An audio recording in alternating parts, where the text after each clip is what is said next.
live, Such. What it do, fool? Hey, man, Splash Town, Texas, or wherever the fuck you at. What's happening? But hey, man, you tripping, man. Get to that Houston Premier Party bus, man, because that's how we doing it. Sometimes.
Yo, what's good, everybody? What's good? Hold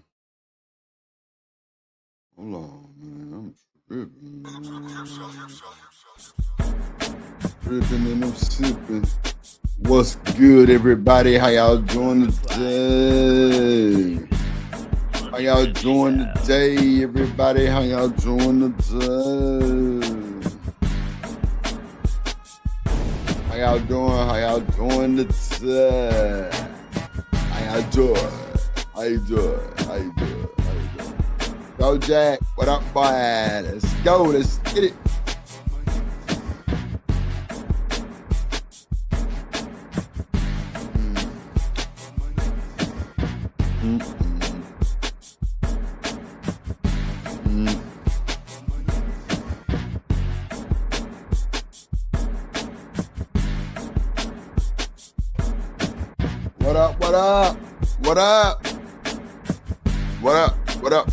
What up? Shout out to the gang, get a gang. What's good, everybody? How y'all doing? Welcome to the show.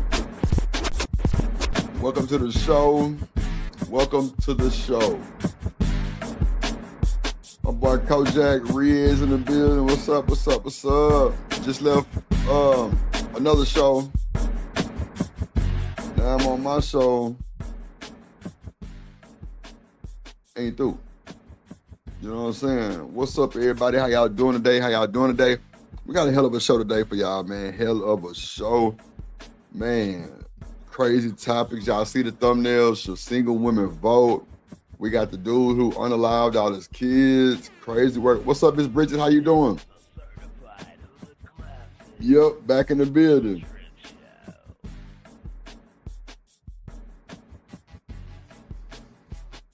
Yeah, we back in the building, ladies and gentlemen.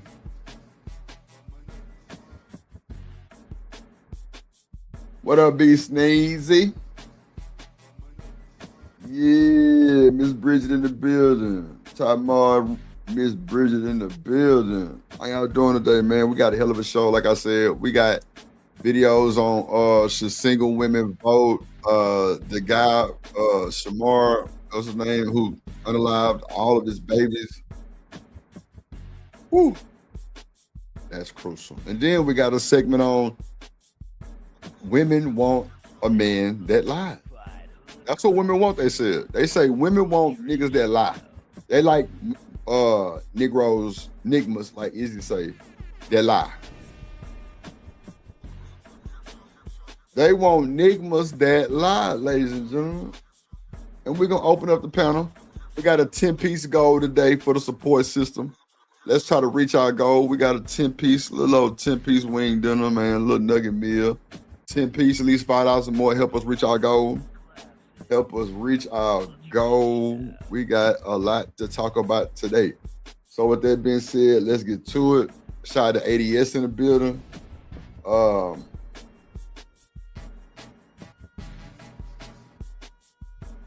Yeah, shout out to B Sneak, shout out to Miss Bridget, Top Mar, Bridget in the building, Top Mar, Kojak, Big Kojak in the building. I'm gonna go and bring up the video and we're gonna get to the bull. We're gonna get to the bull. Let's see. Shout out to the chat. Let's bring up the first one. Let's see what we're gonna do first. Let's see what video we're gonna do first. Let's see.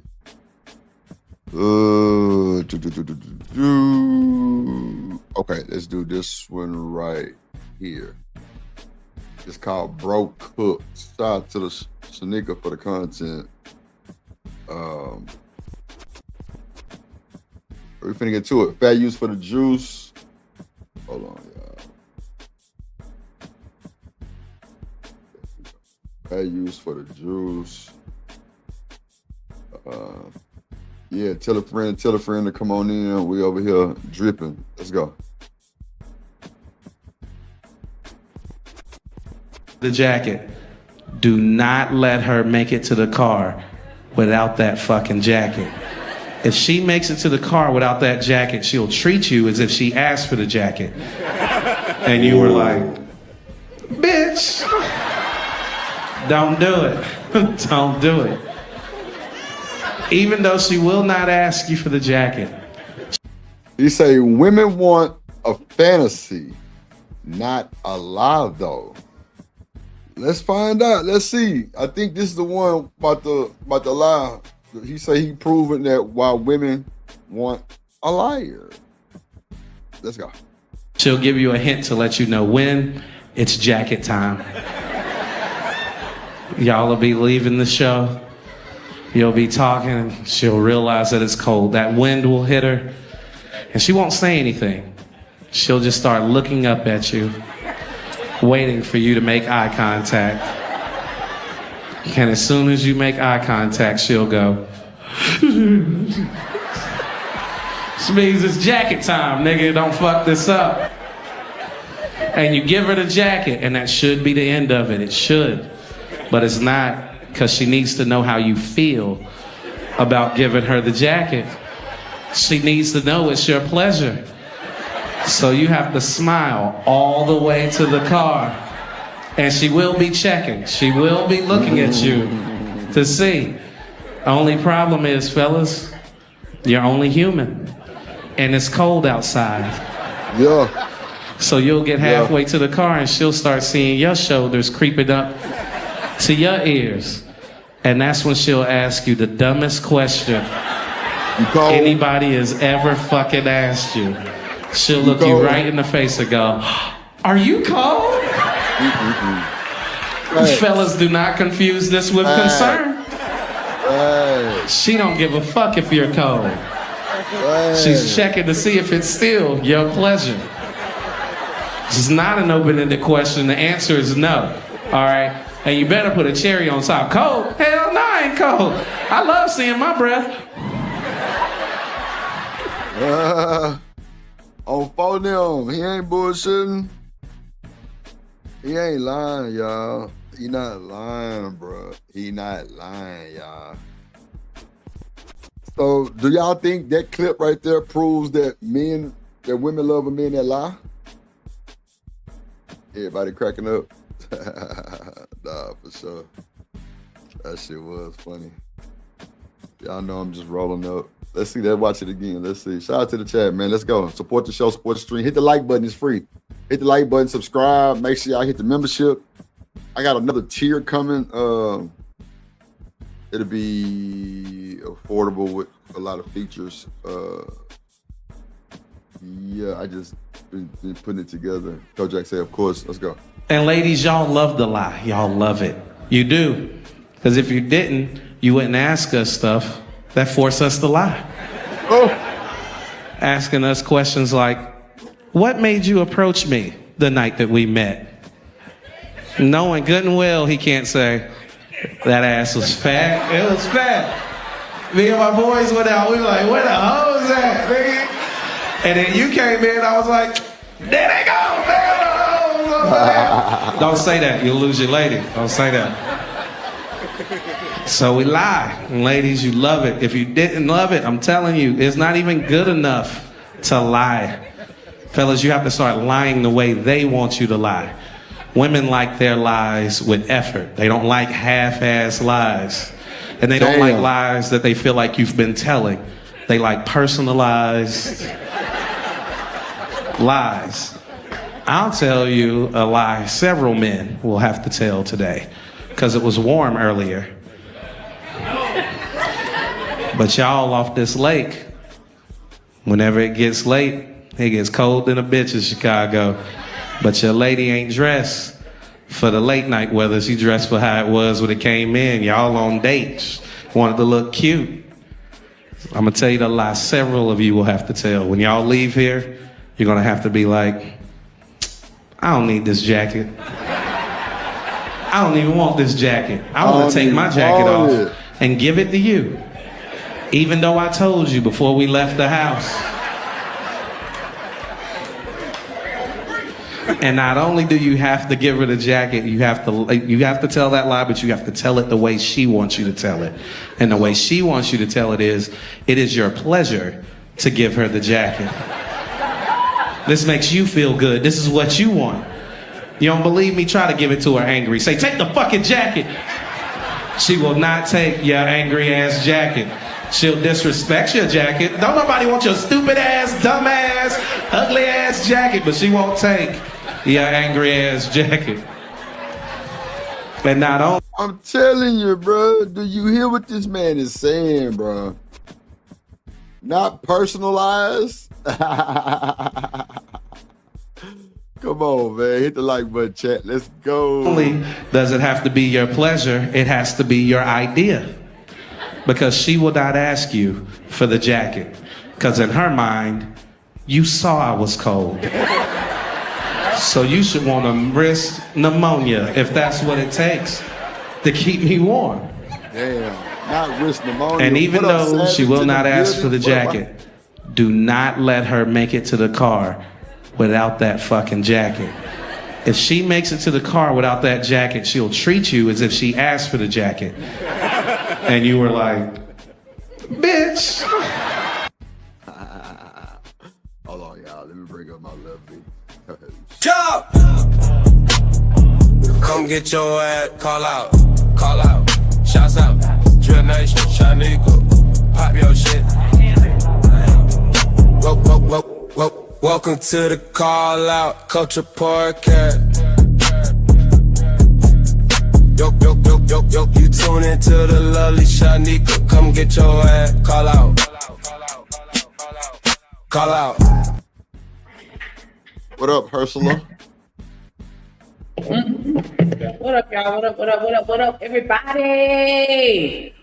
What up? Coach D-Rock. in the building. Hey. What up, Riaz in the building? What up, B Sneezy in the building? Or maybe Snezzy? Let me know if I said that right. B Snezzy. Wonder. Richard in the building. What up, ADS in the building? What up? Cynical in the building. Okay. Cynical. Come through. Hold on real quick. Mister? Hold on real quick, Sneaky. D-Rock, what you mean you ain't got the channel name? Let me know what you're talking about. Whatever you need, I got you. Go ahead, Sneaky. I'm sorry. What up, Miss Sherry Berry in the building? Good to see Berry. you as What up, Sherry Berry? always. Glad you done pulled up. Make sure y'all hit that like button with us. Savage in the building. Show Wonder in the building. What up, D-Rock on the motherfucking block? You know what I'm saying? You know what I'm saying? Oh, you already know I'm top tier, Coach Jack. I'm glad you appreciate that and you see that. Like, guys, Somebody put the plug in. Okay, go ahead. My bad. I got you, bro. Somebody put the plug in the Hideout channel in the chat, please. Please.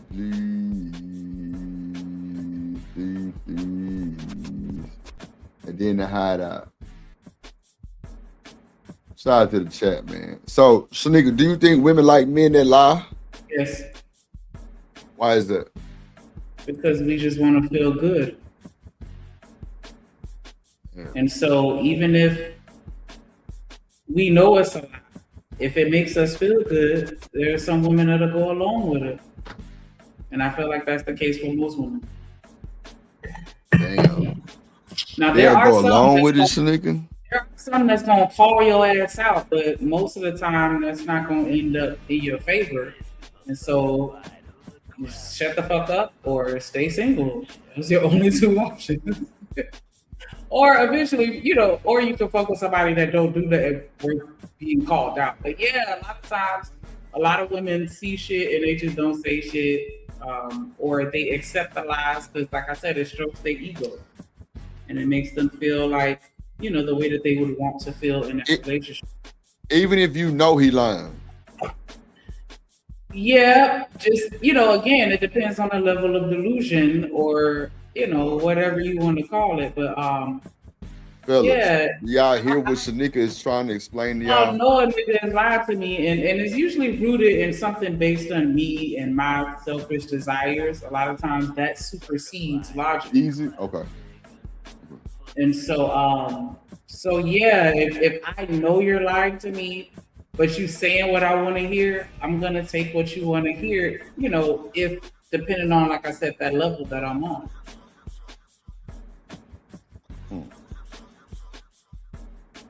Because you got people. I mean, people stay in relationships or situationships or whatever for various reasons. But and when they know that it's a fucked up situation or a bad situation, I'm sorry, I don't use that so much, but when they know that it's a bad situation, a lot of times the reason they stay is rooted in something that they, want for themselves more than a valid relationship.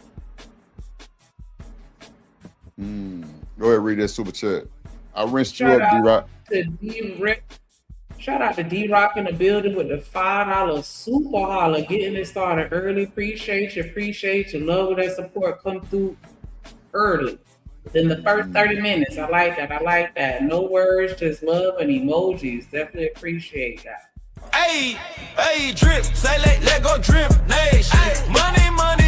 Let get it. Don't be surprised if she asks where the cash at. Drip under be cash out. Hit the super chat. I say let go drip. Nation. Hey, money, drip. Money, drip.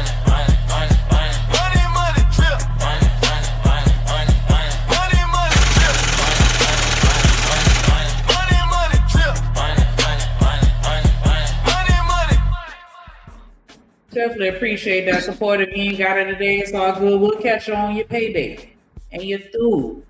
I'll call you Be Easy. If your people call you Be Easy, I'll call you Be Easy. But see, you got to get crafty and just figure out another way to spell it. But hey, Be Sneezy work. I'll call you Be Easy. Appreciate you. You should have said EAZZY, but Be Easy. I got you. That's a bet. We got you. We make sure we put that in the notes for sure. We got you, big dog. But y'all just heard Shanika say women want the lie. I wonder if all women think that. I don't. All women think. My better question would be: I wonder how many women are willing to admit it. Because a lot of people gonna say that they don't think that way, but in reality, what we say and how we operate in relationships are two totally different things. That's why, you really can't listen to these people on YouTube when they talk about how they act and respond to relationships, because a lot of times, they just saying whatever sound good or whatever they think or what they want to do, but what they actually do in reality is a totally different thing. So it's a lot of women that be like, nah, don't lie to me, tell me the truth, if you just want to fuck. But in reality, they don't want to hear that. And some of them, you know what I'm saying, they gonna know you lying and they gonna still fuck with you anyway, but let them tell it, I'll fuck with it that lie. I'm gonna keep it a stack and say that for a long time in my youth, I gravitated towards all the niggas that was, you know what I'm saying, like, I don't wanna say it. I don't wanna say liars, because that I feel like that's not the right term. But you know what I'm saying, the people that were like, charismatic, a lot of me. When you with me, make it seem like it's all about me. And once you leave, I don't give a fuck what you got going on outside of that. But when you with me, it's all about me. Like those type of niggas. Like, you know what I'm saying? Because they're, the player type of niggas, the pimp type niggas, because they know how to treat a woman and they know what to do. They go dot every I, cross every T, and they'll be a dog ass nigga, but you will never know it because they just know how to operate. You feel me? Like, if that make any sense. What up, A-Dub in the Top building? Dub. Nah, I ain't went to Discord yet, but I'll go look in a second. Hey, Dub, appreciate you. Yes, y'all make sure y'all hit that Discord. As you can see, content, all kind of shit we dropped in the conversations is just a vibe. Nah, for sure. But that's crazy, nigga. A lot of these niggas be out here lying and be trying to hide the lie, but some of these women like to lie. I don't even really think a lot of people try to hide it so much. Or maybe they are, they just don't realize they're not doing a good job. I just don't give a fuck. You know, I'm gonna just say what I gotta say. You either gonna like it or you not. That's how I'm coming. I felt like I've been on two extremes and I'm trying to find balance. Because I've been on one extreme where I called out everything and nobody likes that. Nobody likes it. And I've been on the other extreme where it's like, I know you lied and I'm just going to sit here and go along with it just to see how far you going to go. And I think that that's toxic as well. Yeah, why you don't just leave? In the middle. Why you don't just leave? Right. So that's why I was saying it's toxic, because it's just like, damn, I don't know. You've never had that situation where you knew somebody would lie to you and then you just be like, oh, for real. It's just to see what they say in their story. But I ended right there. I understand that, but I'm just saying you can at least understand what I'm coming from as far as like. No. I understand exactly where you're coming from. Oh, okay. So I hear you. I've done that before, even to my own detriment. Like, just, you know, like I said, it's very toxic and petty. It's rooted in pettiness for sure, and just toxic. And then, so, you know, I'm just trying to stay in the middle to find out what's worth calling out and what's not worth calling out, what's worth, you know, severing ties.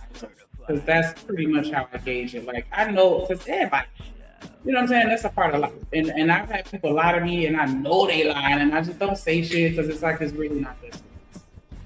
You know what I'm saying? And so. Wait a minute. What you mean you know it's not that serious? I said, I know that they're lying, but what they're lying about ain't really that serious. So I just, it don't bother me.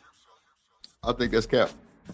Nah, that's true. Nah, I think that's cap because you tried to call me out yesterday about some bullshit that wasn't. Nigga, I done fucked you 1,000 lies. That's the first time I ever even said anything to you about fucking lying. You've done that shit a million times. Nah, before. You ain't caught me no motherfucker. I was just joking. Like, jeez. You ain't caught me in the bitch ass thing. I was going joking. with it. I ain't got caught. But anyways. But yeah, like, you know what I'm saying? Like, if it's not that serious, I'm not gonna say nothing because it ain't that serious to me. Like, I really And so yeah, I've had those moments with people. Because I feel like a lot of times when people lie, it's not even really necessarily them being malicious. And I could be wrong in my perception, but I feel like some people lie just because they think that that'll alleviate drama. You know what I'm saying? And so it's just like, I'd rather tell you, because I've done that with my mama. I do that with my mama. Like, if she be like, hey, I want you to do so-and-so, and I'd be like, yeah, I already did it. Just lie, because I have intentions on doing it later, and I just don't feel like going back and forth with the... Yeah, but that's not a lie, though. That's just petty. It's a lie, because I told her that I did it when I didn't. So yeah, but that's not nothing with a serious consequence, though. Right, and that's why I said there are often times when people will lie to me and I don't say nothing because it's not that serious and it's not something where I feel like I need to cut ties with them over. You know what I'm saying? So that's why I was like, it depends on what the lie is about and, you know, the severity as far as, and you know, just the nature of our relationship or whether or not it's something serious. But if it's something that's serious, then I'm going to call it out. Like, and say something about it, but I'm gonna say it to you, you know, very seriously, so you know I'm not playing. I guess. Because I say a lot of shit jokingly, and so that's, you know what I'm saying, and I think that's probably why I used to, you know, I don't know, like I just say it, like, you know, I just say it, but and that's why I say things in the joking. You don't have no respect. That's what it is. You ain't got no fucking respect. Well, I mean, if that's how it's perceived, I could understand that. But for me, it's just like, you know, it's just a joke. Like, nigga, you ain't shit. You said you gonna do that, you do it. Fake ass. And then I move on. But some people feel like it's me, you know, I don't know. They may not take it that way, and I can understand. But nah, it's just like nigga, like just a lighthearted call out, and that's it. Be easy to say a compulsive liar is degenerate. It's dangerous. Yes, a compulsive I liar thought you is said degenerate. My dangerous. bad, dangerous. It's all good. I know you can't read it. But yeah, it is dangerous because it's like you just keep lying and for no reason. It's just like for what? Like nigga. I can't read and you can't see. And you can't read. Ain't blind. That's crazy. Blind, deaf, dumb, and ugly. That's what my math teacher used to say. Blind, dumb, and ugly. Nah, Yeah, it say you gotta add dangerous. it I up. just scanned and looked at it. My bad. Dangerous. Gotcha. But it happened. nah, no, what the fuck it don't, nigga. Nigga, I done fucked up. Don't do it. Don't do it. Even though she will not ask you for the jacket, she'll give you a hint to let you know when it's jacket time. Y'all will be leaving the show. You'll be talking and shit. Like, I think women do like lies. You can gas them up a little bit and they going. Yep. I've done that. And they was going. Yep. I gas Shanika ass up every morning. Yep. She going. You heard what she said? I ain't bullshit. You said that's a wild way to describe yourself, sis. tell her D-Rod, get on the ass. I don't know. Tell her what you're talking D-Rod, about. get on the ass. What They part is super it going. about? Who's like, what's the No, I said what's wow or what are you referencing exactly is what I was asking. Oh, no. D-Rod, I'm gonna drop the link in a minute, bro. You just can't simulcast. I'm gonna drop the link though. My boy D-Rock back on the YouTube. He back. He free. He's safe. He said he's super going. You said, Oh yeah, my math teacher. Nah, but that was just a joke that he used to say that to all of us. Cause like whenever we said something stupid, he'd be like, "Which one are you? Blind, deaf, double, ugly?" And I'd be like, "All." Like, nigga, just yeah. Yeah, he said, nah, that's for sure, D-Rock. I'm gonna drop the link. Pull up shit. Yeah, he used to say that all the time. Blind, deaf, dumb, and ugly. All right. Let's take this one down. All right. Shout out to Sneaky. Crazy ass. I think that people like to be lied to though. That's not something that I would attribute to just women. You say people like to be lied to? You're right, Be Easy. That's exactly what it is. That's exactly what I was saying earlier. Man, shout out to Be Easy. Bro, cooking in the chat. I can't hold you. Yeah. Okay. What's up, Wizards of Weird? What up, Shout out to y'all, man. We were simulcasting earlier with LA Project, just getting some time and some attraction and views, AdSense. But this the show. Shout out to y'all. Shanika ass over there looking cute. I see you, girl. You got to bring your camera down a little bit. Cause all you see is your mop head ass. You look like Cousin It. It's okay, because this shit finna be snatched. What? Your hair? Oh, what you finna do to it? What? I don't know, because my dumb ass went out and bought some fucking hair to put some locks in, but now I feel like I want to do something different. So I don't know. I got like when I tell you I have an arsenal, and it's so funny because I'm a minimalist type of person. Like, I don't like hoarding. Like, my grandma was a hoarder, and so I hate having a whole bunch of shit. But the one thing that I would say I have in abundance is hair products and hair. And so I have like 2 big boxes. So, Shanika, do men hair. put a lot of weave in their hair for their locks starting off, or is that just they shit? Nah, I mean, it depends. There are some men that will add in hair, but you know, most men want to start off with their own, because if it's too obvious, then of course there's the stigma that comes along with the man. So let me ask you this. What's up, Romello? What's up, boy? Hey, So- Romello. So if it's locked, why would you add weave? Because everybody Is it doesn't hard want to to get go out? through the ugly stage. When like you the first afro. starting off, they call it the ugly phase when your locks ain't got Yeah, no like the afro. because they don't The have afro, no. right? No, when you first twist your hair up, they be sticking out in every direction because they don't got no weight on it. And so it's the ugly phase. A lot of people want to skip past Yeah, that. see, Shanika, for me, the braids was always bolted down. The locks wasn't just going like that. But I see where you going. You just didn't have the Locks right do person be- to do it. No, I'm saying I never wanted locks. I ain't like back then. Locks wasn't in. Like it was just braids at that point in time. But I can see where you saying with the locks they be just kind of When they're What's the short, look? when they're Yeah. short, they all over the place because you have to Right, tie them down right, every night to train Right. them to lay flat. And a lot of niggas ain't doing that shit. Women will do it, but the men ain't. And so they go through that ugly phase, what they call it. What up, Willie doing? I mean, not D-Rock Willie, say shift lock at the beginning. Wall Street Willie. Yeah. What's up, Wall Street? My grandma call them shit locks too, but yeah, 'cause they look like little turds sticking out your head in every direction. And so, so they'll add hair.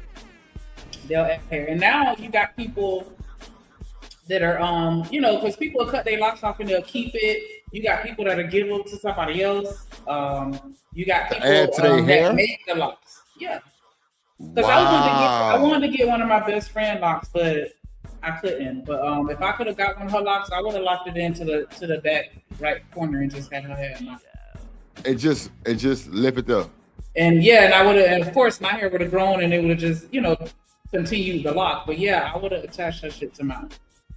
That's Because you some got weird people shit. that'll cut their locks off, save them, and then you can reattach them later if you decide to. I didn't know you could reattach locks. So is that weed? No, if it's your hair.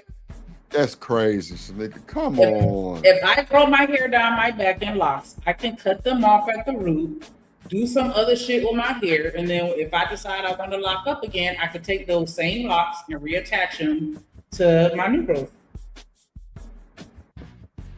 That's crazy, but it's not weave. Oh no, you fucking. It's my hair.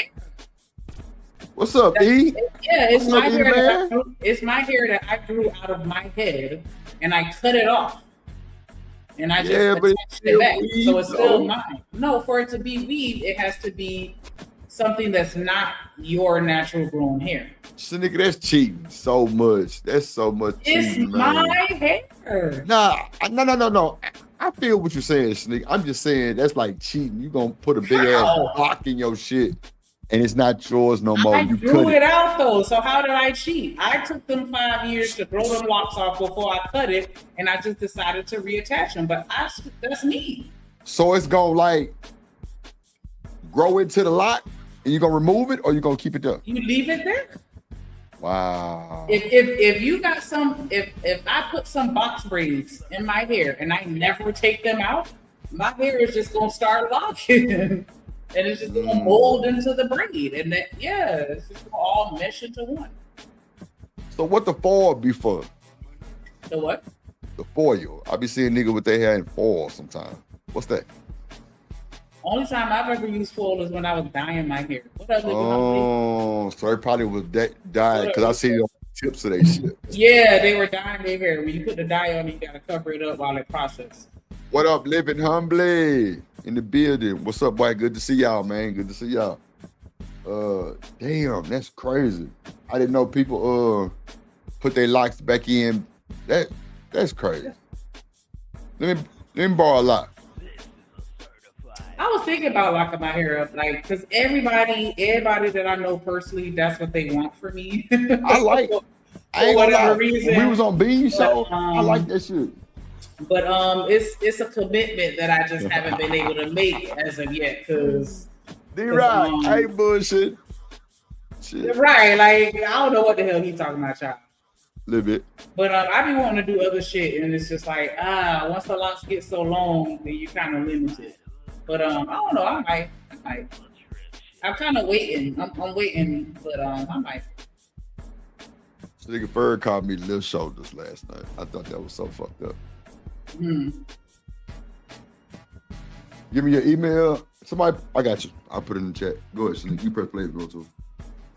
There's no video on the screen. Well, add one. Do the one with a test with a Akon. There you go, Eater Man. Oh shit, I was typing it in. Okay, thank you, Shanique. You so kind. Women have multiple partners or just you? Absolutely not. No, it's not. It's not, respectfully, it doesn't work that way. I think sometimes only in America they kind of get it twisted where women feel like they're equal to a man. A woman can only have one baby a year. A man can have 1,000. They kind of demasculate the man to the point where I can have 2, but I can't. That's what I mean. I ain't gonna hold you. Like the twins, right? Well, okay. Well, then in that case, I can have more. I can have more than one. I'm presuming he's speaking on pregnancies, right? You And get that's why he pregnant twice said in a 1 woman year. can only have a baby once. If I get pregnant and then I have the baby in January, I could get pregnant again within 6 weeks and have another baby before that year ends. And so I was being, I was Right. No. What you're saying is true though. If you're gonna be technical, what you're So saying. yeah, is so technically I could have 2 babies in a year unless it's multiple births. Then yeah, I could have twins, triplets, blah blah blah. Right. I'm with you on that. he feels like he has to play roles that feminists play. So now the son don't even respect the dad like that because his strength ain't strong. If you are trying to change the world as a man that got a purpose, that He say you gotta play the role that feminists play. What's that about? He's gonna need to expound on that. This nigga said 7 in 1 litter. Somebody get Wall Street up out of here, please. Child, Feeding them goddamn ducks. degenerate on Broad Street. Broad Street. Broad walk, nigga. Broad walk. Boardwalk, yeah, that sounds like a blade. That nigga Wall Street had me rolling yesterday, wow. That shit was too funny. God gave you, it's no way you're gonna make time for that. Right. And it could be the most insensitive thing to say, but that's actually the role of the mother.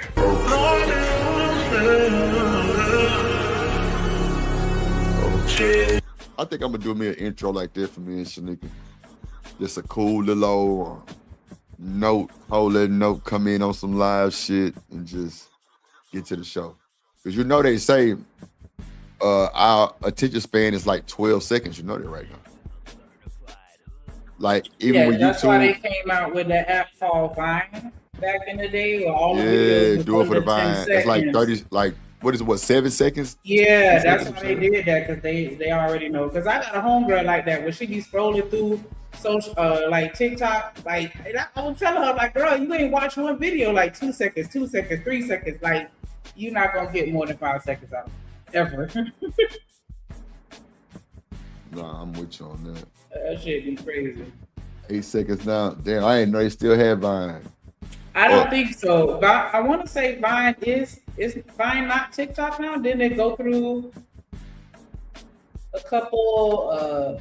Be easy, man. Don't pay attention to Wall Street. He ain't shit. Go ahead.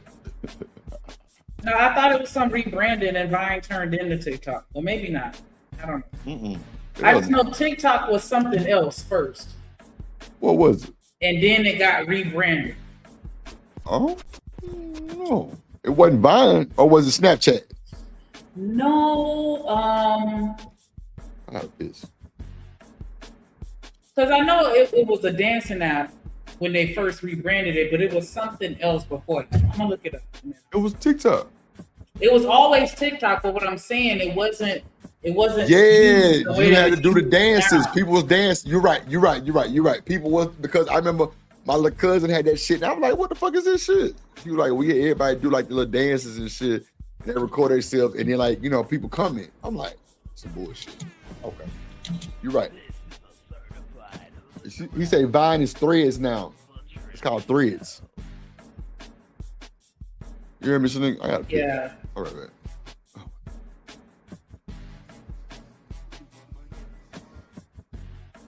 Let me see.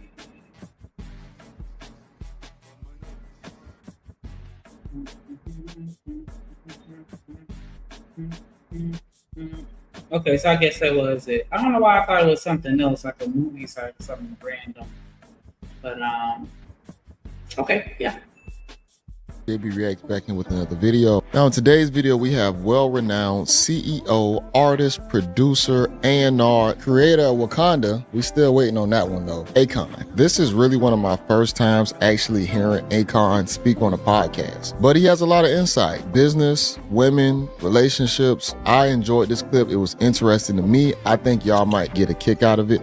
But I definitely want to hear y'all opinions about the clip in the comment section. So without further ado, let's dive into the content. Next thing, time management. Right. Being successful. Yeah, that right there, you gotta, that's not something that you can actually manage.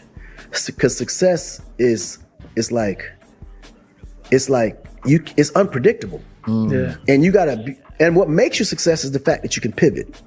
Yeah. Especially when you're dealing on a success level where it's global, where everywhere you go, the time zone may even change. Man. While it's nighttime here, it's daytime in Australia and in Asia. Like, it's 5 hours from here to Europe, and it's 3 hours from here to New York and LA. So it's like the time zones don't even let you sleep. So you gotta have a team that manages your situation on a global level and understand that you also have to be able to find time to rest, get your brain, back aligned to where you can actually take care of actual business. So you got to really dedicate real business to business. And when it's time to create, kill the business and focus on creation. Right. And even how about spending time with your family? That right there is what you sacrifice. Ain't no time for them. As crazy it may sound, that don't happen until you slow down. But in the mix of it, the one thing it's one thing that you're going to sacrifice that ain't no way around it if you want to get there. You ain't gonna have no more time. And that's for family, for friends, girls, all that. All that's dead. That's the dark side of success. I'm not gonna lie, with anything you want to do in life, you're gonna have to have people around you that's gonna understand and that's gonna be okay with you. You have to sacrifice that, because we all have to do it. But it just depends on how high you want to rise. And even if that's the lifestyle you want to live, it's not for everybody to have to try and sacrifice that type of life. You gotta dedicate all that into what it is you're doing, your craft. Because otherwise, there's no way you're gonna make it. Wow. And the people that love you, that's what you got to understand that part too. That's real. Because what you're doing right now is going to help everybody later. Yep. So while you're sacrificing spending time with them, they got to also be able to sacrifice spending that time with you. This clip going to be big. That's the clip right there. Time is everything. Because if you ain't got no time, that means you got a lot of money. Yeah. And if you got a lot of money, you ain't got no time. It's a sacrifice. How was you able to explain that to your wife and to your kids? You can't explain it. It's experience. Like my son right there, he'll tell you. I rarely spend time with him, but he understood in time. Damn, daddy at work, he chilling. All right, cool. But now he want to be. I don't think that's true like that though. It's a lot of kids that be really messed up behind not getting time like that. Am I lying?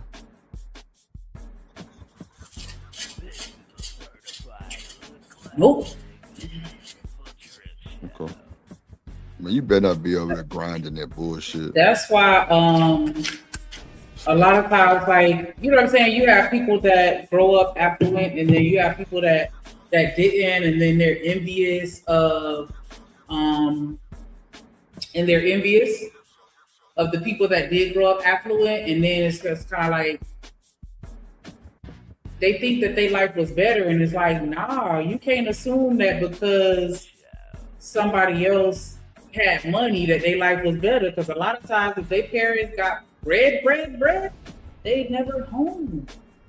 The jobs that pay a lot of money, they require a lot of time in most cases. Now, every now and again, you will find that person that's able to make a lot of money within a very short amount of time, but nah, that's not typically the case. A lot of times they gotta put in them hours to get them coins like that, unless it's some fast money, and them niggas is never there.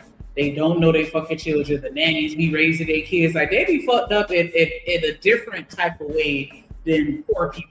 You know what I'm saying? Like, child. What up, LA? What up, Gas Mask? What's up, Gas Mask? What's up, LA Project? Okay. I don't know. That's weird.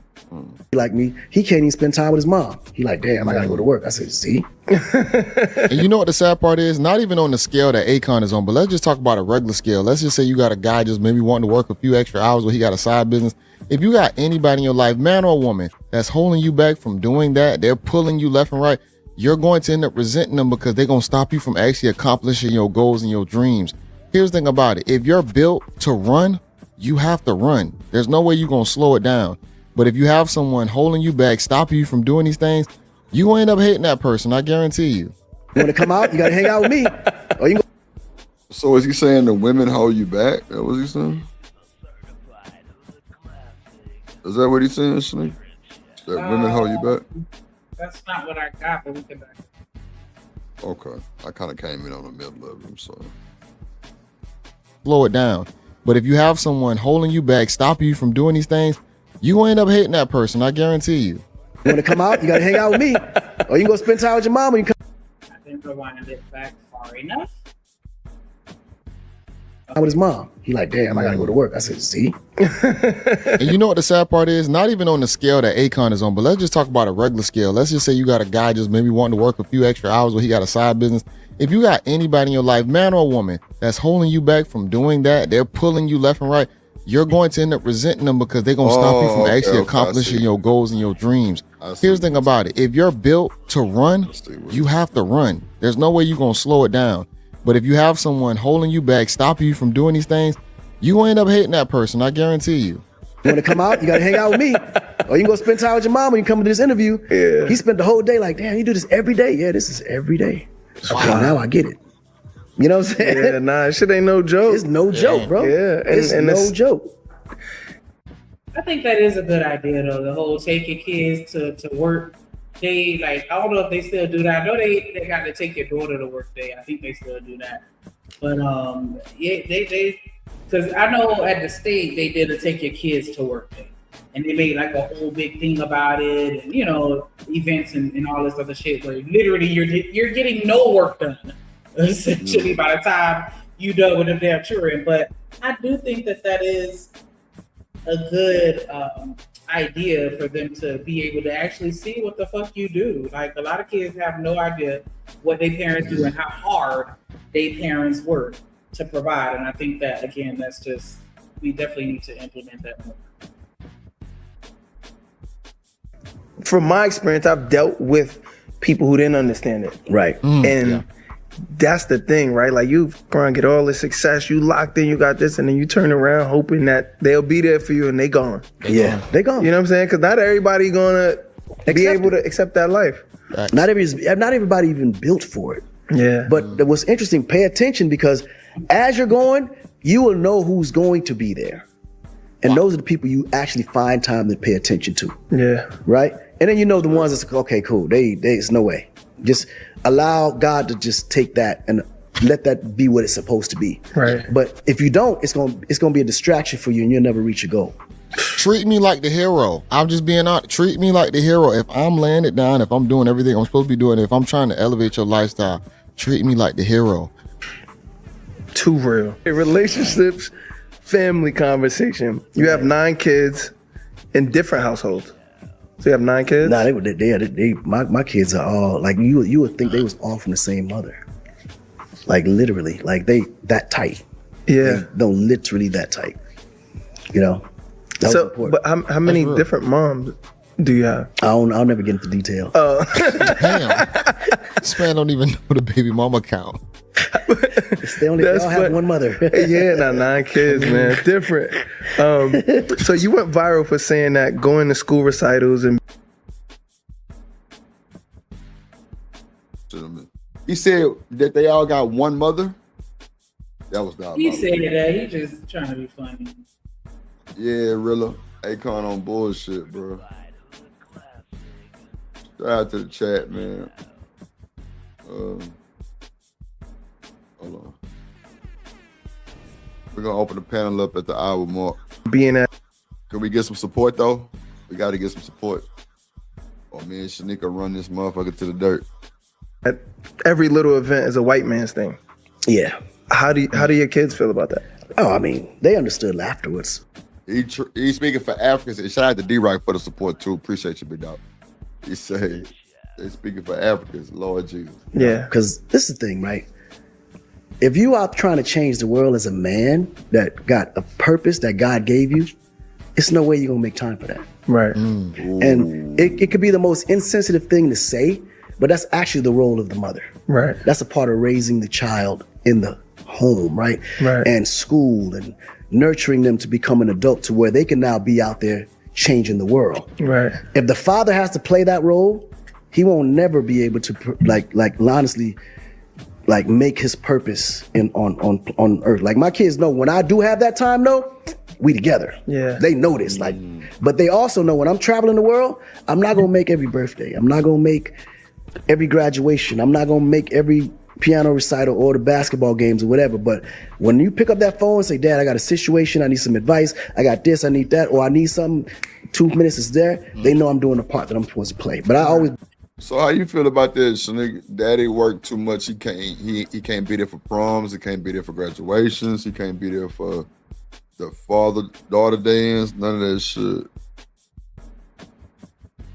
I mean, it's not for everybody, you know, and that's why you really have to, you know, regardless as to if it's the man and the woman work a lot or the woman with the man that work a lot, you gotta be able to have that real conversation with yourself and with your partner as to what you're gonna need in that relationship and whether or not you can even handle it. Because you may think you can until you get in the mix, and then it's like, nah, you realize you can't. What else? Sega Genesis in the building.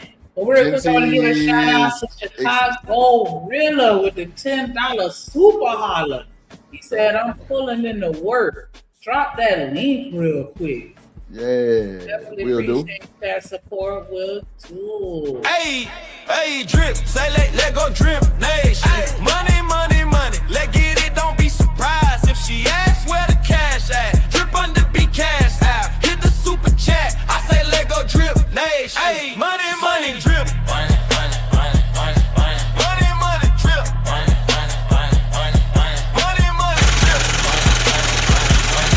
Money, money, drip. Money, money, money, money, money. Money, money.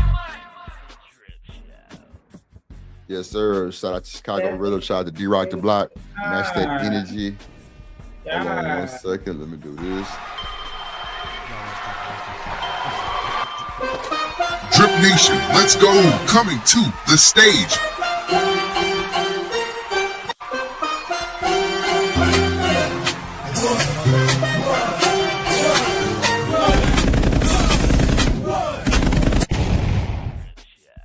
What up, what up, what up, What's what up, up, what up? Big Mouth? Oh. Teach Pat, take a name. Yeah. What's good? I had the beat machine the size of a calculator. Yes, sir. Hey, man. Shout out to Past Detroit, man. DSGB, down South Georgia, boy. You know, hey, you know that get me on charge every time, man.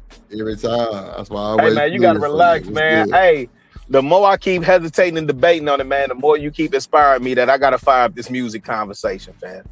Bruh, it's deeper than rap. He told me about this shit. He was like, Drip, I think you would be a good part. And y'all ain't never said anything about it, so I guess y'all was doing y'all thing.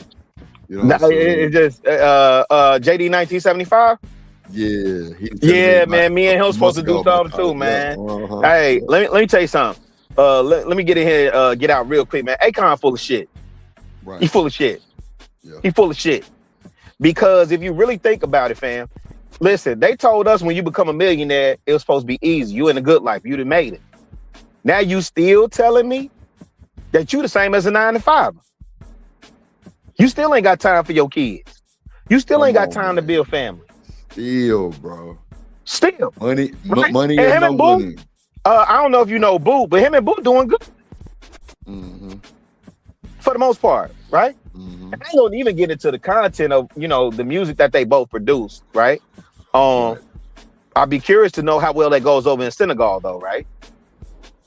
Akon is a professed polygamist. I don't know if he's Muslim, but I know he's a professed polygamist. So when he was dodging the question about how many baby mamas you got, that's been ongoing for a minute. You know, it's polygamy. They all had one mother. Yeah, it's like they all have one mother, and we know that ain't true either, right? Because you could, you know, you could look at. Listen, man, we gotta do better in terms of who we put a mic in front of and let these people speak. He hit a lick. And he hit a lick off of Black culture. And here's what I would ask you. The only notable, he hit a lick with his own career. And then, you know who else he ate off of? Drip. Well, you know who else he ate off of? Got doggone Lady Gaga. Yeah, Lady Gaga. Yeah. He signed her, so he ate good off of that. That was like lifelong eating. That's how Wale got on that song, right? Yep. And then the Poker Face song. That's how Wale got on that. And then T-Pain, obviously, right? T-Pain, he hit a lick on that too. Yes, Other than that, what family built in Atlanta? Everything is Senegal. Everything is in Senegal, but you made your bread in Atlanta, fam. I can't even say you made your bread in New Jersey, and that's what the Locked Up joint, that was about him in New Jersey. Yup. Caught a case in New Jersey, and you wasn't even in prison. You was in county. Yup. You was in county. So I'm just my bad for the energy, but I'm saying, man, we gotta be mindful of these cats that we put a mic in front of, and then just because they got millions and they platinum, that what they saying is correct. That man is way off in terms of what you choose to give your attention to. Because again, if somebody in the chat could correct me, if I remember correctly, him and his brother Boo, they dad is a Senegalese artist, right? And if I remember, successful, like well known over there.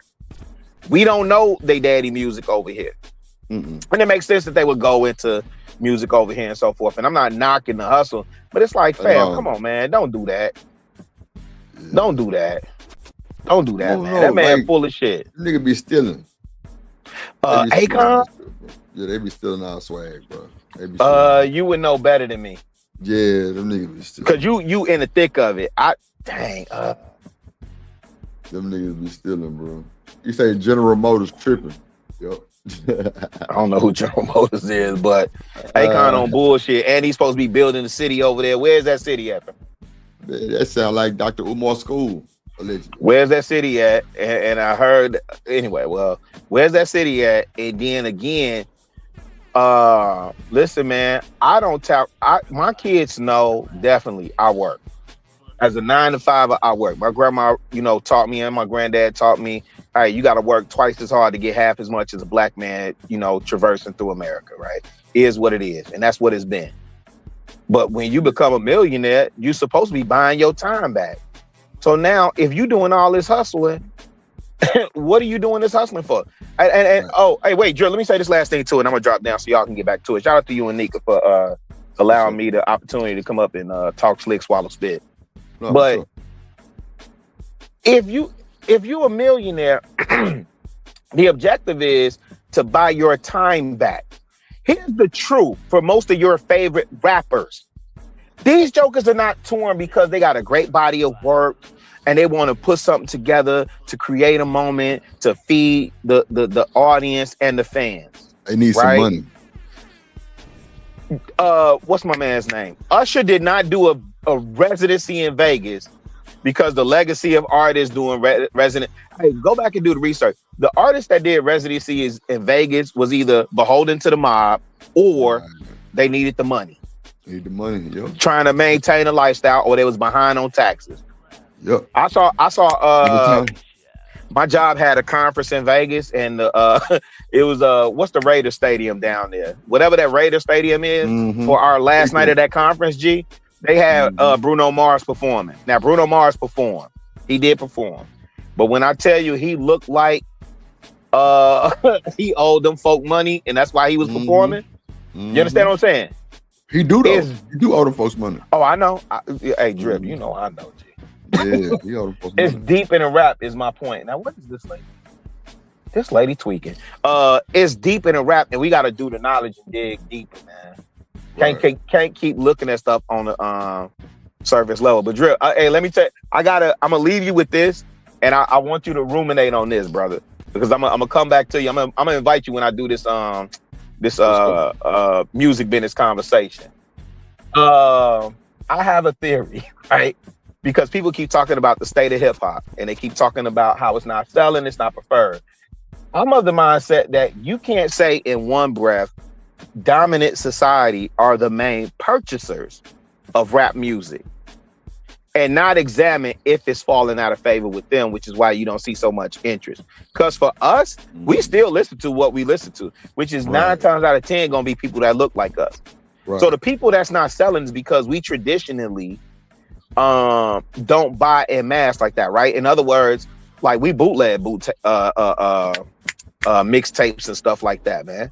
You understand what I'm saying? We definitely bootleg. I have a whole theory on the fact that people don't listen to consider the fact that you're eliminating they putting pressure back on black people for why rap music isn't selling and not considering the dominant society. I don't want to hopefully that makes sense, but I'm definitely I'm going to explore that because I'm listening to the Isaac Hayes III's of the world. I'm listening to Ray Daniels, and all I hear is the music executives and people that make money from it still crying. And you ain't saying nothing to them white people who was buying tickets to go see. When you go see Kanye at SoFi Stadium, it wasn't a majority of black people in that crowd. You go to a Kendrick Lamar concert for them ticket prices? Bro, I ain't gonna hold you. When I went to Drake, T-Mobile, it was a bunch of Indians, Mexicans, white people. Bro, when I went to Lil Wayne at the Cynthia Woods Pavilion, bro, was white. Look at drip flexing. For the audience, drip flexing on y'all now. No, I'm just saying it was white people. Oh, you right. Drake. No, you 1000% right. Just Drake, yeah, that's my boy. But bro, no, it you 1000%. It wasn't sold out, but it was sold out. But like, it was a cool. It was a lot of people in that motherfucker. But it was like, bro, next to me was Indians, bro. We in that hoe smoking big weed, all kind of shit. It was going. Now, how many people like, look like you was in that hoe as you was walking up to your seat? That's what I'm saying. It wasn't a lot. Correct. Bro. Now, that's who they have said for years fueled the economy. So how do you not look at those people and then dissect whether the music is now not connecting with them? Have you not considered that they done cosplaying with y'all? You see what I'm saying? They sit in a listen. I work in a predominantly. What's good? What up? Who just pulled up? D-Rock the Block. Man, oh shoot, my nigga. I ain't seen D-Rock in a minute, man. Peace, fam. Man, you got it, fam. The community I work in, G. I've seen a young blood, and when I say young blood, Pink Toe pull up in his Tonka truck. And I thought it was a brother because he pulled up bumping some, I don't even know what it was. It was some YM music. And it probably was Chicago. Whatever he was bumping, you could hear it. He jumped out the truck. I said, they cosplay with it. It's fun for them, right? Now, did you ever consider that they have moved on? Meanwhile, what is our normal go-to in terms of how we consume music as a people? I'm talking about black people, right? We stream it, whatever it says that's free. Right. We gonna go there. Yeah, we gonna go to all the free outlets. And it ain't because we cheat. I mean, that could be dissected too. But my point being is when I hear these executives arguing or crying, it's because you lost your source of income. You got to figure it out. It's free market enterprise. You got to figure it out, fam. No, but I'm on mute, man. I've been raging long enough. I do appreciate y'all letting me get that off. Nah, for sure. What's up, D-Rock? What's good with your boy? Bro, I can't call it, man. I'm just happy to see y'all again. Real talk. Nah, like a mother. Yeah. What's going down? I know you probably see Shanika mop head ass. You know, she got some more weave in the head and shit. You know, it's still looking right. Yeah. You know she knows how. Hey, Shanika, how much the drop drip, man? We ain't tolerate no Shanika slander today, man. Go ahead and put my cape on, man. Let's get drip out of here for 50 cents, man. Give me the 50 cent holler. Free. I'm gonna follow him up too. Oh, you gonna follow him up? Yeah. What you gotta say? Nah, I like it. I'm lying. God damn it.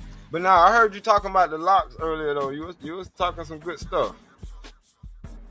Bro, but, I didn't know people cut their shit, D-Rock, and give it to folks or they put it back in their head, bro. That's crazy work. Yeah. Yes, they sure do. They use their hair to repair their hair. That makes some sense. Yeah, I mean, because it's yours. At the end of the day, it's yours. It don't really, you know what I'm saying? It don't really like die out or nothing like that. It's just, you can use it to patch. That's all I'm saying. Right. Really, the only hair is what's growing from the root. Thank you. I was gonna say that because all people make it seem like the split ends, that's the dead part. Everything that Everything extends from past your the root scalp is already dead. Like it's just gonna Right. stay preserved. Only the follicles, the part connected to your body. That's the only part that's left. That's why you cut it and don't feel them. So the ones that you take out, what you prep them, what you spray them and shit, like you keep them. Nah, you ain't gotta do nothing. Oily and Just shit like put that. You gotta do Nah, that. to put them in a bag. Oh, damn. Because I mean, you wear your hair out and it gets exposed to elements and things like that, so your hair is resilient. Just throw it in the bag. Throw Real it in the talk. closet. You can always take it out, do a detox soak on it or whatever, and do what you need to do to it. Matter of fact, What's a if it's detox soak? What you got to soak it? Just cook it Yeah, in, just soak it in some apple cider vinegar and baking soda. No shit. And it clean that motherfucker. Oh yeah, that's what. But if you got locks, you're supposed to do that every so often anyway. Oh, okay. Twice a year. Yeah. For your own shit. Okay, I got you. Damn. Yeah. That shit don't burn your scalp. And that shit. Oh baking soda? no. Oh no. Hell no. Not at all. Not They at ain't got all. no shampoo instead of you mixing this shit. They do have shampoos, I mean, but it's yeah, better they to do. put the unadulterated product. There you go.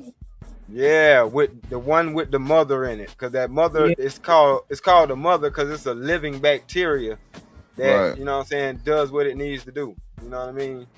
You can drink it too. You know what I'm saying? But you definitely supposed to use that to detox your hair. Say healthily. They also have the apple cider vinegar gummies because I bought those. Oh yeah, they got What's it that in for? all kind of forms. Cause we should What that be supposed to do for you? taking that because it just keeps you, like I say, it has a healthy type of bacteria in it that your immune system needs to give it that boost. Okay. Right. Plus, vinegar it brings up their alkalinity. So how the gummies taste, Shanika? Like a regular gummy. I bought them for my son, but I be popping them sometimes just because. What they taste like? Or they like a vinegar gummy, taste? like a candy, Oh, okay. Yeah, they don't make Right. it to where it tastes tart. Where you Now, buying if you it? just drinking the apple cider vinegar, then that's another CVS. story. Because some people do that every morning. Jen say you CVS, can't taste it, Shanika. Walgreens, Not the ones Oh, that yeah. I buy. but you can't taste it like if you drunk the apple cider vinegar. You talking about a taste? Mm. I bought a Goldie, and they don't scream Yeah, apple cider Walmart. vinegar to me. Yo, Walmart. Or got maybe Goldie. maybe my mouth Damn. has just gotten acclimated to it. I don't know, but yeah, it's not a strong vinegary taste or nothing like that. But They got sea moss gummies too? Damn. yeah, but Rilla was talking about some real stuff, and that's kind of what I wanted to speak on. You're Good. supposed to be able to have a work-life balance, because to be only one-sided about this thing in life, and that's basically like if you're just gonna only chase the bag, then what you chasing the bag for if you ain't got no family that you really passing it down to? Because you can't take it with you. The most successful people that I know, they figured out a way to have a work-life balance. You know what I'm saying? And you can involve your family in that. But like I said in the chat not too long ago, this conversation came up a couple of years back because T.I. was getting ready to divorce his family because he felt like it was holding him up from success. But what they ended up doing was, let's do the family hustle. That way you can involve your family in what you got going. That's where that whole brainchild of the family hustle came from. Because he was Yeah, but a lot- divorce his family. I said, that's dumb. Okay, but go ahead. My bad. I ain't mean to cut you off, but a lot of times, or at least just from my anecdotal observations, once you get to a certain level, you develop a certain mindset, and it's just hard for them to turn that shit off. You can have money, and you still gonna want more money and more money and more money. Like you're gonna want a bigger house, a bigger boat. You're gonna want That's a the bigger problem. like it never stops. Everybody that I know that's on that type of time, they never flip that switch off. And let me tell you how they get stuck. Ursula. They get stuck because just like Rilla said, they live outside their means. And what I mean by that is Yeah. once you get a jet, that means you got a pilot on salary. Yep.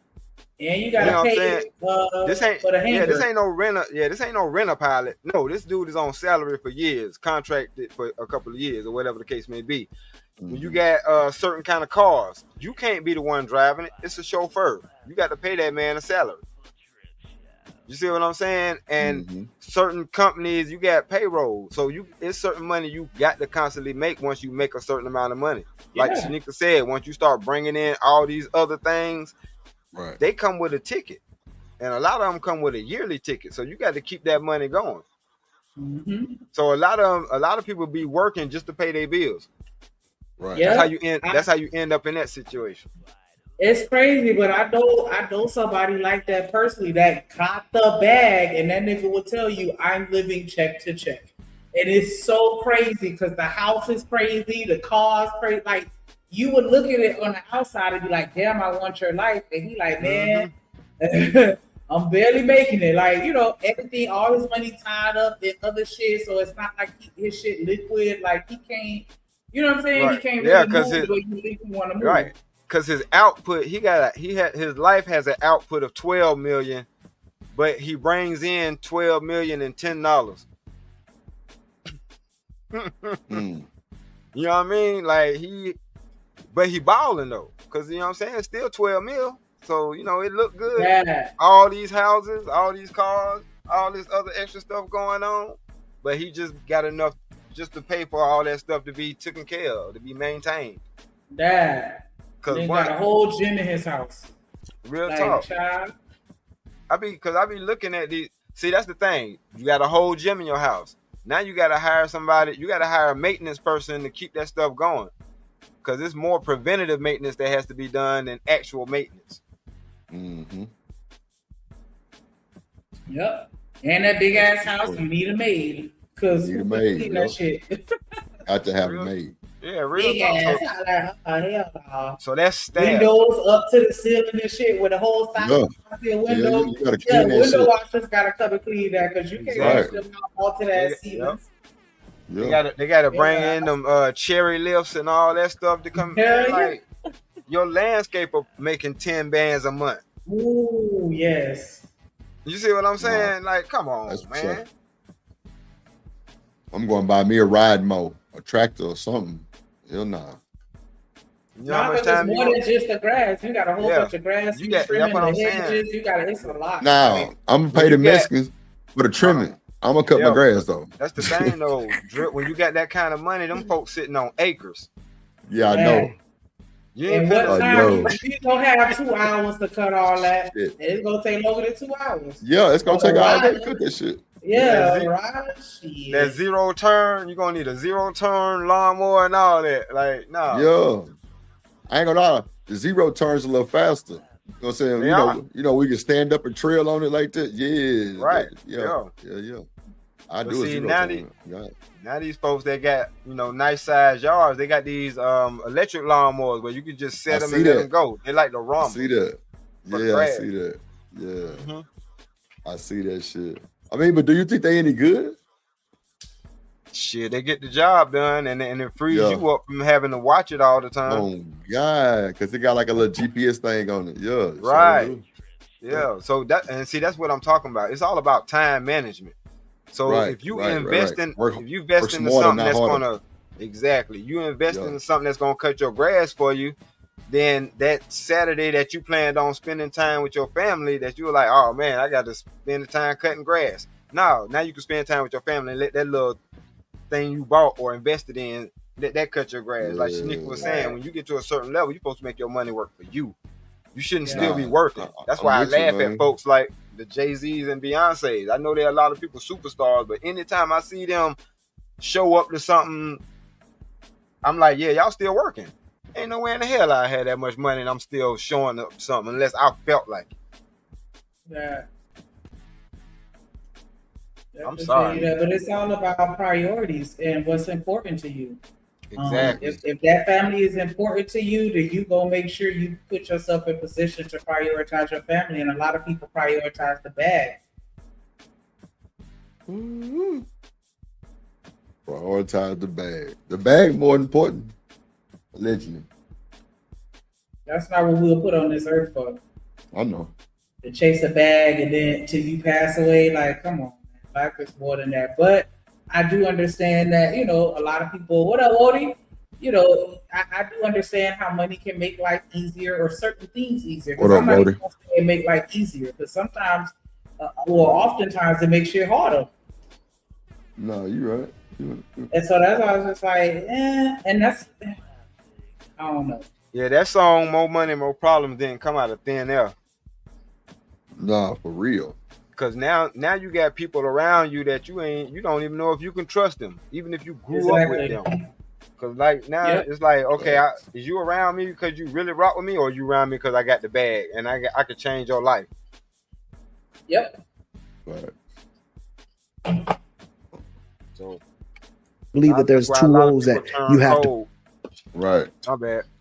No. I'm sorry. I thought you were done. But yeah, you're right though. That's why a lot of them do have that, you know, that type of personality. And it's not, you know, of course, no subset or demographic of people is a monolith. So of course you're gonna have a variation, but a lot of them are very work driven and distant.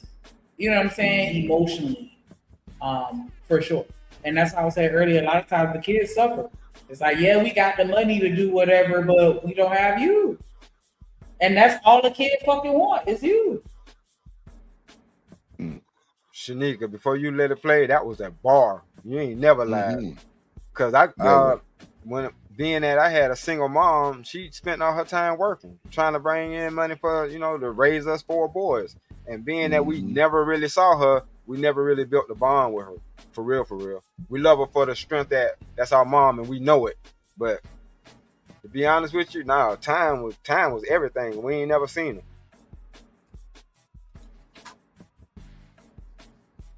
her. That's wild. Hold on. Play. And raising that child is the mother's role. Right. The man's role is to provide, protect, and to discipline. When they ain't listen to their mother, that's when I get the call. Yeah. All right, now we got a problem. You follow what I'm saying? Because she's my voice when I'm not there. But the moment you disrespect her voice, now you disrespecting mine. Now I agree with him. It's kind of a 50-50 thing because I definitely agree when the child is very young, it's going to be the mother's duty to definitely raise that child up. Now, this is going to be based off of a really successful guy's life opposed to a more average guy. Go ahead. That's a lie. Because as children smarter than that. What he gonna do? Whoop my ass through the phone? No, that don't work like that unless you already got that installed. You know what I'm saying? You can't raise a child by not being there. You have to, your presence has to already be known, and then you can extend from that. But if you wasn't never there, you can't tell them kids that. You really can't, because you have to be there, and they have to be able to see. They got to be able to see your face. Right. They got to see your face enough times to say, hey, do what your mama say. What did your mama tell you to do, et cetera, et cetera, et cetera. Right. They have to see that. They can't do that through the phone or whatever the case may be. No, they got to feel that before you can go off and try to operate. You know what I'm saying? I totally agree with you saying. Totally agree. What you think, Shanique? Lauren said being there as a parent is huge. I agree, because a lot of people, you know, and that's why when men talk about, oh, I pay my child support, that should be enough. Like, no, it's not about what you're doing financially. It's about you being there. Like, people in general just, well, yeah, like kids, they don't care. Kids don't care about none of that shit. Kids only want to bond with their parents. And that's just, it don't matter if you a crackhead, it don't matter if you mean to them, it don't matter. None of that shit matters. You mama, you daddy, they love you. It's just default. You know what I'm saying? And that's why a lot of women have kids, to fill that void and wanting to have a connection with somebody where it's unconditional. You feel me? Or not even women, just people in general. Because, you know, men and women have children for that very same reason. And it's just like, that's why it sucks when you see people that are so, you know, into their money and they at work and they think that that's enough. Because I think K. Michelle was just talking about that not too long ago. Her son, she trying to buy his love, and he like, I don't give a fuck about this car and all this other shit, and she mad. And it's like, everybody don't care about material things. Some people actually care about the connection. You know what I'm saying? But it's a money-driven world. Hey, let me put some paint where it ain't real quick, and then I gotta go earn my $7.25 an hour. You know, that's federal minimum wage in 2026. Right?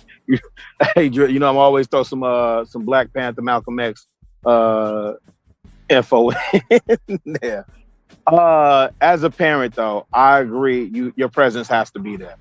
I am fortunate, grateful, and blessed that even in my absence, and I'm on the record, 3 boys, 3 girls, and I could provide a positive testimony on all 6 of mine, how they are productive citizens of the community. But as they have aged, and my youngest is 20 now, my ladybug is 20, right? I hear the conversations, or I've had the conversations with my seeds about what it meant or how it's impacted them for me not being there.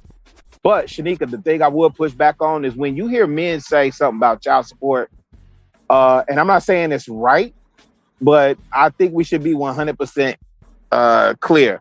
Most of that is due to either the court system or the mothers making it seem like that's the priority over the child. And that's why they say, like, well, I gave you child support, so that should suffice, right? And I only say that because I've been through that, right? Where the mother made it seem like, hey, pay your child support, this, that, and the third, whoop-de-whoop. And then again, here I am having conversations. So I'm in a fortunate phase. I don't pull up on these platforms like I'm perfect. I got it all worked out and I got all the answers, right? I think you need the father and the mother present. I think what I teach the young bloods, and especially my sons don't have no seeds right now. But you need to be intentional. If you're not prepared, if you ain't prepared to bring a seed in this world, you shouldn't be out here planting these girls' coochie. You hear me? I don't even really think it's so much about the preparation. I think it's just about putting in the work once it happens. Because and this is my opinion, I don't think anyone is ever truly prepared for parenthood, because you don't know what you're about to get with this little maggot that came out of your crotch. Like, they could be anything. That's a whole nother. You have to be able to pivot, and you know what I'm saying, and stand your square. Hey, Shanika, if I'm struggling to pay rent in 2026 as a single Black adult in a major metropolitan city, should I be entertaining building a family right now? Male or female? I wouldn't suggest it, but I have seen situations where the baby has made the parent more responsible. You gotta be a child of the man. You gotta be Gen X, Shanika. No, I'm not Gen X. I'm saying you millennial. Wait. I would never tell. Yes, I'm millennial. I would never tell. That's about right too. That rhetoric is about right for millennial too. That doesn't work in this age. Yeah, and I'm thinking younger. I'm specifically thinking younger. I would never tell you to have a baby if you're struggling to take care of yourself. Let's be clear. I would never tell you to do that. I just simply said I've seen situations where I agree with you. You know, made people mature. No, I agree with you. So that's why I wouldn't just, jump on your neck if you got pregnant. No, Shanika. Me and my homeboys, that's the route we took, right? So I'll give you an example. My firstborn, my daughter, I didn't know I had a daughter, right? And I don't want to get into that story deep per se, but I just didn't know she was mine. But when I found out she was mine, I was already enrolled in school and I was already working. What did I do, Shanika? I went and got a second job, right? That even man, I had a homie that was like a dope boy on the block. He found out he had a seed, he took care of that baby. You understand what I'm saying? Like, made sure she was provided, and not in the extravagant dope boy way, because he wasn't. Man, that dude was different. But my point being, I agree with you. In that time, I think in my time. So if you millennial, I think y'all are probably the last remnants, right? In this generation, hey man, these babies are accessories. As a matter of fact, a lot of these Z's and we can't even talk alphas yet, but a lot of the Z's and the late millennials, they stepping away from building family altogether. So I can't lean on that it's going to make you more mature, because we've seen in real time, and just even being in this space, Shanika, where it's made people more adolescent, if that makes sense. I do understand that a lot of people do become codependent, especially when you have the assistance programs and so many safety nets to where you don't have to step up. So I totally get that. Can I add something to what Rilla said? The reason why it don't light the fire under their behind, like Shanika is saying that it actually should, is because the dudes of today, they're not cut from that particular type of cloth. You know what I mean? That's basically what it all boils down to. They're just not. Like, hey man, D Block, that shit used to be like, oh man, you know what I'm saying? Like that was a heavy weight. Like I got somebody that I'm responsible for now. Right. So, but guess what? So this is what it is. Back then, our reputation, the way we felt about ourselves, that's our a fact. image, Yeah, that's a fact. Was more important to us. And your family name. Yep. Exactly. And your family name. You know what I'm saying? So what we got back then was, oh, you ain't taking care of your responsibilities. And folks who knew that didn't want to rock with you. The fellas didn't want to rock with you, and the female sure wasn't gonna sleep with you because you already proven that you don't take care of your responsibilities. That's a fact. But today you got folks that'll still lay up with these same dudes. Oh well, just because he ain't take care of your baby, don't mean he ain't gonna take care of mine. Now he ain't gonna take care of yours either, sweetheart. All right. And listen, also keep in mind, my era, people was having babies and buying the little Jordan booties.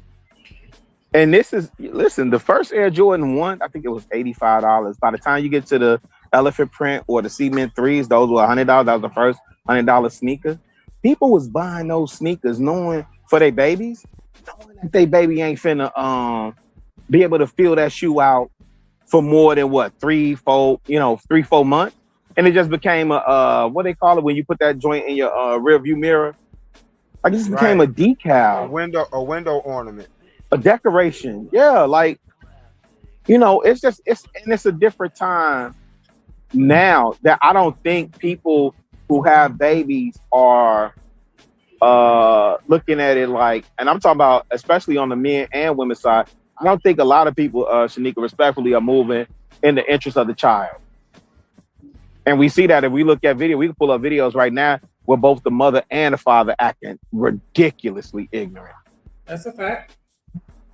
That's not in the best interest in the child.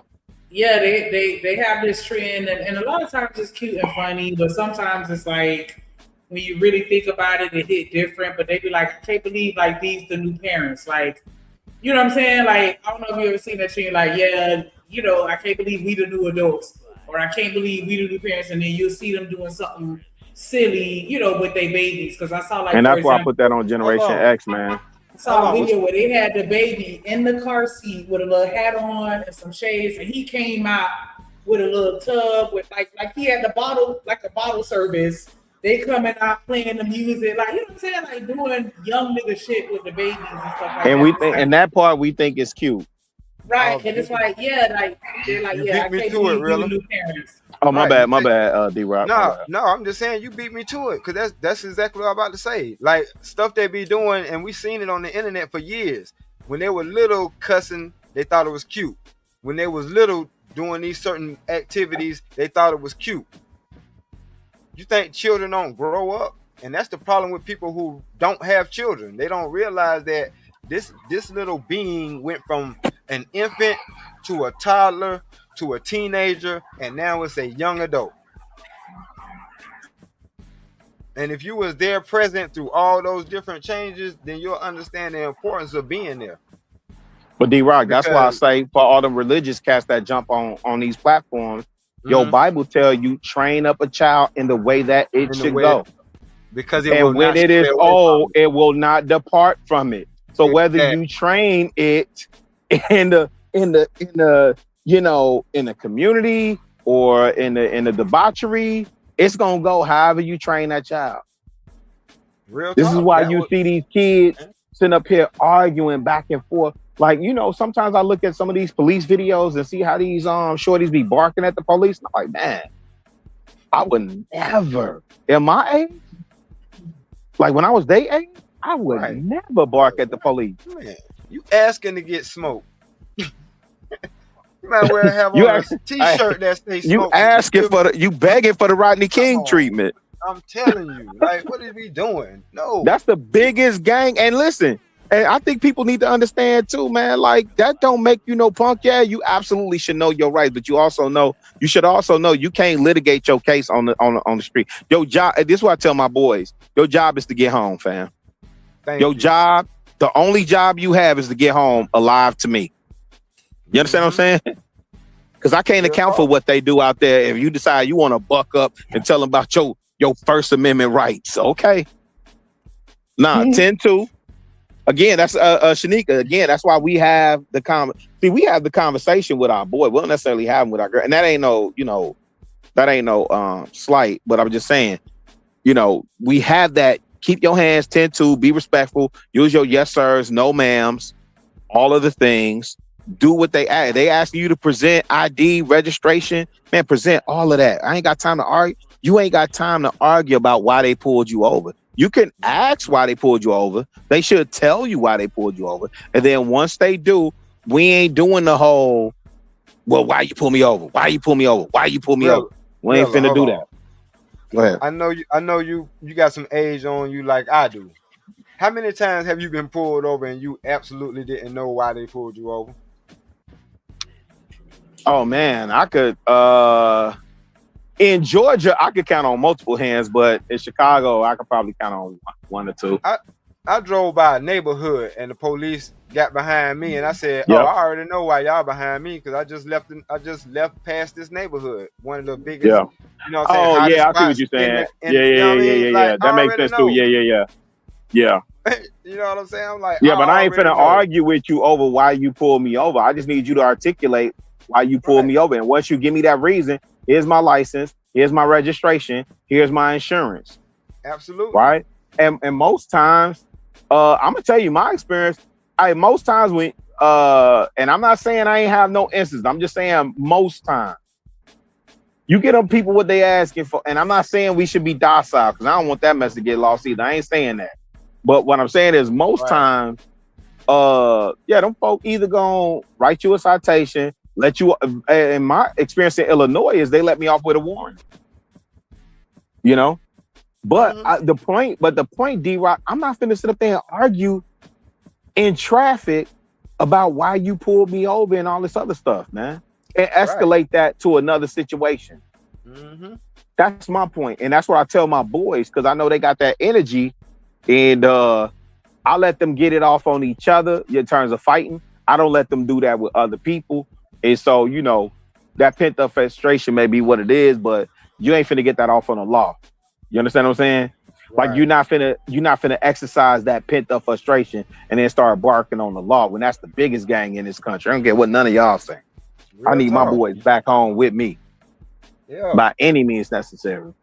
And see, that's the type of stuff that Tupac said back in the day.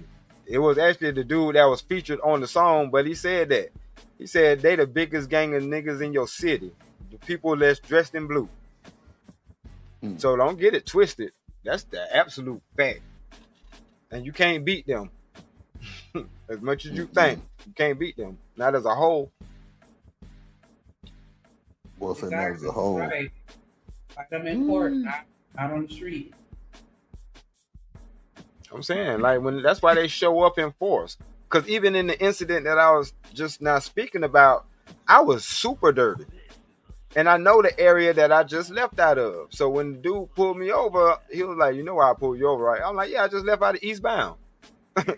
He was like, yeah, what you doing over there? I said, bro, you see me with my James Brown Arena shirt on, which is right up the street. I said, I just dropped a coworker off over there. You know what I'm saying? I ain't get smarter, none of that stuff with him. Just level head. Cool conversation, and like I said, already knowing why you pulled me over, and he ain't had nothing else to say.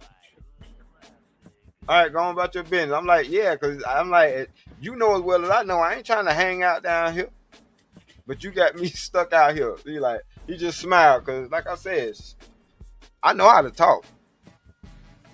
You know what I mean? At the end of the day, you still got to be able to talk. And it ain't about being docile like Rilla was saying. Like, just know what you can and can't damn do and make it home. Because there's a lot of tough folks underneath the earth. Underneath the earth. You ain't bullshitting. Underneath the earth. Oh, gee. Let's see here. Life, who's probably gonna have more time to make these special events in the child's life. I think you gotta have some balance for sure. I don't think it's one of them things where I'm never going to make anything. When you're a child, it matters when you do see your parents. It just does. But at the same time, if you have a super successful father who can't be there, that's part of the lifestyle, and that child will have to learn and understand and grow to respect that. And guess whose job it is to make that be known? The significant other, most likely the mother. That's who is supposed to make the one who is away the hero. We got an issue. So it's certain roles. But what happens is, in America specifically, in certain parts of Europe, they kind of demasculate the man to the point where he feels like he has to play roles that feminists play. So now the son don't even respect the dad like that because his strength ain't strong. Like he just like his position ain't strong because there's layers there that kind of make him soft. And I hate to say it that way. Maybe I'm not pronouncing it or explaining it right, but there has to be a role where the man's fist is ironclad and the woman's touch is soft as cotton. You know what? Hold on. He's making a great point because I'm not going to lie. The more, this going to sound crazy. I sound like this nigga now. The more you're there sometimes around your kids, it does make you a little... They damn near see the kinks in your armor sometimes. And then please don't argue with your significant other in front of them. And let's say you lose the arguments. It's going to make you weaker as a guy too. So I really do understand exactly where he's coming from. That balance between being there a lot and not being there. And when you show up, it's like a fear that set the tone. Okay, so it's two things. Bullshit dog piss. That I feel like. Who the fuck raising these niggas, man? Hold on, my bad. Go ahead, Shanika. My bad. No, I was just saying, I feel like this kind of low-key sparked two conversations. Because at first, and Drip, I think you touched on this a little bit earlier. He was talking about how you have to conform to the feminist mindset. I think with that, he was talking about, like, you have to be, like, you know, I need you to help cook. I need you to help clean and change these diapers if I'm going to be out here working too. Like, you know, that's why I think he was going with that. And I wanted y'all's opinion on that. And the second conversation would have been like, yeah, do y'all think that you have to, like, you know, that what he said was correct about the more time they spend with you, the less they'll respect you because they'll see your flaws. So with the first comment, right? Do y'all think that as men, you're being forced to kind of conform to this feminist ideology? And that's having a relationship. I want to hear from Drip, man. Drip be kicking up dust, man, and then get little like a skittle, man. Nah, man, I'm over here chilling. Go ahead, Slick. Ask a question. I just did. I wasn't listening. No. But the thing is, if as a man you do bow down to this feminist ideology, then that's on you. Your suck ass gonna get ran through. Dang. That's all. Hey, D-Rock. What up? Hey, D-Rock. Hey, if our granddads was my granddad transitioned. If our granddads was transported to 2026, what do you think they will make of all this rhetoric? They'll be locked up. They'll have to create a double Alcatraz for them old niggas. For them, if they got brought back with the mentality that they had, man, come on, bro. They'll all be locked up. That's a fact. Well, I don't know. No. But granddad said, I agree with you. Let me expound on that. And I mean by that, because you know good and well, our grandparents, if we got out of line. Oh, got you. Yes, 1000%. So they gonna the handle of the axe. I listen, man. My next door neighbor got whooped with a water hose. Right. But I'm saying, like, we talking about our like you said, Yeah, grandparents. yeah. They didn't have truancy laws back then. No. They'll have you to where you can't go to school for a couple of days. You at home healing up. You know what I mean?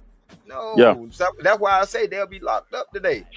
And I'll say my answer simple, Shanique. I think our elders, and I think we dumb for trying to correct our ancestors and elders when we should be building on what they laid the foundation for. The parts that we understand that were not perfect, we should adjust. But what they laid down in terms of foundation was correct and has substance. And we see that. But what happens is every generation, we keep trying to reinvent the wheel and create something new. And we stuck like Chuck because these shorties are not prepared to carry on tradition. Again, in my family, I talk all the time about how the women in my family, they don't even know. Hey, my grandma goulash, they don't know how to make that.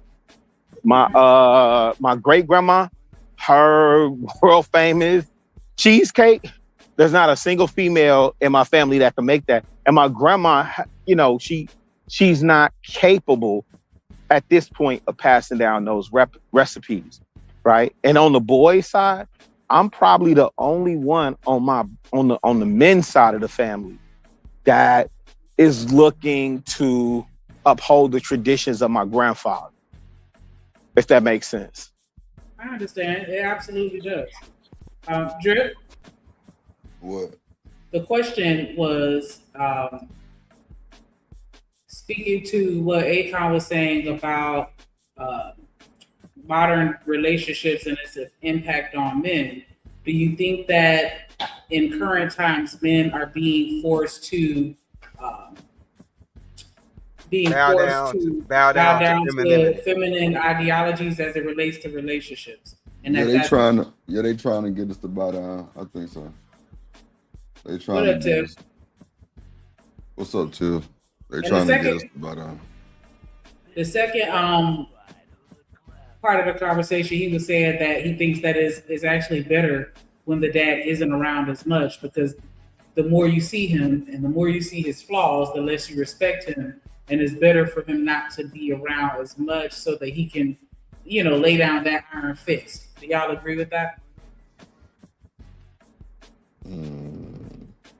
Okay. No, I disagree. Said a little? Yeah, the second part was what I was responding to. Drip, did you say a little? No, I didn't say a little. Oh, I couldn't hear. I don't know. But nah, I'm with the guys. Don't nobody want no iron fist down on shit like that. I feel. And I can explain why. But you've been created a monster. See, the thing about it is, of course, our children gonna look at us like we're Superman. You know what I mean? But they do need to see us more, and they do need to see us be us, like actual people, and realize that damn, my parents are people too. Because if you don't, what you end up is getting them children who don't know how to act because they 22 and they just found out their mom and dad is still having sex. Type of, you know what I mean? Like, and I'm not saying they supposed to know, but like, oh yeah, I'm kissing and hugging on your mama in front of you because you already know what it is. First of all, I'm showing her that I love her. Like, they need to see me more. They need, because if by you being around the house, you can actually be a father, which is what I think he left out, or I ain't heard him talk about it yet. Like, you actually have to be a father too to these children, because whatever you don't teach them or whatever you don't show them, they're not gonna know. The most important thing is your presence. I definitely agree with what you're saying, because I disagree with his take on that as far as like finding that balance where you're there enough, but just enough. Like, I don't think that that's good. I agree with what you're saying as far as like your children need to see you as a whole and not just that one side of you where you're just this, sergeant at arms. You know what I'm saying? Right. Like type of shit. You just this authority. They need to see the sides where you're loving on your spouse, like you said, the sides where you're being that authoritative figure when necessary, the sides when you're being soft and gentle when shit happens. They need to see you, you know what I'm saying, embracing your spouse in a warm embrace because she's sad, or, you know, they need to see all of that so that they can understand that we're all human and we all experience a wide variety of emotions. And they also need to see how you respond to things that affect your emotions. Okay, when daddy get mad, he, you know, do X, Y, Z, or, you know, he punch a hole in the wall versus he go and, you know, whatever. And I think that they need to see how you resolve conflict, because that's why we have piss poor conflict resolution skills, because they don't see the shit. So they don't know what to emulate, or they don't have anything to emulate. Right. They don't have nothing to go off of. You know what I'm saying? Because even if they see the wrong thing, you know, it should teach them the right thing to do. You know what I mean? So they have to see something, but not seeing nothing leaves them open for anything. And, you know, like that was very important what you said as far as the being able to see all the sides. That's what I was trying to say.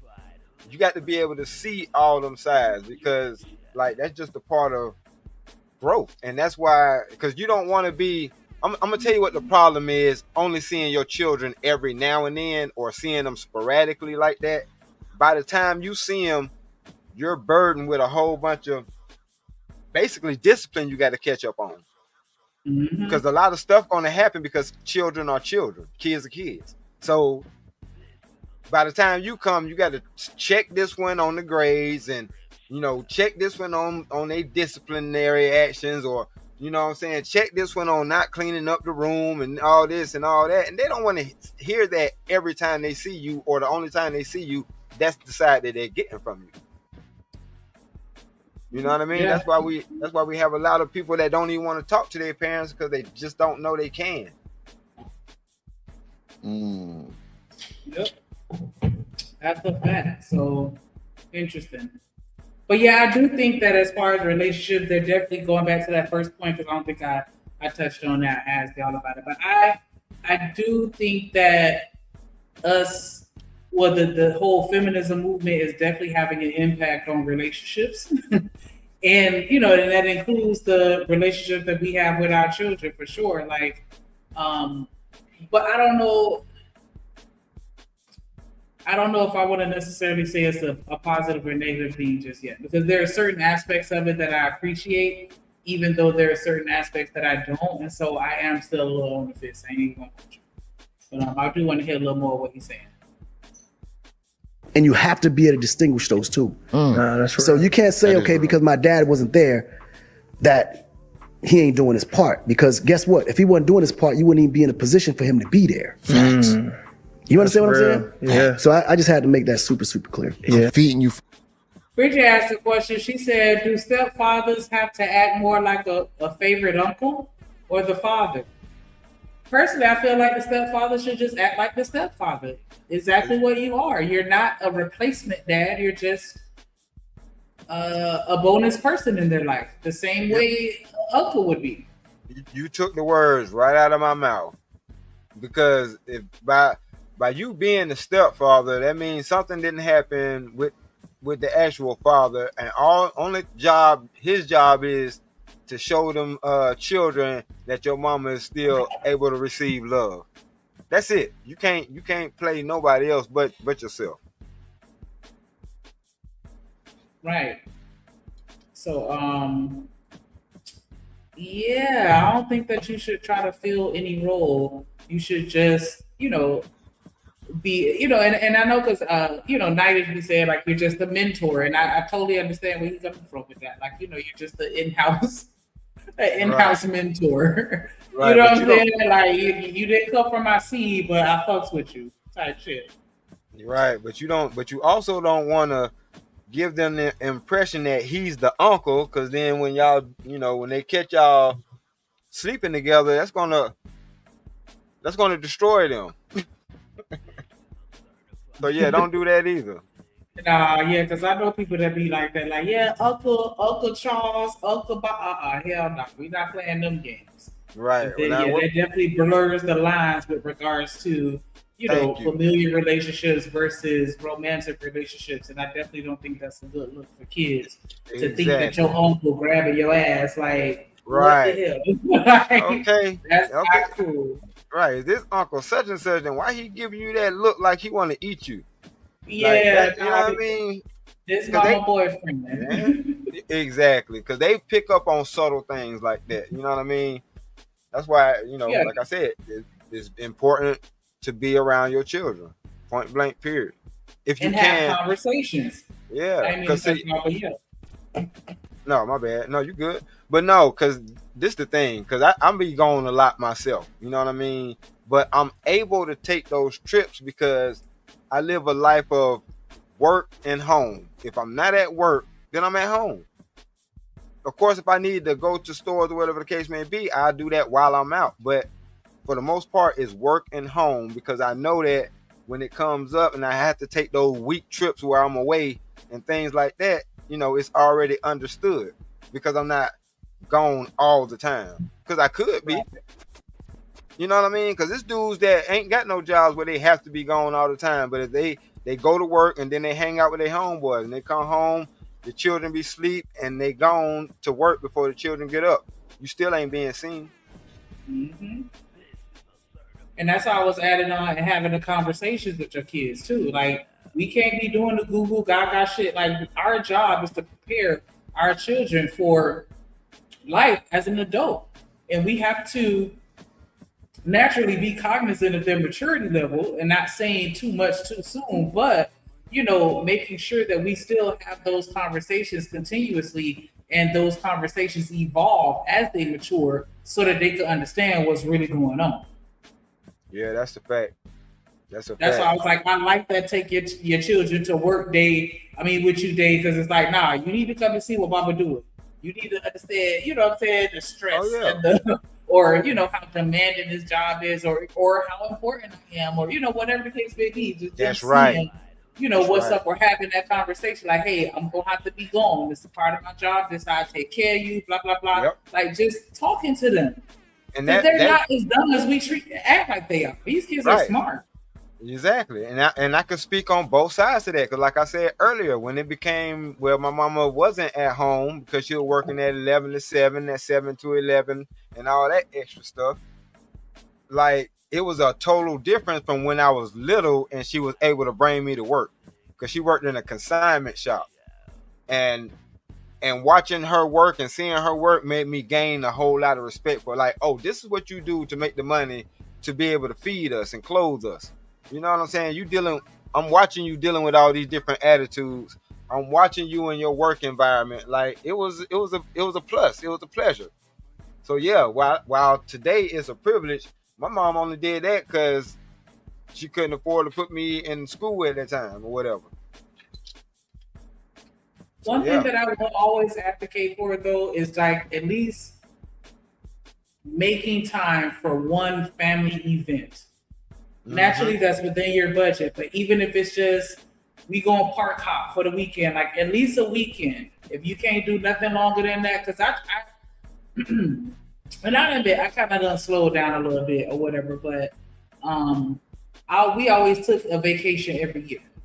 You feel me? Or, and now we just kind of do random shit. But if you're not going to do stuff on a daily basis with your kid, like just taking apart setting aside that one weekend during the summer or some shit like that, where y'all can just really spend time with each other and vibe. Because that Monday through Friday, you at work, they at school, y'all come home, they doing homework, you cooking, doing this, that, whatever, they go to sleep. Like, you don't really get that time during the week, Monday through Friday, to really chill and bond with your kids. And that's why, and then on the weekends, sometimes we be on our own little thing too, especially if you working, on the weekends or whatever. But yeah, we got to take that time to sit down and just have those conversations. And like, my mom was real big on dinner time. Like, we got to sit down as a family and eat together, not you eating in your room, I'm in my room, he in the living room. Like, nah, we eat together. Right. So we sit up and talk. What up, BJ? What up, Artifacts? What up, Chop in the building? Hey, boo. But yeah, like little things, eating dinner together. That shit matters. Yeah, that's why I was telling Rilla when he asked that question, like, nah, I don't think you want them to come back because they did not play. And plus, if you thought you were coming to the table and brought that phone to the table, yeah, you were gonna get hurt. Yeah, we Something have gonna no happen to you. We got that rule: no electronics at the table, and they get on my ass too. Like, Bobby, what you doing with that cell phone, Bobby? Right, but I shout out to you for trying to keep up that tradition because you understand the importance of it. Yeah, I try to stay tapped in because they may not necessarily tell me everything that I want to know, but I'm a damn sure ask. Right. Yeah. From a Because distance. everything. Right. Right, go ahead.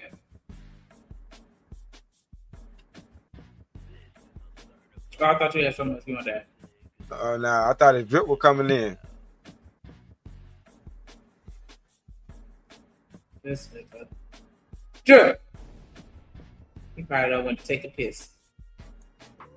So with all the money you made, all the being a global superstar, what was the decision making going into like these are the women that I could marry, or this is the type of woman that I'll have children with? Because those are some big. You got to be very careful who you have kids with. You got to be you got to be able to choose them properly. Yeah. Like I was actually blessed because all the women in my life are just amazing. Yeah. But I kind of saw the character already though. Like I knew how far I can go with that, and I knew how far I can go with this.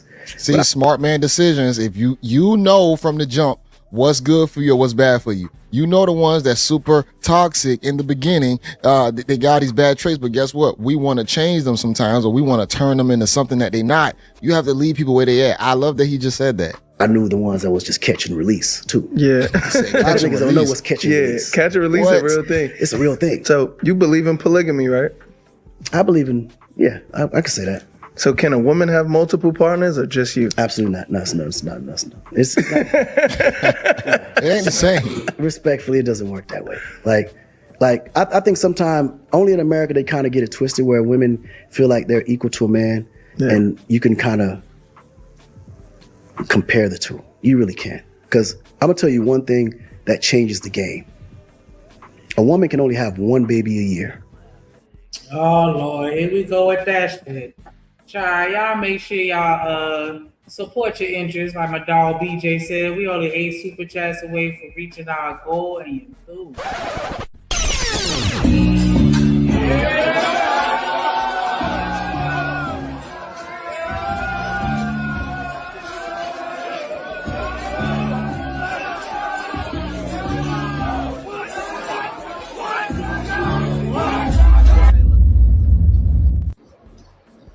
What up? Oh, yes, we hear you loud and clear. What's up?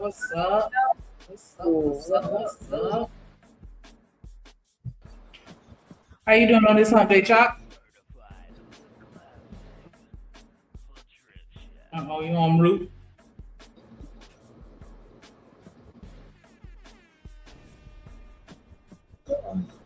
Oh, okay. Yeah, I want to. Damn, it went back on mute. While she getting that together, y'all make sure y'all hit that like button and subscribe. Scroll up through the comments. Moderators on their shit and they dropping all the links. So make sure y'all click on every channel you see and subscribe because we building a nation. And you ooh. You can tap in, Chop.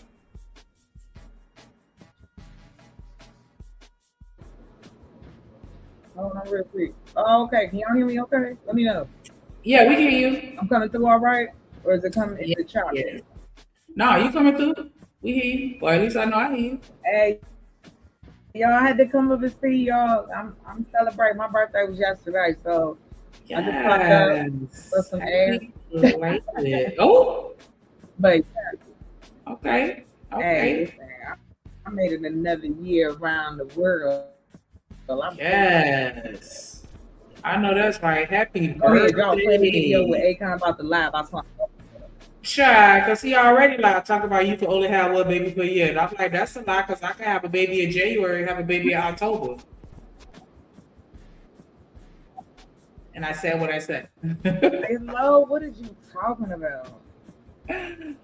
But Child, yeah, that's just girl. They be trying to.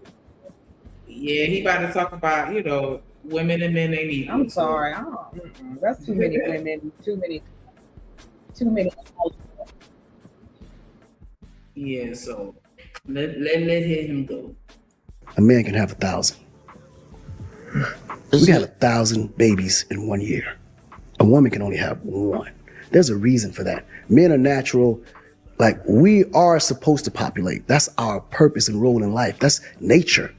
That's why you could put 1,000 niggas on one corner and you let one bad chick walk past, you gonna see 1,000 heads go like this. Damn.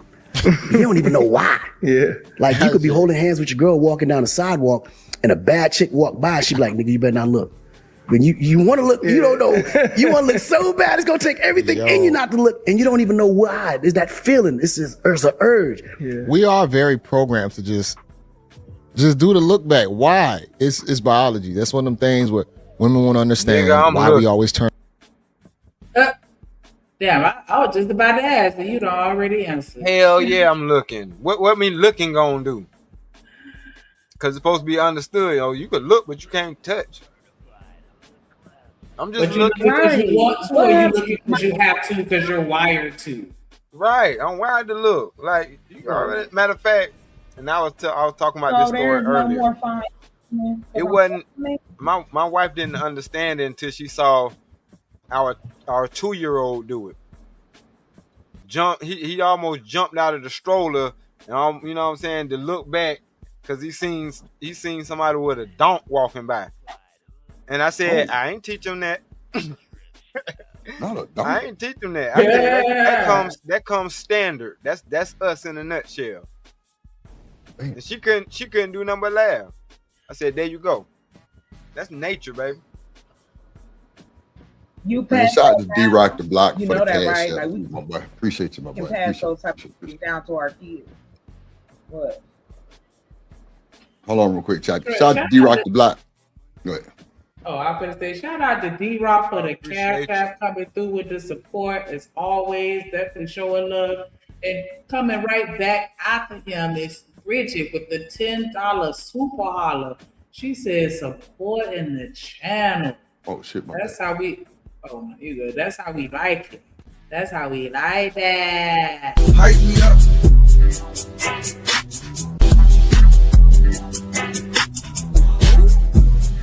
On me, you the one. Ain't nobody fucking with. My tail lady, my fucking T-Late. Be with, shouts out to T-Late. Don't call the Shaq Queen, my T-Late. And you the street solid, big with.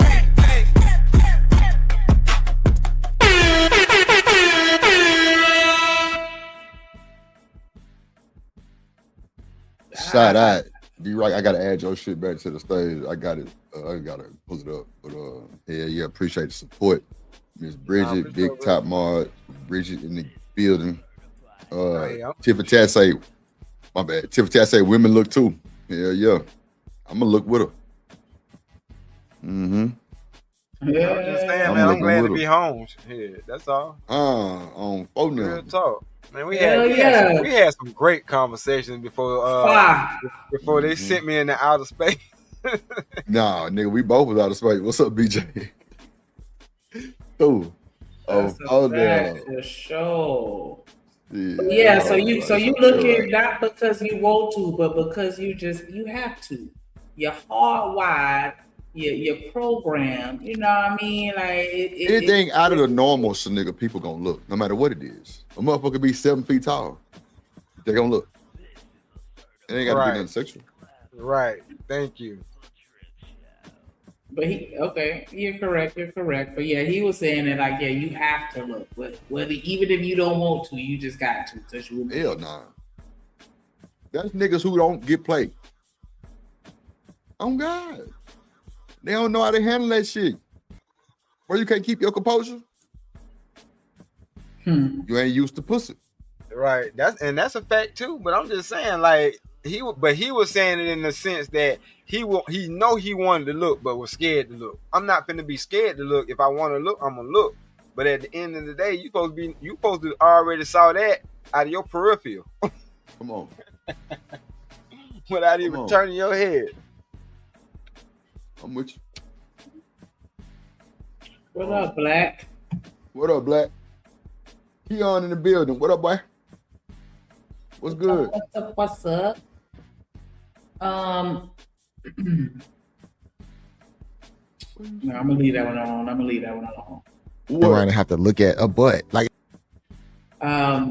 Why do they always put procreation into the equation when the topic is about promiscuity? The topic wasn't about promiscuity.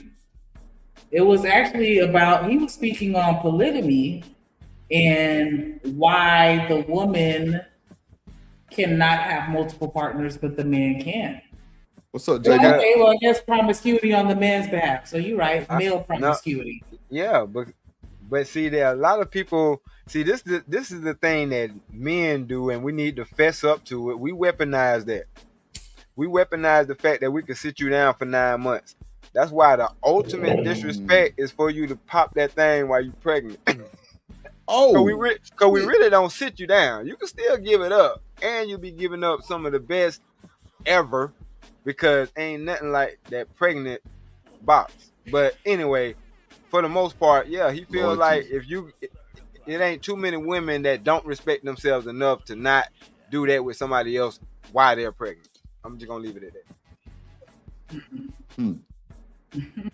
What you think about that pregnant P? Shanita? What's up, Art? I mean, I dropped it, Tiff. I do believe that there's some truth in what he said, although I can only speak from a woman's perspective. I did have a lot of people that were on me when I was pregnant, and I was disgusted by it. I bet you did. See, first of all, it's two things though, Shanika. They know they can't get you pregnant. That's one thing they know for sure. And two, that thing it comes with an extra layer of lubrication. Lord Jesus. We do not care. Hold on, and number 3 might be the most diabolical part. Number 3, since the baby is in your stomach, it's pushing your bottom closer to the top. Oh my God! Hey, so I'm just saying, you know, we got for the game. Oh my God! Let me tell back. Well, you learn something new every day, boy. You learn something new every day. Oh shit! You see, Chocolate seen D-Rock up here and pull the ass up. Here you go. Yeah. That shit. Yeah, exactly, Tiff. That shit is disgusting. Yeah. Like, Tell me how I'm you lying gonna though. stick your meat in some child? It ain't his. Easy. The fuck? It ain't his. You don't care. Go to bed. Come on, man. I'm saying that's better than any birth control, because you can't control it. You're already about to give birth. Like what we need.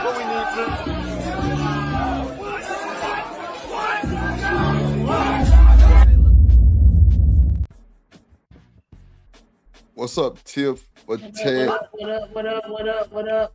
In the building. All right, can y'all hear me? Loud as hell. Yep. Oh my God, hold on. No, you good. I'm fucking with you. Oh, okay, What's I thought up, I had my Jasmine volume Jones? turned What up. Hey y'all, what's up? What's going on with you? What's good? What's Listen, saying about the I got a bone to conversation, Tiff? pick.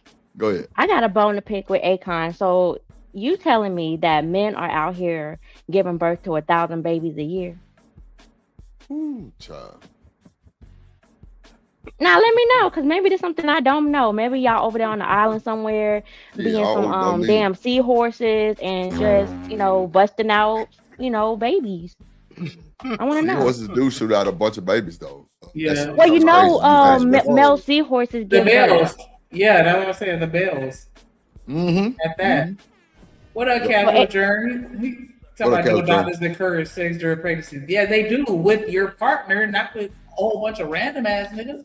That's the disgusting part. Like, okay. And that's another thing too. I was hearing it on my way up. So that was one of the things that got me too when I was pregnant, like the amount of men that would try to, hit on me. And it's just like, sir, you this big belly, right? It's Yeah, but you got a big booty back there too. A lot of y'all ain't had no booty before you got pregnant. Now you got some ass back there, niggas looking like, ooh.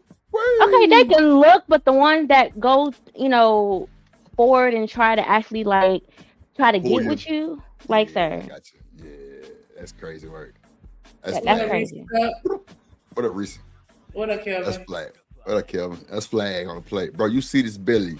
You know it's a baby daddy involved or not involved somewhere. But you gonna shoot your shot, huh? Fuck it, Dad. Nigga. What? Right. That's usually a part of red flag. The creepy ones. That's a part of their pickup line. You still with the daddy? Right. Out of my face, nigga. Oh my god. That's desperate to me, bro. It's like screaming desperate, bro. But come on now, Drip. Let's not act like it ain't no desperate dudes out here walking this earth. No, that's roaming for this planet. sure. That is a for shit show. Yeah. It's a bunch of them desperate motherfuckers, rock. Cause bro, if Shanika and Tip was getting hit on every fucking time they went outside, then yeah, different niggas, just a bunch of them. Or niggas like you said, you can't get them pregnant, but goddamn, my nigga. Yeah, I'm telling you, I'm just giving folks the mindset of them dudes that, you know what I mean? Hold on, real quick, D-Rock. All right. Hold on 1 second. Let me bring somebody up.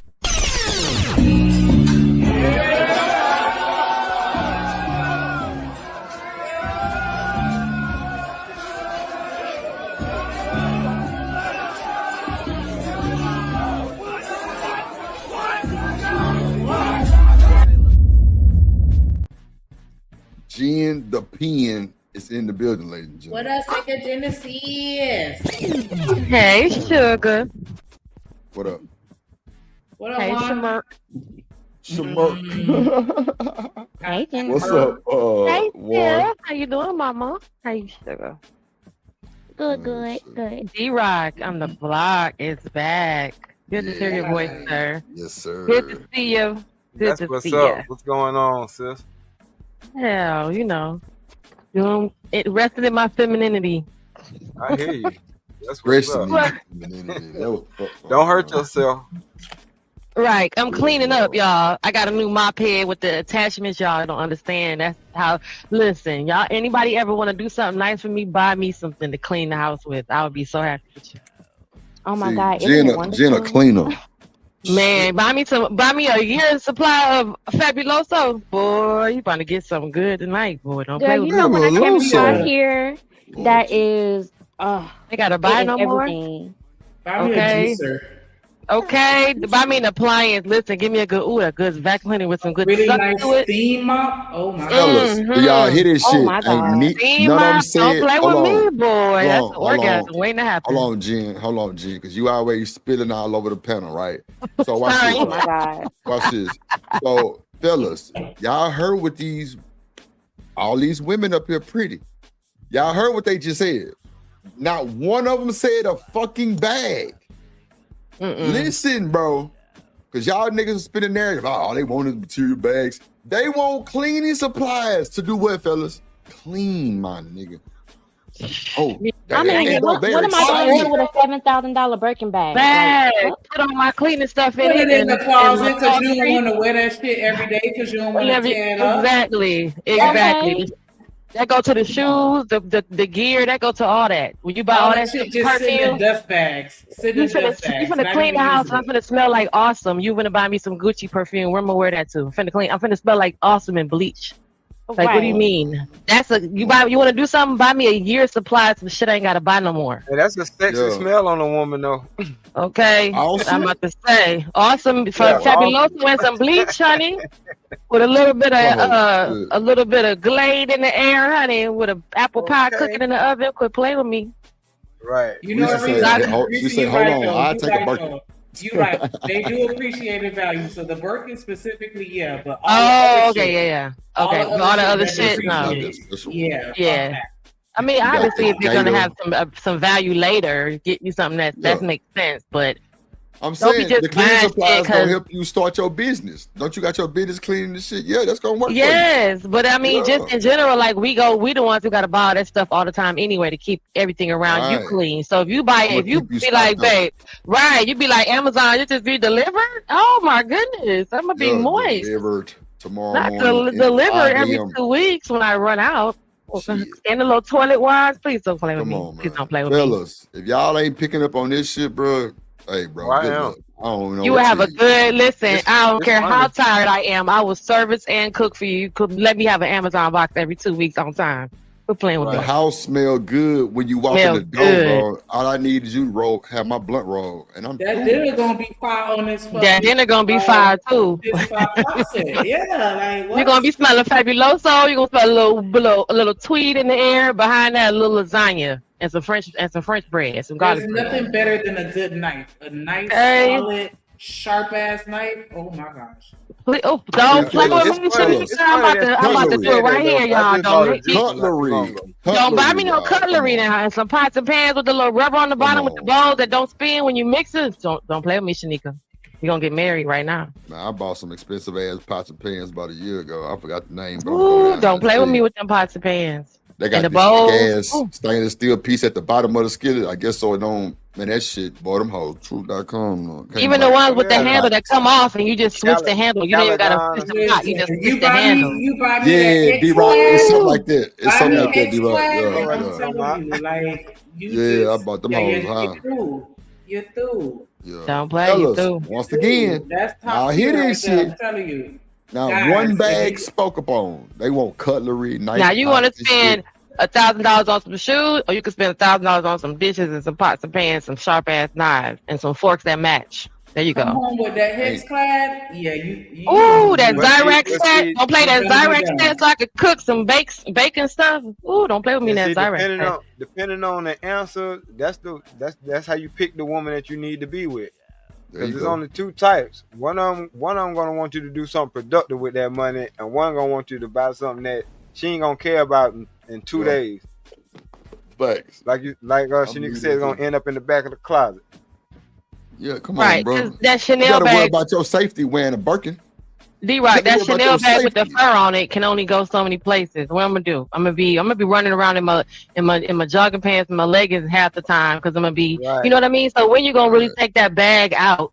Because we You gonna waiting have on to you get to over take side us your out. head for that motherfucking bag. We waiting on you to Man, take us out in Jen. it. Okay. Jen, why I bought that happened But to you me. ain't I lying. bought a pair of fucking YSL shoes and And never go where? fucking wore the shits, and then they got too small and I ended up giving them to my fucking cousin. Okay. Right. Wait, I got a Coach bag, Coach shoes, and a Coach shirt.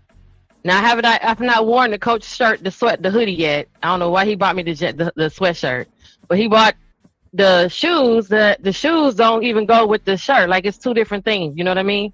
So But even he didn't- that. Look, so how But he you just gonna- saw Coach and he was like, "Ooh, a hookup! Like I'm gonna hook you up." Man. I appreciated You gotta it. get a man some type I of love appreciation. Coach. I love Coach. I carry my Coach bag, That's but diabolical. Coach is But a but really his good dude quality. Like y'all you do hit differently when you do know, like it's not. I'm walking around every day with that bag and how much it costs. Like it's not, you could have done something you else. Ungrateful, bro. I ain't have to do Now a I'm just bitch ass saying thing. for every How day, come I can't just give you the wear. bag? How I can't just you don't wear But that you don't shit need to be every day. walking around with You don't $600 wear with you every day. designer every day. Okay, so back to the point that it's sitting in the in the So why closet you waiting on stressing you. about it then? So That's, why you you could have mad bought at me the some nigga because cleaning he bought you some supplies. live shit? Fuck all that clean supply bullshit. Nigga bought you a live ass bag and you over here complaining. But I'm that's not what even complaining. bro, I'm I just did. saying that I did that as a I can test only to go so many myself. places.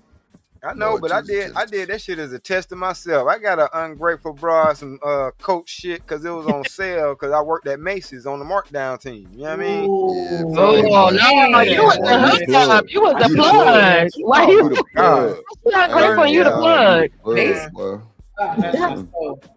Yeah, you Super got the sure. wrong one because that would have been baby. What you got? Listen, what's on sale this week? Because you the plug. Yeah. So Macy's in Nordstrom. so Okay. now I'm the plug. Now If you getting at the discount store, yes, you. yeah, so I'm saying I gotta be giving some discount for me to be that man. Ain't that a bitch? Oh, you was already the man when you came Nah, home. that sound like some bullshit to me. It's bullshit that you was already the man when you came home. Jen. I like my little Coach stuff. I'm just saying I can't wear it everywhere. Nah, I'm And just I saying you though. know.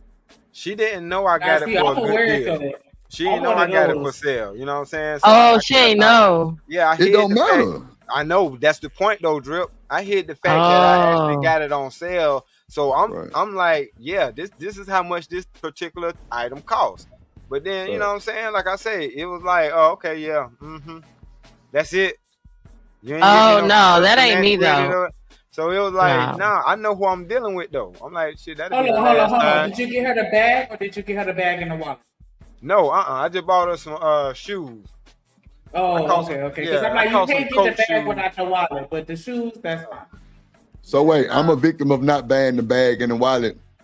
I had to go back and buy the wallet. That was some bullshit. You didn't know you was supposed to get the bag and the wallet. The lady That's why at they the store mad. told me that at Saks. She told me, and I was like, "Yeah, you trying to play me? You trying to get upset?" No, that's why they match. They go together. Bag, no wallet. Had to go back because I seen the face expression. I say, "Oh, bag, no wallet." Why you think I got the shoes, Drip? Because they already match. They got the left one that match with the right one. That's what I'm saying, D-Rock. My shoes, That's a my, good I'm one, G. saying, my shoes match my bag, but the shirt don't match. So I just don't. I know he was trying to do his intention, but he didn't like it's a hoodie, so I really, I can't wear it, but only a certain time of the year. So I was just like, okay, man, I see your intention, because he was on it with the shoes and the purse and the wallet match, but I was just like, what am I gonna do? I can't wear this hoodie, but so many times a year, And it's that white, it's that new white, so But it's you know not what I mean? made for you to wear every day, G. I know it's not made for every day, and that's why I said I was giving him credit because I see his effort. But I was just like, babe, I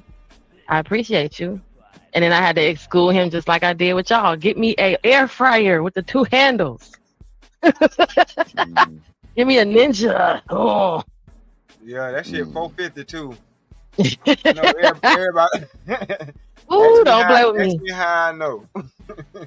The air fryer that got 2 levels that you could cook 3 different things in it. Yeah, you can do a rotisserie in there. Jesus, yes. Yeah, it does everything. That's a mini oven, really. Like that thing does everything. Yeah, it's meant to. You're right. Do you think that make the women stop cooking? All these old it'll air make them cook fryers more. and shit. No, it'll make them cook more. Because now we can cook stuff that usually took a long time in the oven faster. And it makes it convenient. And it's healthier. Yeah. Because you're not deep frying everything. Right. So before you couldn't even make an apple pie. No, because before you couldn't bake nothing and then bake something else. Right now, if you was gonna have a baked dinner, you could wait and then you got to bake your dessert. Now you can put you can put it in the air fryer or in the Ninja, and then you can still use the oven. So it gives you more places to use. Before everything was done. And remember Thanksgiving? Back in the day, everything was done on that one stove, and you had to wait for one eye to be done, something to be done to start cooking something else. You got to wait for the oven to be done with that to start cooking something else. But now you got the air fryer. You got 2 different kind of air fryer. You got a Ninja. You can got with 3 things going at once. It's still got an oven. And a microwave. The one with the double door. Technically, it's a stovetop oven. It's no different from cooking. Well, my Ninja make smoothies and shit. I ain't got no air fryer Ninja. I got a Ninja to make smoothies and shit. So now you got that. So now you can make all your original sauces. You ain't got to buy no sauces. You got to kind of that's like a food processor. Yeah, you can make all your original sauces. It comes with the dough maker and everything. So you can make pizza straight up from the scratch. You can make the sauce, the dough, and then cut your own vegetables, grind your own meat up, and you can make everything because you got all them devices now. And then your oven's still open to be cooking in. And you making your own marinara. And you make exactly. That's why I say you can make everything. You already gonna cut the vegetables up. You got your cheese. You can make your dough. You can make your own marinara. You make your pizza from straight scratch. And while you still got an oven, you still got space to cook because you got the other stuff helping you. Right. Hold on, real quick, y'all. Let me do this because everybody. So the next topic, real quick, so we can just kind of get this over with. JD said, check your phone. Oh shit! Single women shouldn't be voting. What you think about that, ADS? I mean, Lord Jesus, not ADS. D-Rock. ADS in the chat. What are ADS though? But wait, that sounds like some shit ADS would be going against though. But go ahead. Oh, said, wow. Single women shouldn't be voting. Correct. Do you think that single people? We're not gonna say. I was gonna say, why is it specific to women? I was gonna ask that. Single people should not be allowed to vote. Well, I had to tailor my answer based off the question, but since it's gonna be single people, then it just goes back to basically how it was back in the day. Shit, you had to be married and be a functioning part of society to have a vote. because a lot of people don't have the same interest. And if you're single, if you don't want kids, you ain't trying to have a family, then a lot of the laws really don't even apply to you. Mm-hmm. So Hold on, why y'all, real quick. you got a word to say? You know what I mean? Because it be the reckless single folks who vote for where they are pro-choice type shit. You know what I'm saying? What up, Just Jay? Hold on real quick. What up, Just Jay? Shout out to that boy JD 1965 for the Apple Pay. Appreciate it, my guy. Peace, salute.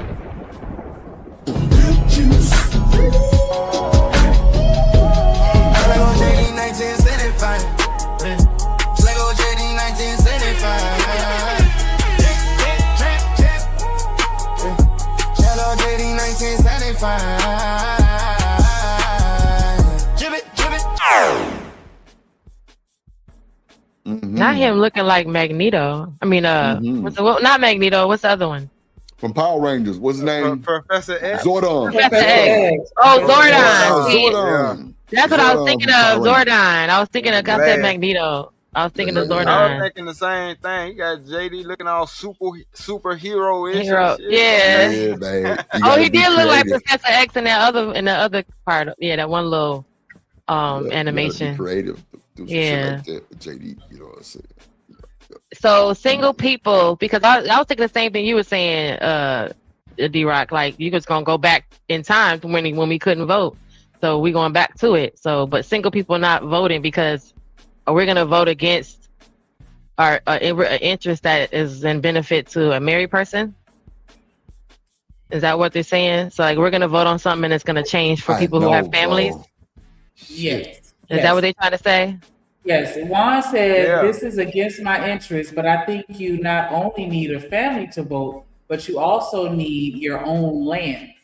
Right. Something else that single people don't usually try to be, concerned with. With is right, families and land and property and mortgages and stuff like that. But that reminds me of the argument where they talk about like, the homeowners in a particular community. That's why they have a homeowner association. Like when everybody's renting, they don't really give a fuck about, the same things that everybody that's a homeowner would think about. Real talk. Right, but it's kind of like what you gonna? It's like the egg before, what came first. Like you can't. Everyone couldn't own a. See what I'm saying? It goes back to a time where everyone couldn't own a home, and then there was no other option, so someone had to be a landlord. So go back and take that away and make everybody homeowners and give everybody the same even opportunity to own a home, and then come back forward and say, okay, now you would about y'all voting. But we still hanging from a time where we wasn't able to even own a home at some 10 years ago, and then they've always been able to own homes, and then that wasn't based on being married, because when you was black you couldn't necessarily vote even if you had a family because you wasn't a homeowner. But why y'all still holding on to that shit though? No, I'm saying this is going back to that. Us not being able to vote because of that is literally what happened back in the day. So we going back. That right in itself taking us back there, because that's exactly what's happening before we got the right to vote. But see, I was that's just using the the homeowner thing. thing as an example. He mentioned land. But even then, Shamika, back then you couldn't own a home. You couldn't be a homeowner as a single person, even if you were black. Back then you had to be married, or that was the marriage they were pushing for couples and marriage. So married black people wasn't able to even vote back then when they and own a home. So there was that's going back to that kind of thing. Right. But see, back then also the reason why they did it is because it made sense. Like it made sense because if you're a single person and you got land in the home, it could be taken from you. You know what I mean? A lot easier than if you got family, because family means that they respected your legacy, right? Right. They respected that you were passing it down, and you had They had a lot more people to contend with. A lot more people, right? It might be a small set of Johnsons over here. Like I might have moved over here with my old lady, and we built our little family. But I'm not the only Johnson boy. You got a whole bunch of Johnson boys throughout the county that you have to contest with. Versus me just being single, standing out here on my own. Right, I see that. Yeah, that's what I'm saying. Like it's back even. That's why I say even for that back in that time, we're going back in time because even back then you couldn't own a home if you were single, and then if you were single and if you was married and black, you almost You know, you was just getting the right to do anything. So it's kind of like, where are we going back in time for? Well, the thing, I don't know, because I think the thing is what was being missing is you ended up getting those rights by being married. You see what I'm saying? That was the whole thing. That's why it was so marriage driven, because like you said, you couldn't own this or own that unless you were married. Mm-hmm. You know what I'm saying? That means you got a reason to build now. So we're going to allow y'all to build because you have a reason to build now. Right, but we also however, we still had marriages out of the transaction for that reason. And then we have the whole other case of you know, situations happening because people really didn't want to be together, but in order to get somewhere, they had to be together. Yeah, but see, and that's where all these laws had to be tweaked and things like that. Because now you're talking about you forming a nation at that point. But a lot of the stuff, feminism taught women that the laws that were in place prior to, you know, the change was actually a bad thing. The reason why you had to be married to vote is because it was going to be one vote that came out of that household. It wasn't going to be a split decision. But see, now you're able to split the decision, and now you're able to cause a lot more chaos or confusion because and you think people that's don't better? have people don't have a united vote. Because Right, but I don't think it's confusion. I think they're upset at the divide. They're upset that before. I mean, think about it in real life. Of like, if you have a team of people, and if you're playing along with the rest of the team, as long as you're on the other team, I know who my contender is. I know, you know, you can see everything. But the moment that you think you're the star, you know, the moment that you stand out and do something, so I feel like some part of it is just that it's the change, that whole change is bothering them. No, because otherwise. Because see, the thing about it at the end of the day is about representation. Like when these political people come out, they represent a certain thing, and that's why if you notice the people that are in office, like they show what they do. They show off and showcase. They run their ads based off of, I'm a family man. I have family values. You know what I'm saying? They push the family value narrative because you're trying to tell us or convince us that you coming from a place where you're not single-minded. Like a person who don't have a family, or a person that don't have, let's say, wife and kids versus a person that does, they shop differently. When they go to the grocery store, they have to buy for more than just themselves versus the other way around. So your mentality, it's not a bad thing. It sounds the way you're trying to present it. It sounds like a bad thing. I'm not saying it's a I'm not saying it's a bad thing. But let me make it personal to me. If I don't have children or don't have no responsibilities, all it is just me going, you know, me living my life in my house.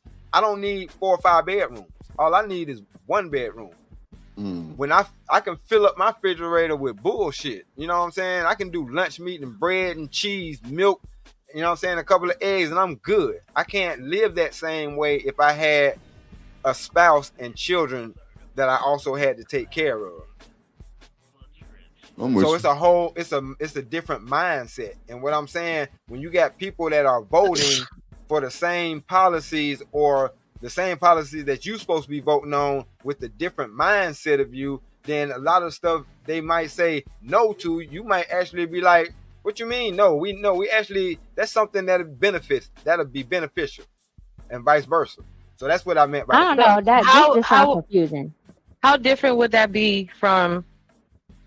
So I'm just trying to understand. I mean, I understand. So they're concerned, right? They're concerned that us single people that don't have children, that are not married, we're gonna vote, and our interests are completely different, and our mindset is different, right? So, and the concern is, or the goal is to secure the household that has a single solid vote. So that kind of is, I don't know. That's like, okay, so you're telling me a woman in the household. Hold on, just real quick. Let me preface it with, I'm not saying anything. I'm just trying to have a conversation based. Right. I know. I'm saying. Yeah. So I mean, it's a phrase, you know, like, so you mean what they're trying to say is that woman that's in the household with the man, they're gonna vote one. Hopefully hopefully they're supposed to be on the same page, right? So in real life, they're supposed to be on the same page. But God forbid that the woman the concern if I was married would be if my husband is going to not vote or vote against something that would benefit me as a woman in the world that we're in. So because that would be something that why would he vote on something that benefits women even though he's married to one, and that it gives me the right to have a job, you know? So he doesn't. All the men collectively think that women shouldn't work, so they vote against the right to have a job. But see, hold on, time out, because that's another thing or another way of thinking that single folks get to have that the person that's in the family don't get to have. The person in the family, he's thinking about his wife and his children. He ain't think about all the other females, because they can do what they want to do. In his mind, but that would go for his wife and his daughters, the same right that the single woman had. So I'm not gonna vote for the right because the single woman's gonna get it. But when my daughter grows up, she ain't gonna be able to get this right either. Because I voted against it. I'm not saying that, but that's a household. But that explains why the ideology is different. See, when you heard it, you took it and listened to it from a single person's POV.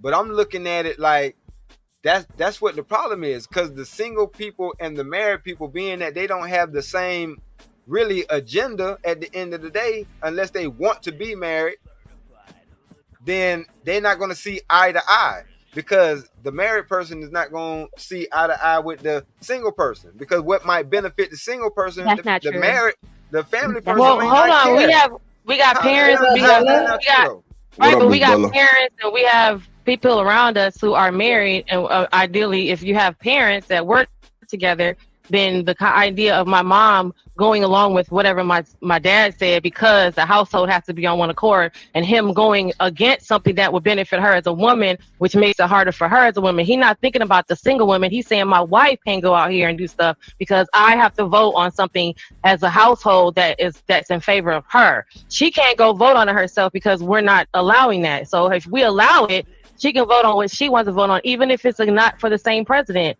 But for whatever reason, it's like, well, the household has to have the same vote, which is understandable. We understand that makes sense. But the question would be, okay, then is he going to vote against things that would go against his actual wife being able to function in the world because it's going to benefit single women?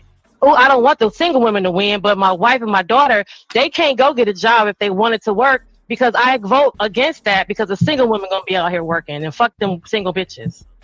Oh, shit. Is what I'm saying. So that's why I'm like, okay, so the household voting, we going back to that, and then what? Hold on, Jim. Wait, what? You gotta let somebody rebuttal your ass. I actually kind of want to shift it a little bit, if it's okay, and make it, instead of should single people be allowed to vote, because that sounds very controversial, right?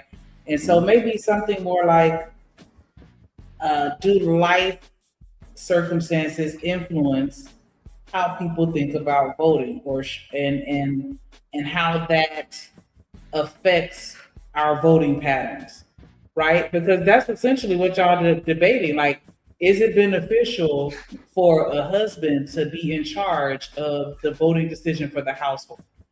You know, with them being on one accord, and talking about things like how married people vote differently on things like maybe education because they have children, whereas opposed to somebody that's single may not necessarily understand it from that parental perspective, and they may not, vote in that same kind of way. And so, like, can we just shift it to a person's a teacher circumstances instead of just being single? Because I don't want to single out single people.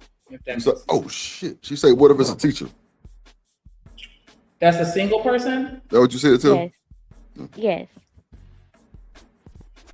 Because like the idea, like the single people aren't family minded or don't think, not saying like, I know the different laws and things, but just the idea that single people may not be on the same accord as married people, to me sounds kind of, I don't know, that just sounds weird to me, because it's like, even in the household, like the husband and wife may not agree politically, but that didn't stop them from being together. And I don't think that would like cause chaos in the household. They're together because that's what they want, not necessarily like, as far as the man being in control of that for one vote, like you would think each vote should count. So why make the husband and wife one vote versus them being a separate vote. Depends on what they're voting for on, whatever is important to them. So that's why I'm trying to understand what's being said. But that was just a question. Does having children or a spouse actually change how people vote? That's what I'm asking. Do you think that having children or having a spouse is going to change your perspective on how you vote? I mean, I guess it depends on the person, because it may or it may not. You have people out there that don't vote and they have children. You have those that do vote and they have children. So I think it just depends on the individuals. But so she dropped. But to anybody else on the panel, so do you think that it's not necessarily going to change your perspective on how you vote, but maybe change how you prioritize those issues? I mean, for But me, D-Rod, do you think that your voting patterns change as a result of having kids I didn't before I even had kids and a wife, I ain't even care about politics. I'm like, look at these monkeys in these suits talking about boring stuff. Hell no. Wow. Oh my God. Wow. Okay. I wasn't studying it, like for real. I didn't care about that. But then when they started making laws that affected me personally, and they were like, oh no, like you should have voted for this because that's why they got these particular things in school. I'm like, oh, that's wild. Well, that's crazy that the lower laws that affects you as a single person, but it's just not. I guess not. We don't pay attention to them because they work for us. I'm not saying we don't. I can't speak for everybody. I could just speak off my experience. And like I said, as a single person, I was out here living my life, la vida loca. You know what I mean? Like I ain't give a damn about none of that law stuff. I was just trying not to break them. Yeah. Yeah, because I mean, I don't gonna say that for me to vote for me, I'm aware that other people have kids and I don't want things to happen to kids. So just because I don't have any, I'm not gonna vote against a law that's gonna protect the child because I'm single. Yeah, but I understand. But that's crazy for them to say that I have that mind state I'm gonna go, lean a certain way because I don't have kids. So I'm gonna, vote against or not vote for something because I don't have kids. Like, that ain't my damn problem. But see, this is why they ain't really want y'all to vote. Right, that's what I'm saying. To think that we don't get to vote because some people don't care about your kids, but the ones who do, that's not fair. No, it's not that, Genesis. What I mean by that is, you see how just even in this conversation, y'all added so many other irrelevant layers to it. You know what I'm saying? Because the thing about it is, people back in the day, because they don't do it now, but people back in the day respected marriage. It was two people becoming one. You know what I'm saying? And like even now, when me and my wife we talk about politics, I'm like, who you like? You know what I'm saying? Like who laws or politics or whatever the case may be, who you leaning towards? Like it ain't no what they call a dictatorship. Like just as human beings, we supposed to be having these conversations. So it wouldn't be no surprise that you like such and such for whatever reasons. So it wouldn't be like, no, I'm making the vote and I'm the only one that's making the vote or whatever the case may be. No, two people who I guess got married, like JD said in the chat, you should be able to be on one accord. Like, why would I go to the ballot box without your input on this vote? If I could just interrupt for just a brief moment, and make sure y'all hit that like button. Make sure y'all subscribe. And we 5 more donations away from reaching our goal. If y'all can help us out with that, it would be greatly appreciated. If not, again, that like button and that subscribe is more than enough. So for those of you that are just tuning in, you know what I'm saying, we might be ruffling a little feathers right now, but this is what made good conversation, in my opinion. So, we gonna talk about it. So we asking in general, does your life stage, right? Whether you're single, married, raising kids, does that change how you think about voting, right? Because we want to be absolutely clear in saying that voting is a fundamental right. It's not something that you earn or, any of those things. We're not trying to imply that anyone should be prohibited from the right to vote. That's absolutely not the conversation. So You could take the slander and the take all that shit somewhere else. That's not what we're saying. Voting Right Act of 1965. Okay, we're not saying that. Okay, all we're saying is on one side, we have the argument that people with spouses or children may approach voting differently because they're, because of those key changes in their life. We have them thinking more of long term or, whatever, right? And then on the other hand, you got the idea that, your relationship status or parental status doesn't define your stake in society, because single people contribute to society just as much as, married folks, if not more, because there's more people that are single and married. So we're not gonna, again, diminish their value, but everybody is still equally impacted by policy, period. So a single person, still, there is an argument that it is necessary for them to have that opportunity. So that's where we are and what we're talking about within the conversation. Drop your opinions in the comment. You know what I'm saying? Let us know how you feel. If you like it, like I said, hit the likes and the super chat, and you do. Quick question. All right, so go ahead. Hold on. Quick question. And this is for the single people. Single people, would y'all vote for? Would you vote for a law that says that every married person, once you sign this, every married person is gonna get $1,000 for the next 3 months? Everybody who was married for a year prior to today will get $1,000 a month for the next 3 months. Would you, as a single person, sign that? Absolutely not. That? Absolutely not. Because you go out there and explain to me why you get that $1,000 if I can't. Point proven. That's my but that's me to say that they're not going to vote on something that would benefit you as a single bills person. Just like you got bills. So they wouldn't vote on it for you though, because it doesn't benefit them. Same thing. That's some bullshit. Bella said single people may not care about little boys and little girls' bathrooms, but parents do. Yeah, but that's crazy to think that you would not vote on it or vote on something because you're single and you don't be like, well, I don't care. I think that's you know what I mean? That's crazy. Be like, well, I'm not gonna vote on this because I'm single and I don't gotta worry about it. But why would you do that? That's a different kind of person that don't need a vote. I know it's a handful of people that's like that has that mindset though, Genesis. A handful of people. We talking about the masses. The masses would have answered the same question that I just asked, just like how Shanika do that. First, I want to know why you getting. Right, but that would be even on both sides, because that's to say, like I said earlier, that means you wouldn't vote as a married man. You wouldn't vote on something that would benefit me as a single woman, because it ain't got nothing to do with you. Yes, I would, because like you said, we have children. Our children ain't married, so they single. So we can vote on both of y'all, but y'all don't see ours the same way. You see what I'm saying? And that's why, like I said, you just prove my point.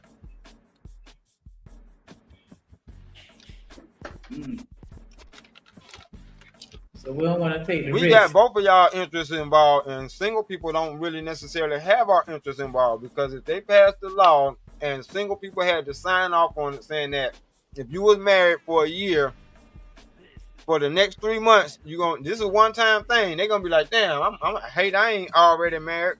So yeah, forget them. So is all this a design to get people to get married, and then people just gonna get married because that way they'll be able to get the benefits of being I know I'm saying, but what is this is all, because this is a real thing that I don't know why they doing this shit. I don't work up there. Yeah, so it's like a design to get folks to get married, and then folks get married, and people will be married for just because they want to get the benefits. I don't gotta love you. But still, that's a bad or terrible reason to get married. But you just explain why you should get married. Shit, you crazy? If y'all gonna be able to be the one to make decisions of some of my life, I might as well be married to somebody that has your best interest at heart. No, that's secondary to the benefits that you get if you're gonna lay down benefits to niggas who care about benefits. No, you don't get married to somebody for the F of it. You get married to somebody who you know got your best interest at heart. That's the whole name of this game. Thinking. We thought that, but now this conversation changes everything. You don't think it. You got to know for sure. They got to prove that to you. You have to already know before you make that leap. They have to show that to you. You can't go off a whim. You can't think. You got to know. So you don't think that there will be some married men that may lead their household politically in a way that benefits them as an individual, as opposed to what benefits society as a whole. Not saying that they wouldn't, because but that's something else that needs to be discussed. Because as a married man, you shouldn't move as an individual. That's the first, that's the first rule of being a married man. It ain't about just you no more. So yeah, if you moving like that now, you're a detriment too. Yeah, they So detriments now, because when you ask them why they want to be married, it's not because they say they want to move as one and be have a loving wife. That ain't the shit they say, especially not in these spaces. They're not saying because I want to be. They need a maid, they need a service person, they need all the shit or whatever their other shit they need. They always need that. So they're already on the wrong foot with why they're married. They don't give a shit about all the other stuff. That shit benefits them solely. Because that's why they don't have a problem with the women saying, well, this feels like slavery when the women telling them they're overworked. They don't even understand what the woman is saying. What do you mean? So we have these conversations and we acting like we don't have these conversations. I mean, So I these guess niggas y'all is do not have getting these married conversations, but because they're not getting married because they want to really love someone and they're all what we think. They're trying really hard to not succumb to the fantasy of what a woman wants to be married for. And what's the fantasy of why a woman wants to get married? But what you just said, for somebody that you love, they got your back. If they could look into your eyes and they know it's just me and you, us never parts, like Color Purple, all that good stuff. But that ain't what they say. And we've been in these conversations long enough to know that we all heard the same conversation. They're not saying, I want to be with Shanika because I know she's the one. But see, that's the thing, y'all. First of all, I'm gonna tell you where y'all messing up at. They don't want none of that shit. No, y'all listening to these niggas, and they might not want that shit. So if they telling you they don't want that shit, then listen to them. But what ends up happening is people bring out some shit in you that needs to be brought out if that's the right person for you. What's up, young Riaz? What I mean by that is I could have never predicted that the woman that I have now would bring this particular side of D-Rock out. You know what I'm saying? Because she was a different person in comparison to everybody else that I dealt with. You know what I'm saying? She's still a woman, but it's just the way she operated and the way she moved, the way she respected me made me want to do more, be a better man in general. You know what I'm saying? Because I'm like, yeah, you might have met me where I am, but yeah, you put the battery in my back to be better. You know what I'm saying? And everybody didn't bring that out of me. You know what I'm saying? Some folks only brought out of me, shit, you good for a trip to the damn liquor store. Nothing, you know what I mean? Like, that's it. So at the end of the day, people can say what the fuck they want on this, excuse my language, people can say what they want over this internet thing, but all they really telling you is they never met that person that has that ability to bring that out. Yeah, you see. I want to play a little bit of this video. What up, Stan, the man in the building? Salute. Yeah, no, I understand. I understand. Let me put out a couple extreme prescriptions. Desperate times calls for desperate measures, right? You can only vote if you married. Heterosexually. Ooh. Oh, wow. Still 2 votes, but you got to be married. No more my body, my choice. He said heterosexually, so all the gay marriages don't count either. That means pro-choice. In consensual circumstance, you see. Let me just go ahead and acknowledge the rape and molestation, right? I'm not even talking about that. I'm talking about consensual, right? I can't hear you for some reason.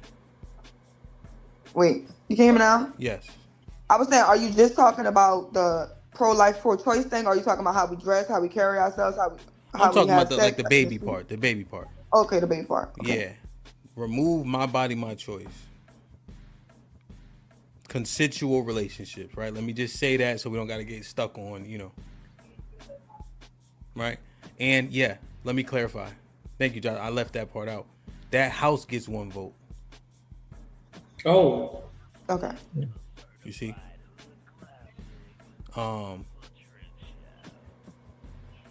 One pot.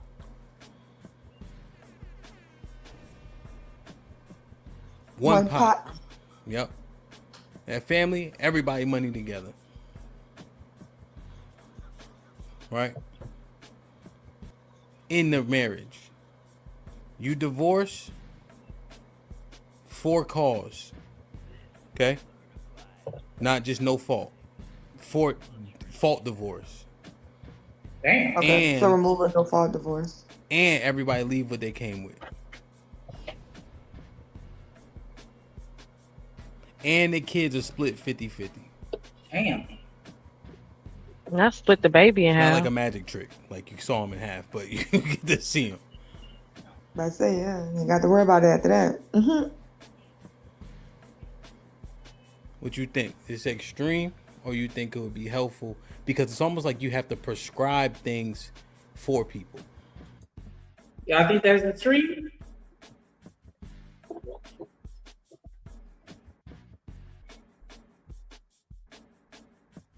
Hold on, I think I'm on mute. Y'all think that's extreme? That's a who? Do you think that's extreme? Yeah. All of that? Yeah. One vote for a house? 1 vote per house. No, that ain't extreme. There's no my body, there's nobody my choice. One pot. There's 1 pot, family included, kids included. Only divorce. Well, on the divorce. No, none of that is extreme. That's right on. That's right on point. 50 split on with the kids. You leave with what you came with.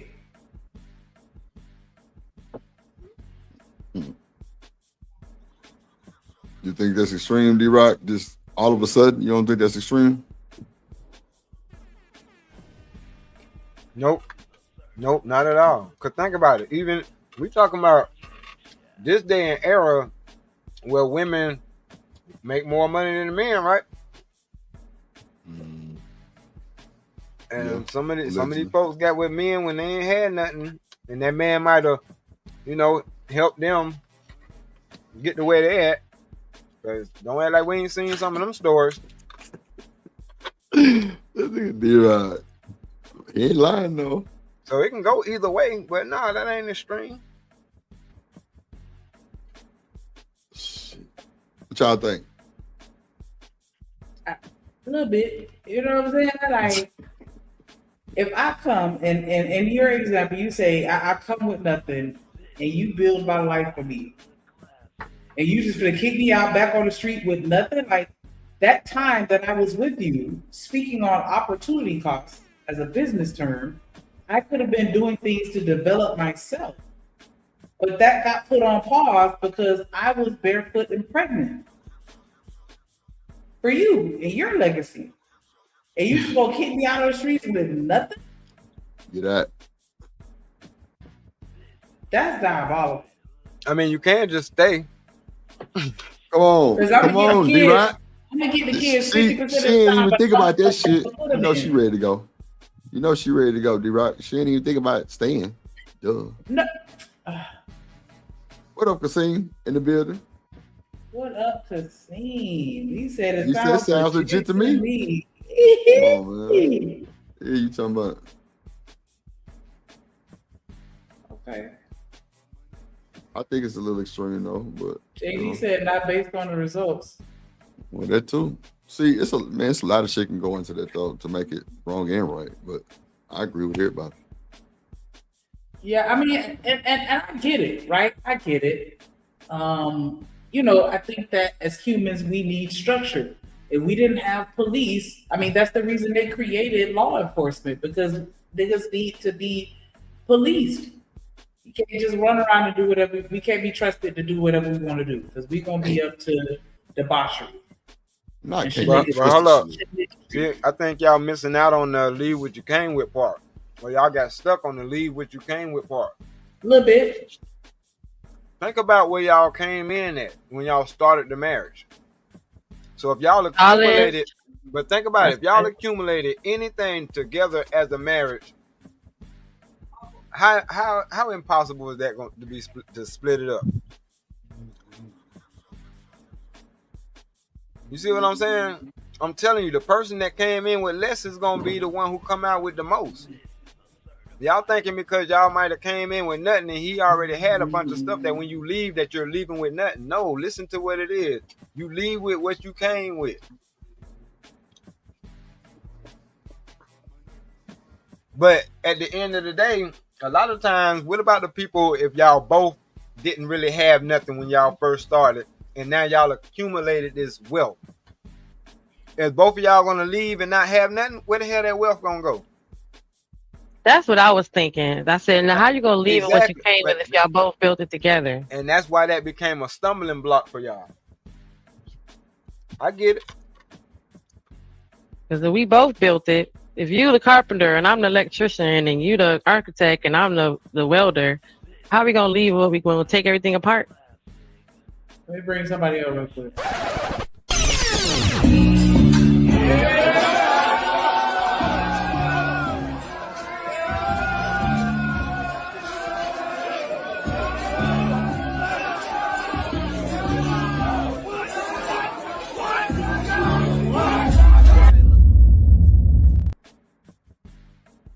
What up, though? I'm in the building. How you doing today?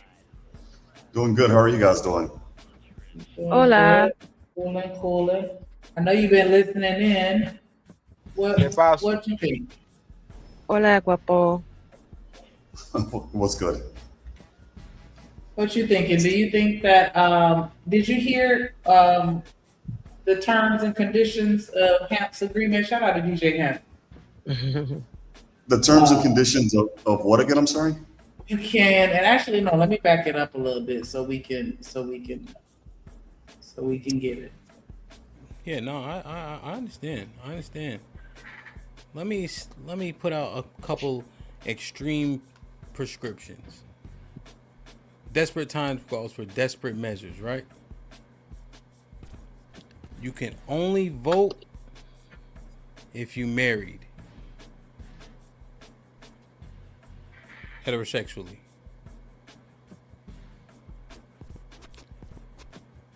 No more my body, my choice. That means pro-choice. In consensual circumstance, you see. Let me just Oh, you gotta keep the baby and acknowledge even the if you didn't want rape it. and molestation, right? Right. I'm not even talking about that. I'm talking about consensual, right? I can't hear you for some reason. Wait, you can hear me now? Yes. I was saying, are you just talking about the pro-life, pro-choice thing? Or are you talking about how we dress, how we carry ourselves, how I'm we talking have about sex? the baby part. The baby part. Okay, the baby part. Okay. Yeah. Remove my body, my choice. Consensual relationships, right? Let me just say that so we don't got to get stuck on, right? And yeah, let me clarify. Thank you, John. I left that part out. That house gets one vote. Okay. You see? One pot.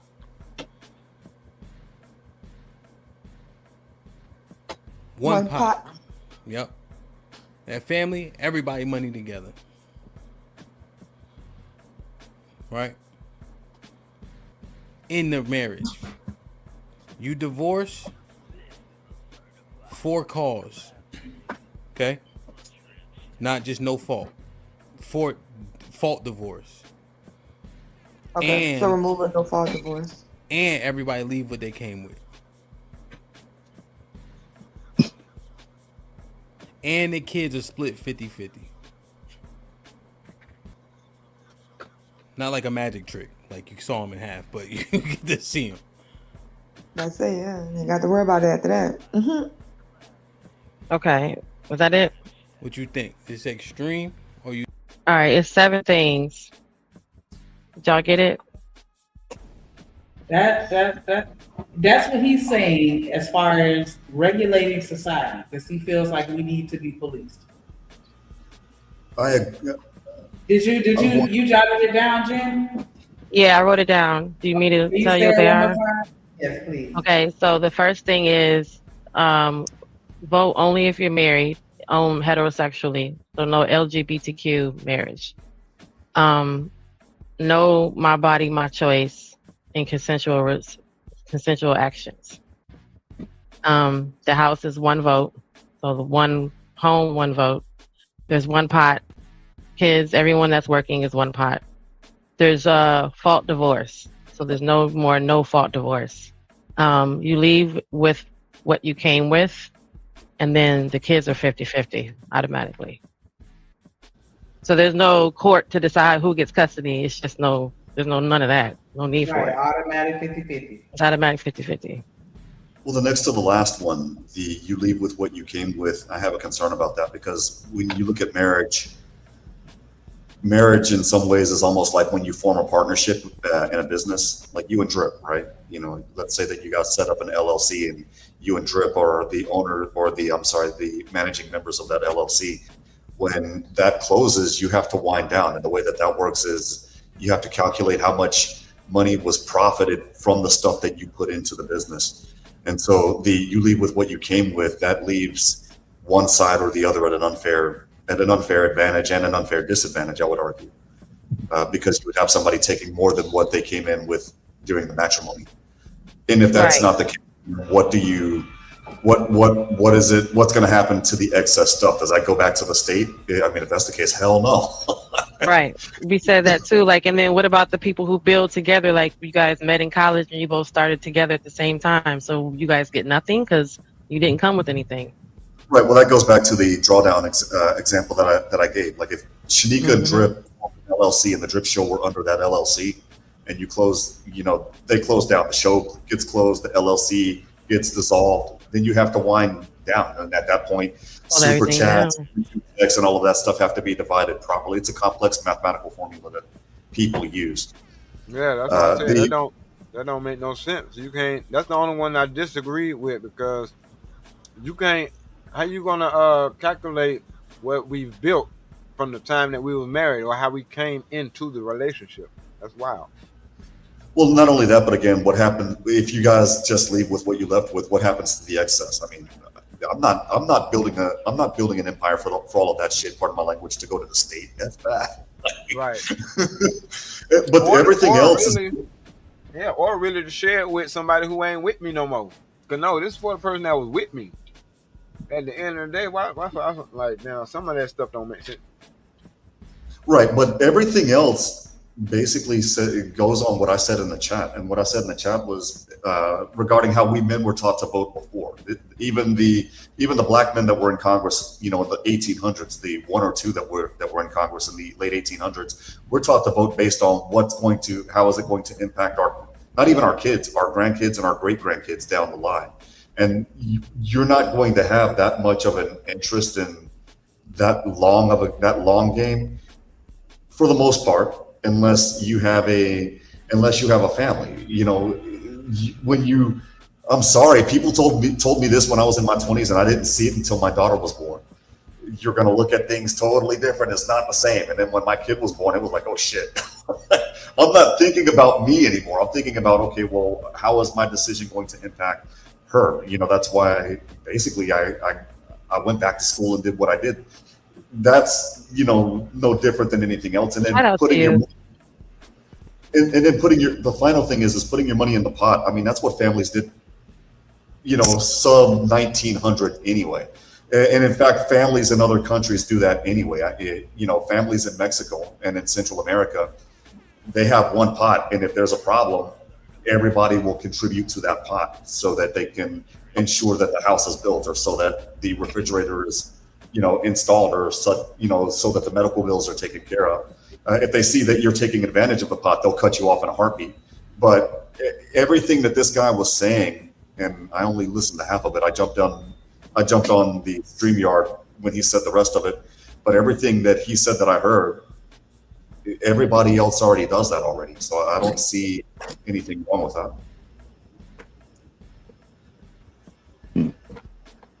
What y'all think? I feel like I understand why he's saying it, but I do feel like it's extreme. And I feel like it would encourage a society where people will be getting married simply for, That's what I said earlier. Whatever they're able to gain from the marriage, as opposed to doing it, freely, as a result of being in love or, whatever. But yeah, I do think it's a bit extreme. I said that too. I said, well, then shit, I might as well get married to anybody then. If the benefits is like, if I can't make a choice or put a vote in, and I got to be married, then I don't. There's some people who don't give a shit who they're married to, just so that they can also get the benefits. If I can't get the benefits without it. It's not like you don't have a vote, though. The way that it worked in a lot of households, again, this is sub 1900, was the family voted, and the man was responsible for voting on behalf of the family. And they call it voting by proxy. So let's say that there is a person. Let's say that I'm running for president, and all of you guys. And Drip's the head of your guys' family. Then at that particular point, if everybody votes against Drip and says we're not voting for Pacheco, we're voting for Kojak, let's say, then at that particular point, it's Drip's responsibility to vote for Kojak. He can't just vote for me because he's taking the whole vote of the family with him in that regards. If assuming arguendo that people weren't voting like that, they didn't vote only for the family, then yeah, I would agree. That's too extreme, because now you've just silenced literally 2/3 of the country at that point. That's what I said. Because now the person, they're gonna have things. If they do that, then they're not gonna necessarily vote on things that are gonna benefit anybody else outside of themselves. So if they don't have to deal with it, if a man who has all sons, he don't really care about women's issues, unless a guy who has a daughter. So his vote's gonna be a teeny bit different when it comes to certain things they put in play. I'm gonna play a little more so we can hear it. You think it would be helpful, because it's almost like you have to prescribe things for people. Also, parents get in trouble when their kids get in trouble. Oh, that again. Yeah, I just saw that happen in Atlanta, actually. I'm bugging? No, you're not bugging to me, right? But we're talking about Gen Pop, yes, is extreme. I think the most extreme thing you said, of course, is heterosexual marriages. What? I think gay people do a lot of lobbying in the political sectors, which is why a lot of their agendas get pushed through. So nobody's even gonna step up to the plate to try to take their rights away. Okay, I'll Too much concede money in the that. pocket. I'll even concede that, right? Regardless of what I know to be the truth, right? I'll concede that, right? Married household, I'll concede that, even though marriage has an exact definition. Oh, right. I'm saying it's orderly. Your boy say, even though I know the truth. Wow. Right, because marriage has an exact definition, and it specifies man and woman. So you can't say he's saying that based on that foundation. Well, a lot of that goes back to there isn't an interest in the future, and I don't mean it in the sense that they don't have an interest in the future. The thing is when you're in that lifestyle, you can't procreate. And so I can understand that part. Yeah, that's facts. You said it. As far as the parents sharing liability for the kid, I think that's already happening. They sentenced 2 parents in Michigan because his kid brought a pew-pew to school and lit the school up, basically, because they were idiots. I'll just be quite honest. They were focused on themselves. Like the mom was cheating on the dad. The dad was doing his own thing or what have you. Didn't realize that the kid was lashing out, and these dummies left the safe open. Kid grabs pew-pew from the open safe and goes to the school and does what he does. You know, so I was already of the impression that that's already happening. And then here in Texas, I mean, good Lord, if you do something so grossly reckless, you could get in trouble here for your kid's actions, couldn't you? And if not, you should. I mean, I say bring back the belt. Too many kids don't know the pain and the struggle, the pain and the worry of good old-fashioned. So wait, if the kids commit a crime, then the kids get in trouble for it, because like the little kids that are going to jail for, you know, raping a little girl, but because the parents aren't in trouble for that kind of stuff. So like, what kind of stuff would the parents be in trouble for, as opposed to like the robbery or the little YN stuff when the guy just punched the old lady and ran? Like, should his mom get in trouble for that, or does he have to have something stronger? Because the little boys who did the graping, their parents aren't in trouble. Like, if we enforce that, that would mean everybody gets in trouble for what though? I think my moral response would be it depends. So if mom and dad are raising kid such that he knows better and he's out there doing this crap, then that's one thing. Okay, you're doing everything that you can. Your kid's just dumb and making dumb decisions. But if you're just letting your kid run, I mean, we had this discussion regarding the rodeo getting shut down last month. If you're just letting your kids out and your kids are running buck wild, then yes, you should face liability. I don't think that it should be as stringent as what's going to fall on top of the kid. But hey, be a parent, darn it. Like I said, bring back. But say in real life, like now you got the teen takeovers. There's 400 or 500 kids getting arrested, but then you have the 4 guys who raped a little girl. So parents should get in trouble on both ends, right? Because your kids are running rampant, running through the city doing a teen takeover, and then your 12-year-old did something violent to another kid. So parents should be in trouble. I'll repeat myself again. I bet people will wonder where their children at and make sure they stayed on their kids behind if they start getting locked up behind what their kids do. Exactly. Parents, it's 10 o'clock. Do you know where your children are? Because if I'm letting my kid just run around and act dumb and he does the raping or what have you, then yeah, I think I should have some culpability in that because I should have been a parent. Again, if I'm doing everything that I can to raise my kid right, and there's evidence of that, then no. And again, this is a moral response for me. Yeah, because these kids the little girls put a pillow over her cousin's head over a cell phone. Now they're trying to find she should have known better somewhere in there, right? Because you're raising a good kid, and you should know that you shouldn't be fighting someone over a cell phone. Exactly. But if it were my kid would be the trouble I would get in is what would happen after my kid posts bail. He or she would be praying that bail is not made because judgment would reign in the Pacheco household. We'll just put it like that. Did y'all think this is a new phenomenon? No, I was around D-Rock. I remember truancy. I remember being in trouble going to the mall, and my mom had to come get me, and she got in trouble because I skipped school. We had truancy officers, but we've did away with that. So it's the new generation who parents is 26 years not old. Only that, like if you would have broke something, you know what I mean? Your mom was getting that bill. Yes. And then you could do that at your friend's house. Like your auntie would be like, "Go get my money from your mama for breaking my chandelier." Playing ball in the house. Yeah. So now, but it was honor in that though. It was honor in the mama being, but then we don't have that no more either. So see how it keeps going back down to the rabbit hole. We ain't got that shame. Ain't ashamed of your parents. Because everybody wanted to change stuff. Basically, it's starting to come up that the old fashioned, what y'all call the traditional way of living, it worked for a reason. Because this new shit is dying out fast. Because I remember having kids in my class saying, we go say, I remember being that kid and having someone say, I'm going to go call your mom. And they're like, oh my God, no. Then I remember having my latchkey service and having kids that were looking at me and I'm saying, I'm going to call your mom. And they be like, call her and what?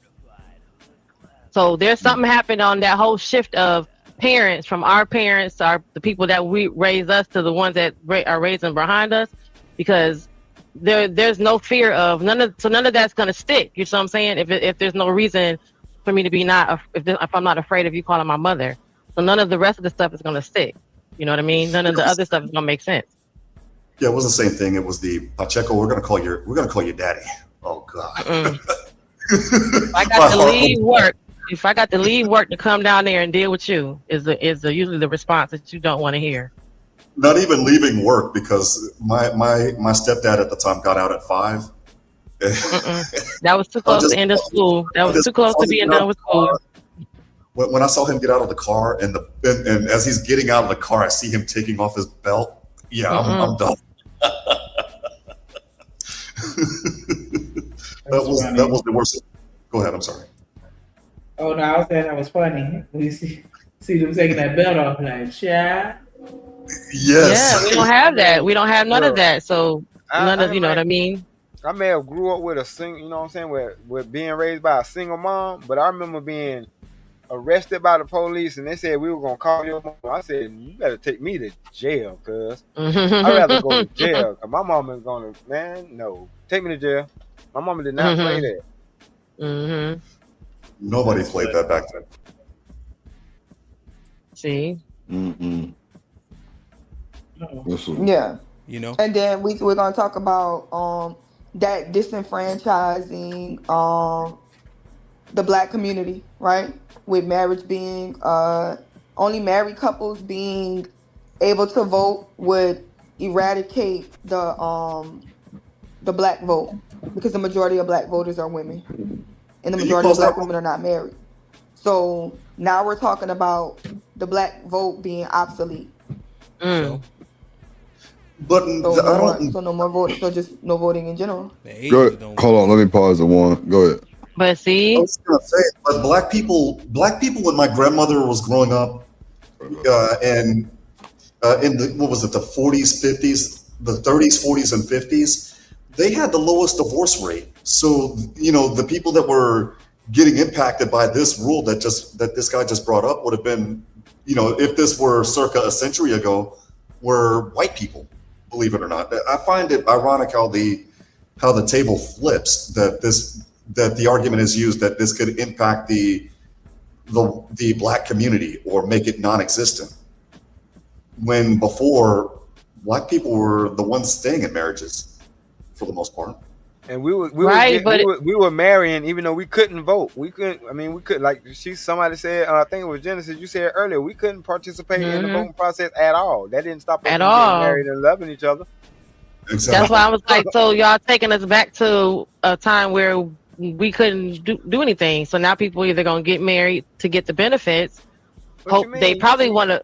You still keep going back to do anything. What is it that you need to do that you think was a marriage to the man that you want to be with, and vice versa wants to be with you? What is going to stop you once you get married or by getting married? To add to that, the question would be, what are the benefits? You're saying in this situation, to be able to actually participate in politics or have any rights or even vote on your own rights, you would have to be married based on his parameters.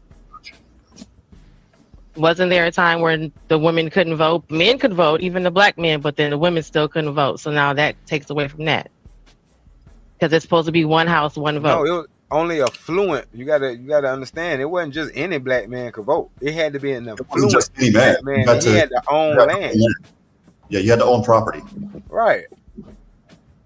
Which goes back to what I was saying. Like, if it was a difference, they had something to contribute, or basically the laws was built around something that had something to do with them. Right, and that's why I said in the chat that this goes against my interest, but I think that we could bring that back. I mean, the housing and urban development regulations, that's where you get Section 8, also has Section 3, and Section 3 makes it easier for us to get houses or to get property. Assuming you make it out of the mortgage. Right. Yeah, Section 8 was for the blacks. I don't think a lot of black people know about that. No, they don't know about Section 3 in that regards. But the thing is it's there. That's the point. It is there. So it's not like 1890 when you had Jim Crow making it damn near impossible for a black guy to own land, because, hey, you can own land after 30 years of sharecropping and you got to give me a third of your crops. And if you had a bad year, well, that's just tough. Now we have these things that are in place to put that type of behavior in check. In that regard. And again, it's against my interest because I don't own property. But to me, I wouldn't mind being the sacrificial lamb and not being able to vote specifically for that reason. What up, Dr. Quantum in the building? Dr. Q, what up? the But man see, that's of the the thing though. I wouldn't vote against certain land laws just because I don't have land now, because I would want to get land in the future. And I think if the ideology of the single people was, I'm not going to vote against what the married people are voting for, because one day I will hope to be that. But then you got today a lot of women who are saying, and men too, a lot of people saying that no, we just gonna opt out of marriage in general. So it's like the agenda ain't the same for those mindsets, and it ain't nothing. It's not good or bad. It's just their mind frame or their mindset or the way they look at and observe life ain't the same. Yeah, the way that they think is different. It's not, like you said, it's not bad. It's just it's just not on par with how I think or anyone else in that regard, which is fine. Don't play a little more. Black people. Shit, Asians don't vote, but they got the proper prescriptions to be good, to be successful in a capitalistic society. You see, they think about what's important here, and then they're still successful.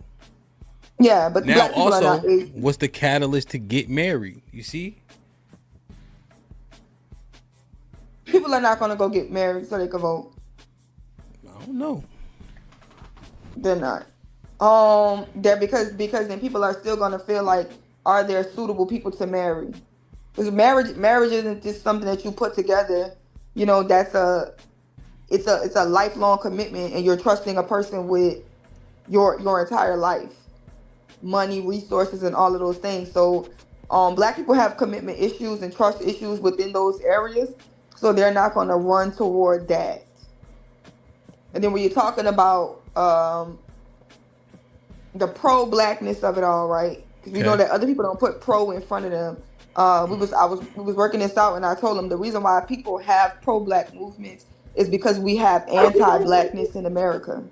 A lot of what America is rooted on is anti-blackness and the disenfranchisement of black people. And when we fought and marched and obtained certain civil rights and things like that, we understand that now those things went underground systematically. Now we understand that the KKK still exists, but they wear white hoods, but they're still your judges, police officers, people in corporate offices who are discriminating systematically against black people in a tricky way, right? So now you're talking about the people who keep up with politics, who are in politics, who understand what the common person doesn't understand about politics, who are making strides to implicate things that benefit the black community, but the majority of them are not married. So now you're saying that the people who are on the front grounds, knowing about politics, making changes in that area, will now be obsolete and depleted. Let me just tell you the truth.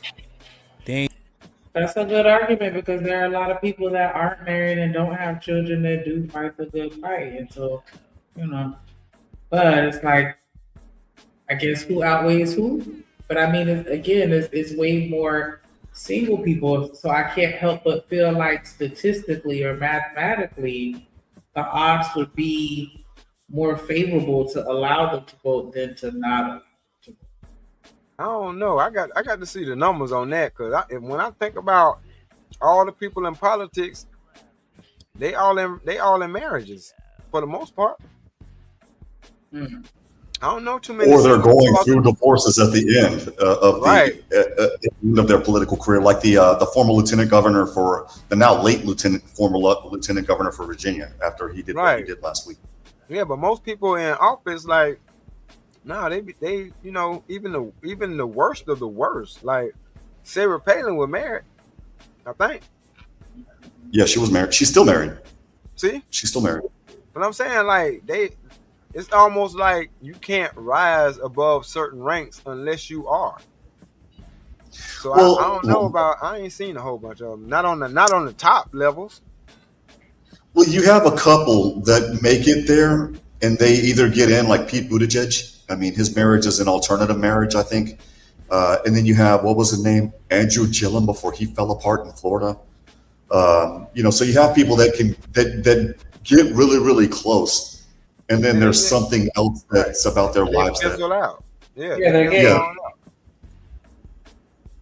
They're almost all gay. So that's gonna cut them right on out the list right there. Oh no, I'm sorry. The marriage on paper is heterosexual, so they'll still be able Yeah, the what do they call them? The beards or whatever the heck that term this word is. lavender marriage. Right. Yes, that. But hold on, y'all. Like, I don't think a lot of people took in consideration too that you didn't even have to physically go get married back in the day. There was a such thing as common law. Yeah, common law exists in some states today.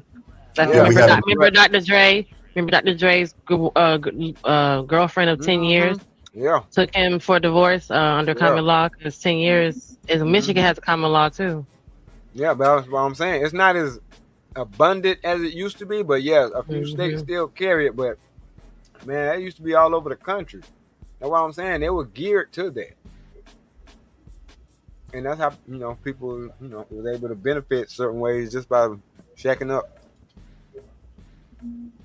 But like she said, people are just gonna get married so they can vote, and then that would help the unmarried or unmarriageable individuals now that are,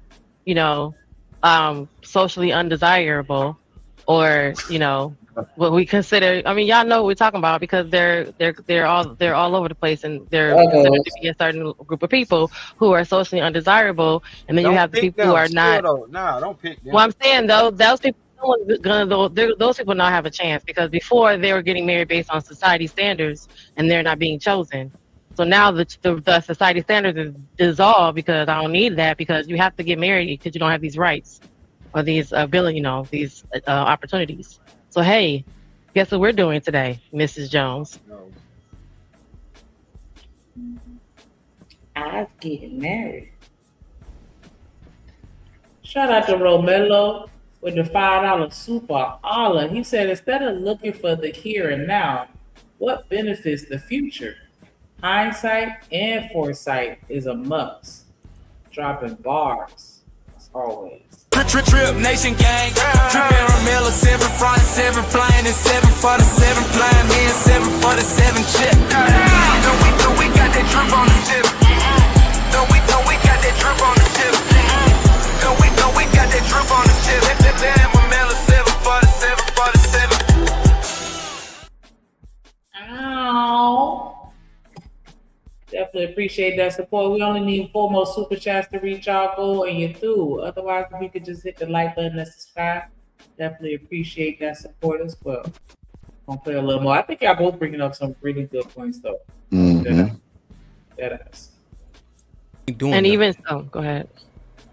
They ain't doing nothing, right, Sherelle? Think about this: the most densely black populated state is Texas. The most out of wedlock children are being had by us, right? And then the abortion rates, based on what they put in front of us, the abortions are also being had by us. And yet that state voted pro-life. Texas. Like this shit is not real. It's not real. There's so much legislation that we need to have. What do we even hear about? They voted for Kamala, and she was running on a platform of pushing transgenderism for prisons and in bathrooms. That don't help y'all. But y'all voted for it. And I'm saying y'all because women, black, you know what I'm saying? At 80, what was it? 93% voted for her? None of that serves y'all. And I'm just going off the platforms that they run on. You feel me? I know there's a lot more shit in there, but the stuff that we vote, she thought so lowly of y'all. She paraded Megan Thee Stallion out after saying nothing on the podium. That shit is corny, bro. They don't respect y'all. They don't care what y'all saying. What percentage of the House or the Senate are black women? And then every time, what's the lady that just lost? Crockett. Jasmine. Oh, Jasmine. Okay. Yo, the only thing they put in front of us, really, is her acting like some stereotypical black woman. We gotta watch the whole session to figure out if she's smart, because they don't put that in front of you. You see what I'm saying? They put out the salacious, her doing the average, the stereotypical antics. Okay, so this is what I'm saying, Ham. We're not into politics, right? Okay. We watch for the highlights. Yeah. We're not actually on a boots to ground with that. So I'm saying that part of like all of us have our fronts that we fight on. So that militia of black people, because I'm not aware, I'm not saying, hey, let's get rid of that faction. And because I can't confirmly say that black people in politics aren't doing absolutely anything for black people. Yeah, right. This what I'm saying. This what I'm saying, real right. Like even the comments, right? Did you hear what I just said about Jasmine? Yes. Right. And let me say it again, right? Because the comments don't even make sense. I'm saying they put out the stuff that makes her look stereotypical. When you watch it, you say, "Damn, she's sharp."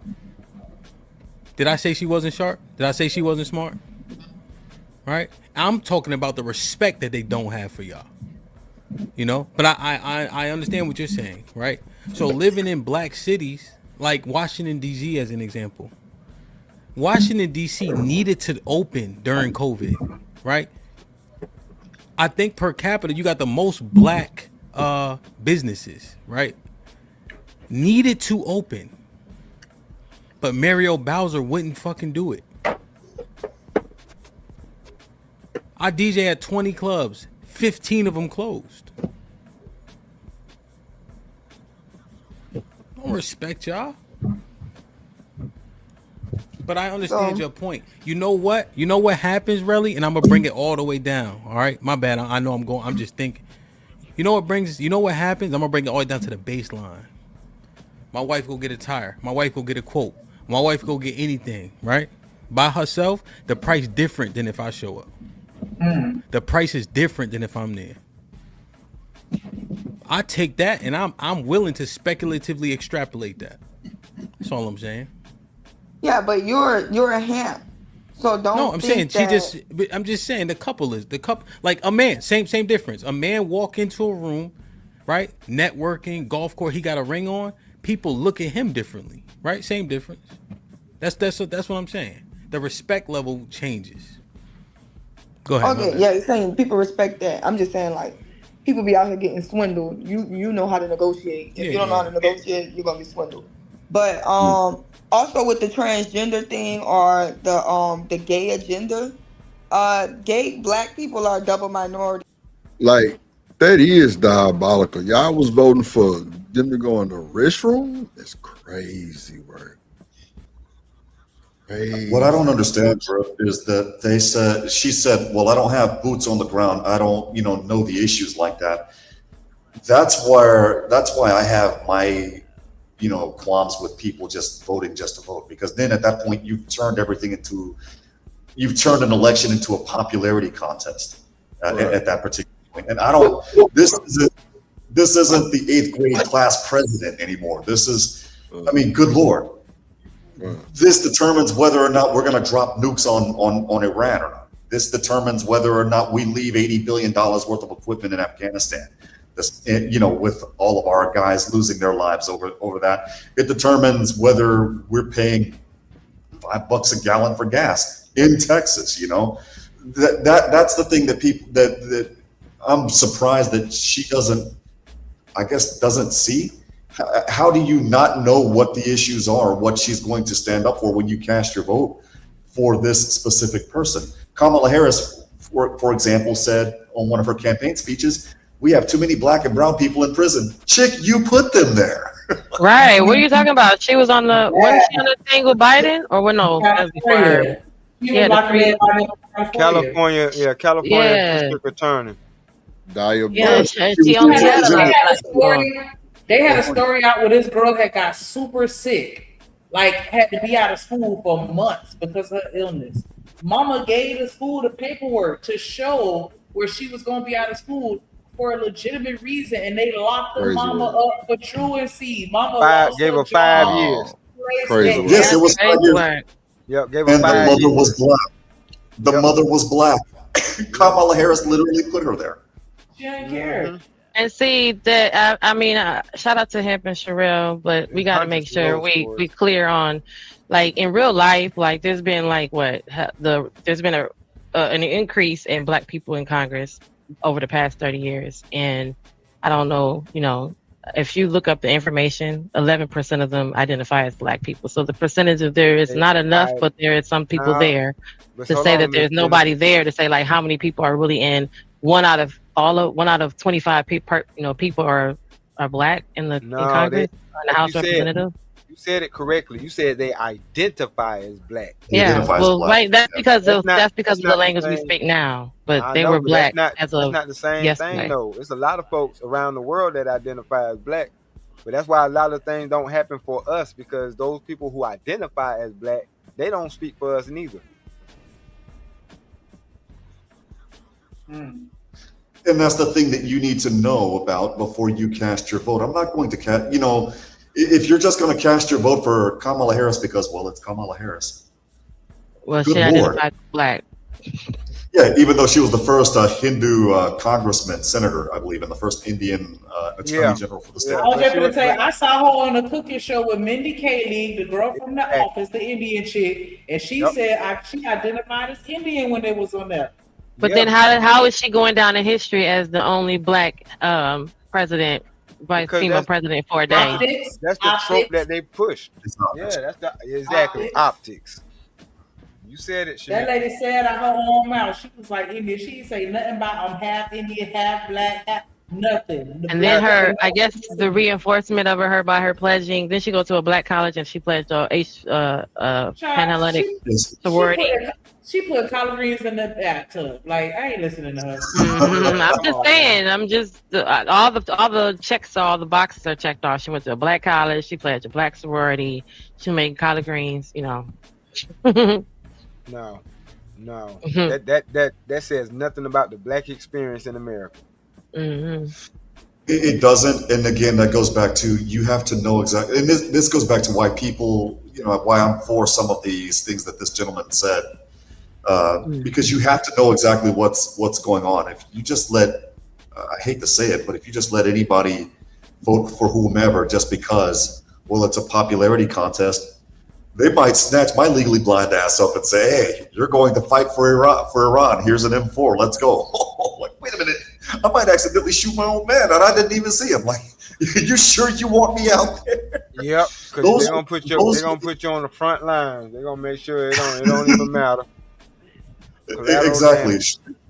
Straight to the meat grinder you go, right? Right. They gonna matter of fact, they're gonna throw a big ass parade for you, and then every year they're gonna ask us for money. You know what I'm saying? To in your honor. You know what I'm saying? And Martin Luther King Day is gonna get bumped off. It's gonna be Pablo Pacheco holiday. Oh man. It's absurd. That's where I'm putting up. But no, we fell for that bullshit, that BS too long, man. I'm sorry. But people still fall for it. Black women, I don't mean to put them all in a pot, but the majority went to her event here in Houston under the rumor that Beyonce was going to perform. Of course. And Beyonce didn't show up, obviously. And then here's the funny thing: after they pulled that the first time, they did this same thing again in Kojak's neck of the woods in Detroit. Oh, Beyonce's gonna perform, and they showed up again, and I'm like, you guys, really? Yeah. And sure enough, they didn't show up, and they got mad again. They'll show up for the chance to be in the same room with their celebrity. That's how. Man, look, that's how sick we've become. Like, I'm just gonna keep it real. That's how sick we've become. Nothing to do with politics. They coming for Beyonce. Yeah, they're coming for Beyonce. They don't care about what they ain't have to pay $1,500 for the ticket. That too. You know what I mean? Come on now. It makes perfect sense. They get to see Beyonce, ain't got to spend that. Oh, okay. I'm there. And I just got an email from Ticketmaster. San Antonio Spurs playoff tickets are $300. You mean to tell me that you want to charge me $1,500 just to get my vote? Hell no. You can buy half a row to that game. Get out of here. But that's how. But back to what you were saying, it's political intelligence versus a popularity contest. And a lot of people are more of the popularity contest type voters instead of the informed voters. Like, we just got to be honest about that.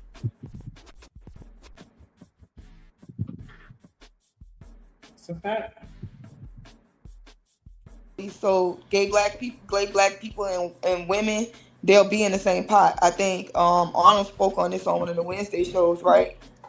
Yeah. Where it's like it's toe and toe because gay black people are also double minorities Wow. because they gay and they black. But being black is a minority thing, and being gay is a minority thing. But So time they're out. That both, would so they're double not Who minority. you sleep with make you a minority? That would make them a triple minority. Because being black and being a woman is a double minority. So if they were black, woman, and on the L side of the game, that's a triple minority. So she must be only talking about the dudes. Men. But Yeah, because they I mainly digress. ones in politics. So the men would be a double because they're just black and gay. And then you're saying if you're talking about the rest of the letters, the T would be a triple because now they're black, they're woman, and now they're also gay. Like, damn, as a friend of mine's kid said, dude, pick a struggle. Let me bring somebody up. Shout out my guy hustling muscle, let's go drippin' Shanika. Shout out hustling muscle, always hustling for that muscle, ayy. Hey. Shit on hustling muscle, ayy. Low like that. Hey,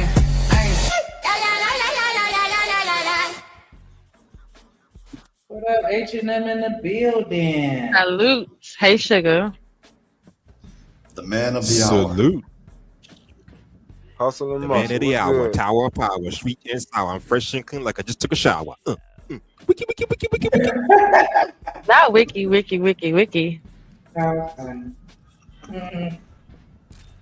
But yeah, we I don't know if you've been tuning in, but we actually we 3 away, DJ, but shout out to Boss Man in the building. What's up? SB Scribes in the building.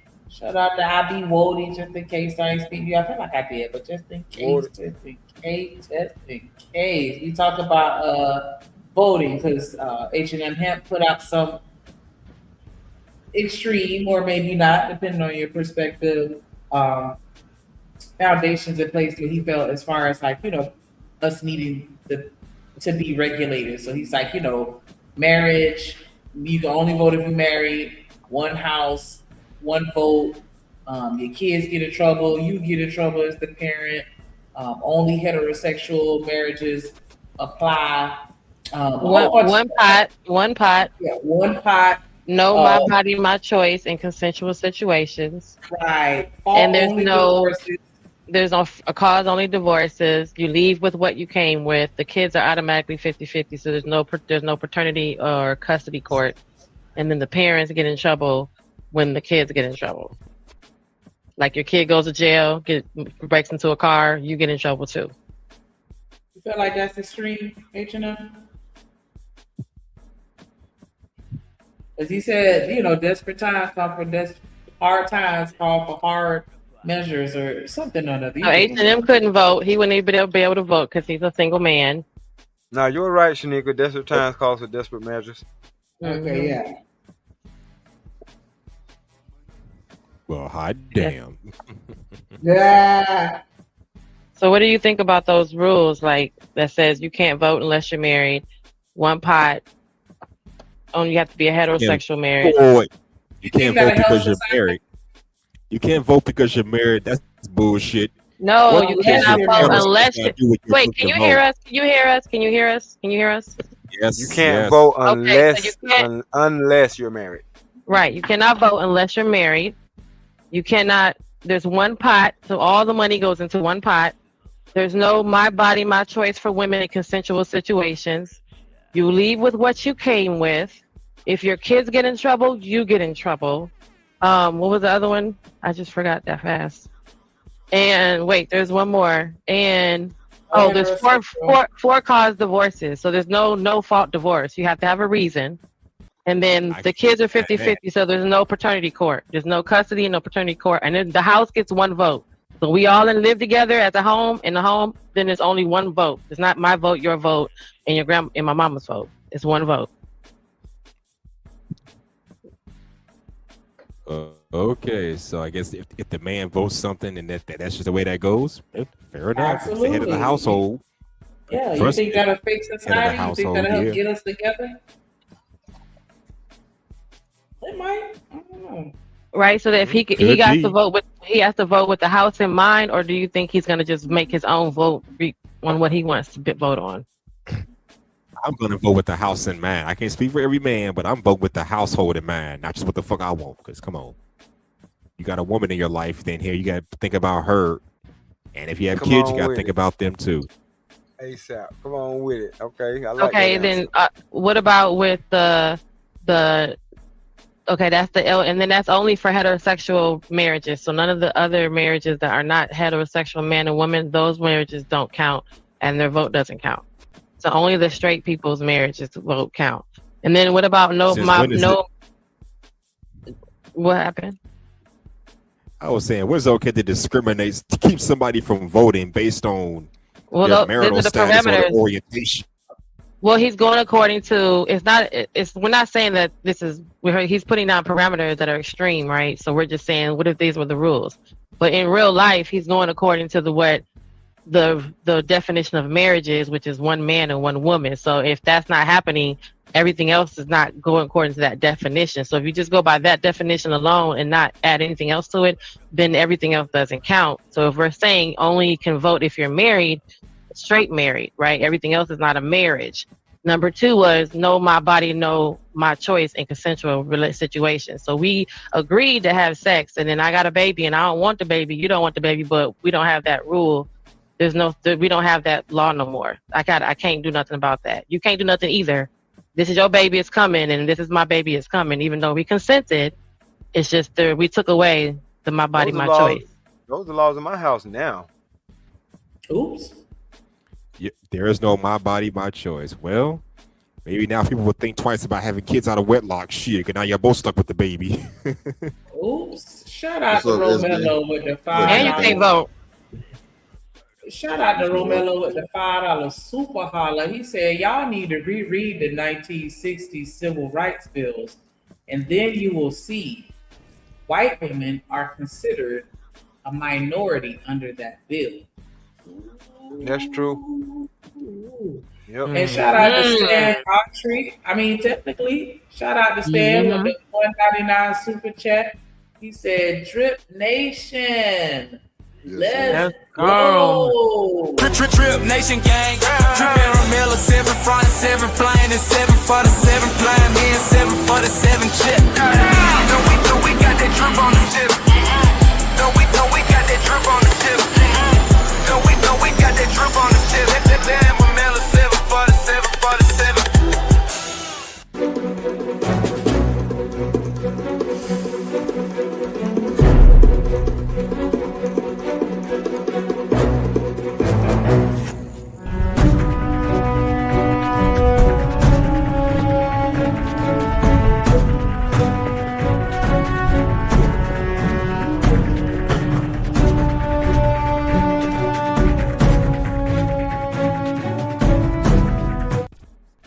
Appreciate you, boy. That Romello's a bop though. I didn't realize how That's it my is. favorite. That one was bopping. I couldn't even stop moving. I wasn't even trying to move. Okay, so Hustler, know my body, know my choice, right? Oh, you said you was cool with that one. Okay, so what about the House, one vote, one pot? Everybody money going one pot. Why not? For every working person in the home, your teenagers come home and bring everything home in one pot. You bring home everything in one pot. But that benefits you if your teenager is somebody and they're making more money than you these days. One pot, remember? Yeah, you can put it in the pot or he can get out. Or she can get out. Do their own thing. Since they want to forget about when they didn't have no money to contribute to the pot, we still kicked in. So hold up. Come on. With your ungrateful ass. Mm-hmm. Facts. That would make Okay, more so- structure. It'll be more structure. Real talk. Yes, man. Well, I mean, you're saying that's kind of like if those people now, like, you know, got to think of like Beyonce's first check when she was like 15, right? So she got $1 million. Her mom never had $1 million, right? So she had to. You couldn't really, the law said you can't really spend that money because you're 15. So it's kind of one pot until she gets old enough to cash her own check. And then she told Beyonce daddy to wear rubber that night. We wouldn't even be having this conversation. Oh wow. But I'm glad my children don't look like that, because my children actually say, I can't wait till I can make it so I can buy you this and buy you that. I'm like, you have to do all that. They're like, nah, we see how hard you work. I want you to have that. Oh, well, do your thing. I can't wait till you make it too. I'm rooting for you too. So what about the 4 cause? What about there's he said there's no more no fault divorce, right? So it has to have a cause, a fault. So the fault has to be something. Otherwise, the courts could say that's not enough of a reason. Well, yeah, right? Yeah, but they should say that to make the motherfuckers work. Right. They work in to keep that shit. Yeah. Oh, you leave. I mean, you gotta remember him. Go ahead. Usually the faults are, number 1, infidelity. Number 2, you are a convicted felon and you're doing more than 1 year in prison. And number 3, living apart for more than 1 year are usually the faults. Spousal abandonment, I think is what it's called. Right. Exactly. Because that's exactly what it is. Abandonment. You know what I mean? Which is abandonment is the easiest divorce to file, because you can actually, back in the day, you can put it in the newspaper. I don't know about so much now, but you put it in the newspaper, and if they don't answer it, that's an automatic divorce, cuz. I told him that, D-Rock. I remember them days. Yeah. Speaking of which, some of the way that some of these women did those publications in Houston were freaking gangsta AF. To Mr. So-and-so, I'd like to congratulate you and your girlfriend on a brand new baby boy. Okay. Pablo, look, I seen a billboard when I was living in California. I saw a billboard. I saw a woman divorcing her husband. Yeah, they took out a whole billboard on Highway 59 doing this. I remember when I was younger, I was living in California. I was like, wait, my grandmother told me. She's like, here we go again. And that's when I said, well, who is that? And she said, that woman is just filing for divorce. She told me what it was. When I was like, damn, a whole billboard? Yep, I remember looking at the newspaper and seeing it in the newspaper that if you don't answer, then y'all just good as gold. Yeah, real talk. All that, I got to send you a paper and wait for you to sign. And nigga, I told everybody we divorced. You didn't get the message. I guess too bad for you. I just want to derail right quick and play this little short if y'all don't mind. He said to me, Your world. my grandfather walked 10 miles to work every day. My father walked 5. I'm driving a Cadillac. My son is in a Mercedes. He said my grandson will be in a Ferrari. But he said my great-grandson will be walking again.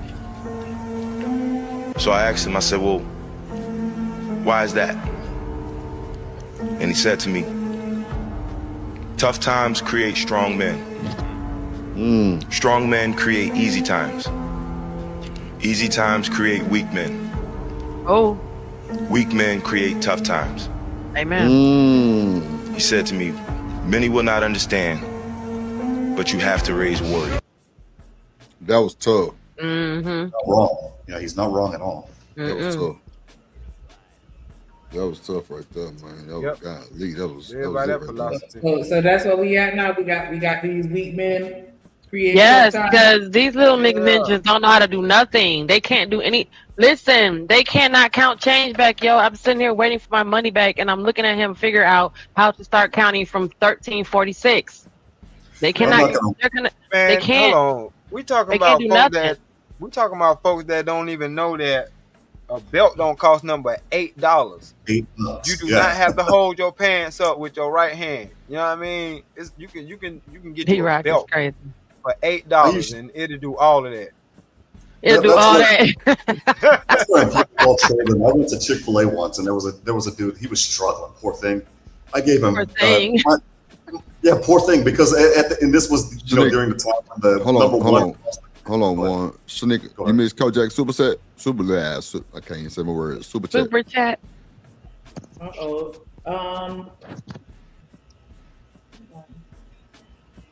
Oh shoot, I missed another one from Stan too. Hold on.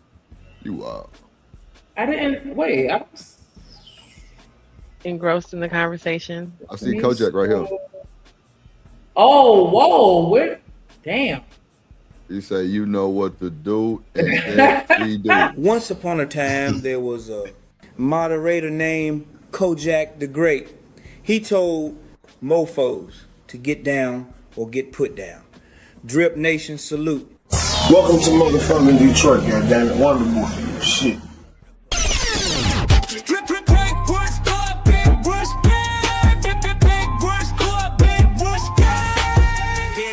No get put down on foreign. Salute to the Motherfather, the Emperor. Kojak 313, the great, the Motherfather. Shout out to the Motherfather, dripping nation waste.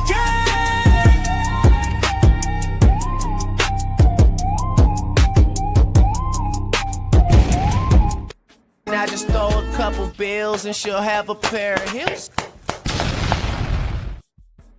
Shout out to Yes, Stan the Man with the follow up.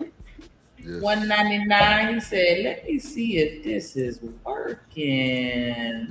Yeah, mine didn't work earlier. And I put money on my Apple thingy to send it, and it still wouldn't work. Try it again. Hey, drip, say let go drip nation. Money, money, money, let get it, don't be surprised if she asks where the cash at. Drip under be cash out, hit the super chat, I say let go drip nation. Hey, money, money, drip. Money, money, money, money, money. Money, money, drip. Money, money, money, money, money. Money, money, drip. Money, money, drip. Money, money, money, money, money. Money, money. And you know what? Since I fucked up, we are gonna run it back. Once upon a time, there was a moderator named Kojak the Great. He told mofos to get down or get put down. Drip Nation salute. Welcome to motherfucking Detroit, goddammit. Wonderful. Shit. Drip, drip, big brush, go up, big brush, big brush, go up, big brush, get down, no get put down on foreign. Salute to the Motherfather, the Emperor. Kojak 313, the great, the Motherfather. Shout out to the Motherfather, dripping nation waste.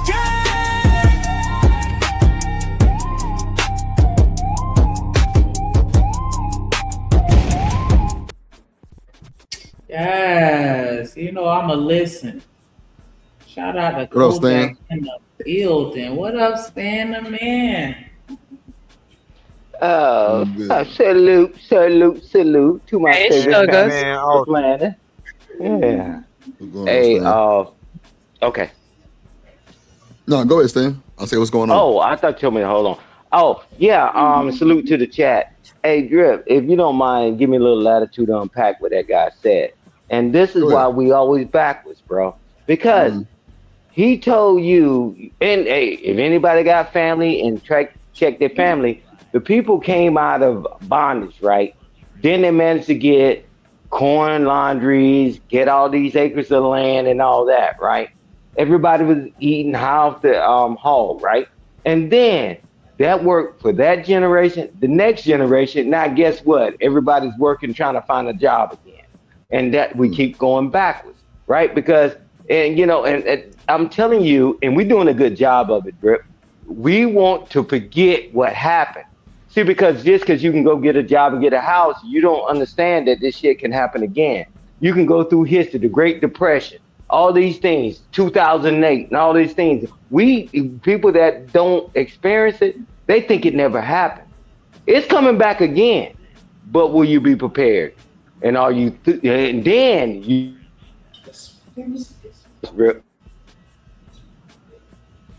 that's why we keep starting over every generation, man. You know, so I land the plane there, brother. Stan say, find the lie. Find the lie, Shanika. Find the lie. You gotta create warriors. Not no little pussies. Genesis dropped to 199. Yeah, shout out to Sega Genesis with the 199 super holla. She said, Shamirk. And Drip sweet. Egg roll fingers. How you doing? Hey, drip, say let go drip nation. Money, money, money, let get it, don't be surprised if she asks where the cash at. Drip under be cash out, hit the super chat, I say let go drip nation. Hey, money, money, drip. Money, money, money, money, money. Money, money, drip. Money, money, money, money, money. Money, money, drip. Money, money, drip. Money, money, money, money, money. Money, money. I seen you dancing in your seat when you heard that. Yeah, I'm talking to you. Go Oh, ahead, hit that right button. Shanika. You Yes, damn sir. sure caught me. Hey, Shanika, can you say that last part again? What we should be building and creating? But we should be building and creating. Yeah, what did I say? Yeah, warriors. Oh, Like yeah, you my said bad. at the end of it. Warriors. Yeah, because that's what ended up happening. Because there's no way a warrior, if we passed on every generation, that hey, this is our property, this is our land, we're gonna keep it in the family, we're gonna do what we gotta do. But we sell it, we get rid of it, we do all those things. And then we sit on the panels and cry about it, you know, and I'm like, fine. I mean, hey, you know, what are we gonna do? We create warriors. Why did they do warriors when they came through the worst things on the planet? Because we got Cushy, we got Pinky Five, got used to our licky chewy shit, and you don't know you're gonna get hit in the What? head. The difference What is is they licky would. chewy? You heard what he said. Licky chewy Yeah, shit. yeah. I didn't stutter. Hey, but Licky this is the chewy thing sound that- like a good time though. Quit Yeah, I playing. think I won't. I ain't Nah, Right. that's a military. Yeah, that's a military term. You know, when everybody want their little creature comforts and all that. But watch this. It's amazing. See, because they was built to endure. We built not to endure anything. I can't We trust gonna these see how little it's gonna jokers play to out endure now. nothing. These little jokers ain't gonna endure nothing out here. Hey, They too scared to exactly. endure So themselves. that's what we say. Exactly. That's my point. Man, have to they push was back. built for this. Go That's ahead, where I go have ahead, to Juan. push back. Yeah, that's where I was going to say I have to push back because the majority of us in the Gen X, older millennial crowd, you know, we all dealt with the BTA treatment. We all dealt with some really, really rough, you know, moments in our lives. We're not gone yet. We haven't reached the mortality cliff, which starts, I think, when you hit 75, if I'm not mistaken. So I would give it. Well, not necessarily. Well, yeah, you're right. Before we know it, it'll be 2050, right in the middle of the 21st century. By the But time do the I would say math. it's Do the math. And you can take yes, off what's- your shoes too to count too. And I'm telling you, it's not that many of us that's doing that, and we didn't raise our children to even endure it. Some of the bad things, like D-Rock was saying earlier, nah, man, instead of throwing everything out the window, we just started over again. And we're gonna keep starting over. But I didn't mean to cut you off, Juan. No, you're fine. You actually complimented where I was getting at in that sense, because you know a lot of us. I'll be quite honest. When I was a kid and I got the BTA treatment because I did stupid stuff like everybody did, like threw a baseball and that baseball made friends with my stepfather's windshield one day. I'll never do this to my kids. I'll never whip my kids, and we're seeing the effects of that. Those generations have not come to pass yet. Your generation alphas, your young generation Z's. And in fact, we have a new generation starting this year. Those generations, when those come to pass, then good Lord, we're screwed at that particular point. Because I mean, I'll give you an example, dinner time, for example. I remember making habichuelas for my kid because that's all that I had. I was broke. I was in college. This was my next to last semester. And that was it. She wanted McDonald's. And I was just like, well, pretend this arroz con habichuelas is a hamburger. She cried, and I pulled the, well, if you don't want it, don't eat it, in that regards. I remember telling that to a friend of mine during final exams or after final exams. And they're like, I'll never let my kid eat vegetables and suffer. And that's when I knew. It's like, you know what? It's a wrap. If we're careful, that generation is going to be weak AF. That's not good at all. Because bullets are going to fly over their heads when we get invaded, for example. And all, you know, us Generation Xers, we went outside. Try to test us. We're good. They, on the other hand, they'll actually get shell shocked or battle fatigue times 9,000. And the moment that happens, it's a wrap. Like you guys are saying. You mean they're gonna ball up in the fetal position on the battlefield and put their thumb in their mouth? That's exactly what's gonna happen. Yeah, but we need to celebrate Wody. But go ahead. Yeah, I was going to say, shout out to IB Wody with the $10 super holler. He said, let me slide on by since I missed Sunday service. What's up, SB? Shout out Wody. Cowboy. Yeah. Okay, I shouldn't have done that. Hype me up.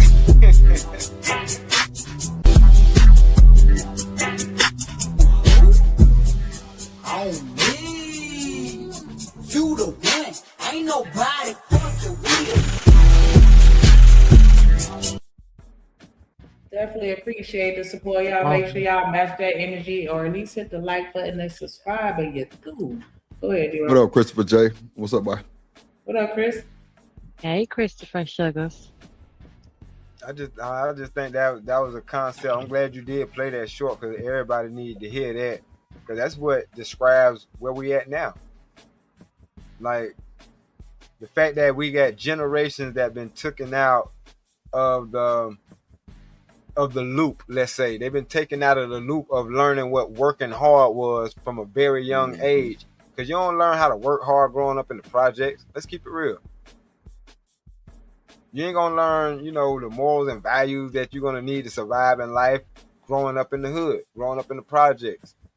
Like, it has its good things, but it also has this stuff that just keep us, mentally down. But we kind of need to go back. You know what I'm saying? Like, 'cause like I said earlier, the way this shit been running for the last 25 years, we see it ain't working. And if it keep going like this, we won't be here in another 25 years.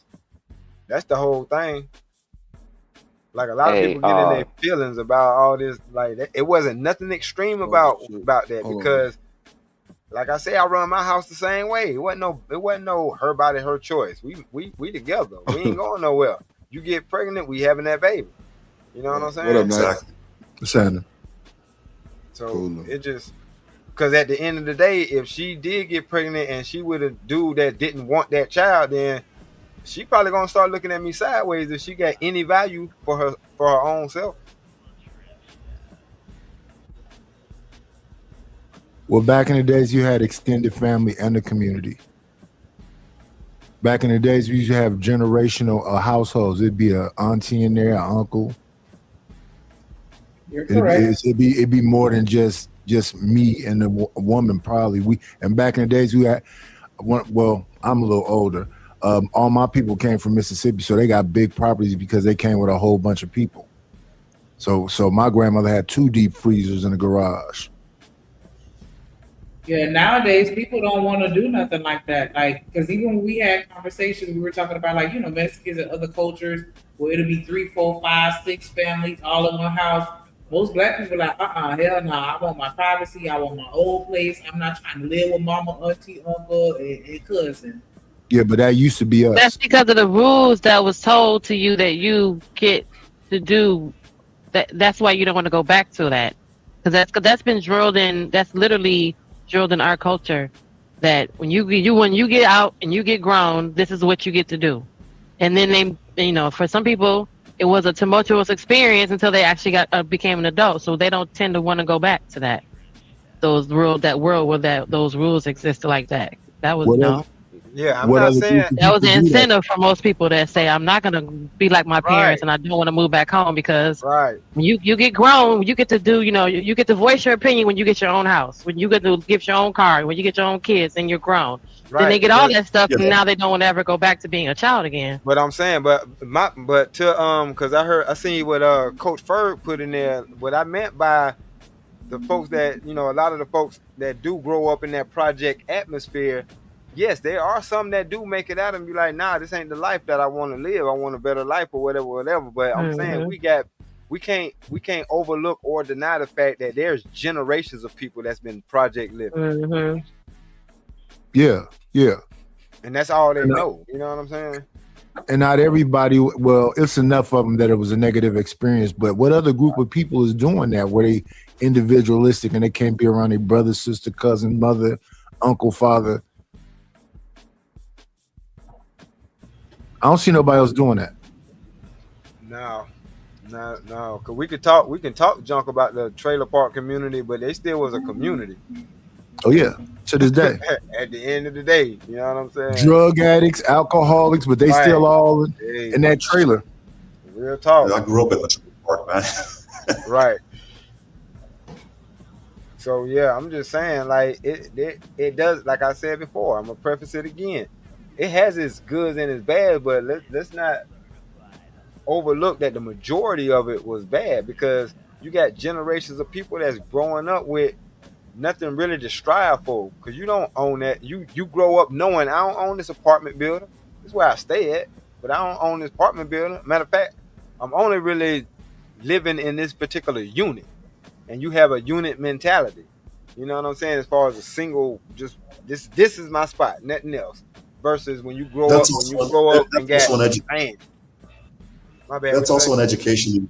I was going to say that's also an education issue as well, because growing up in an apartment on Section 8 and on food stamps and TANF, WIC and all of that stuff, that was supposed to be designed as as Jay-Z put it, that was designed to be a one-stop shop. And those people that are working, that are getting real good income tax refunds, I hate you, by the way, after I got my tax bill.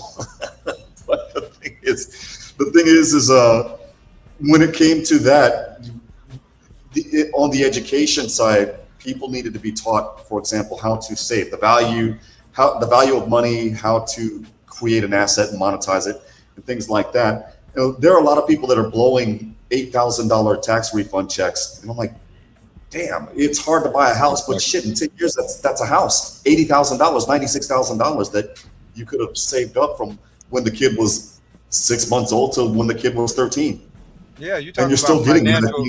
Yeah, you talking about financial literacy, right?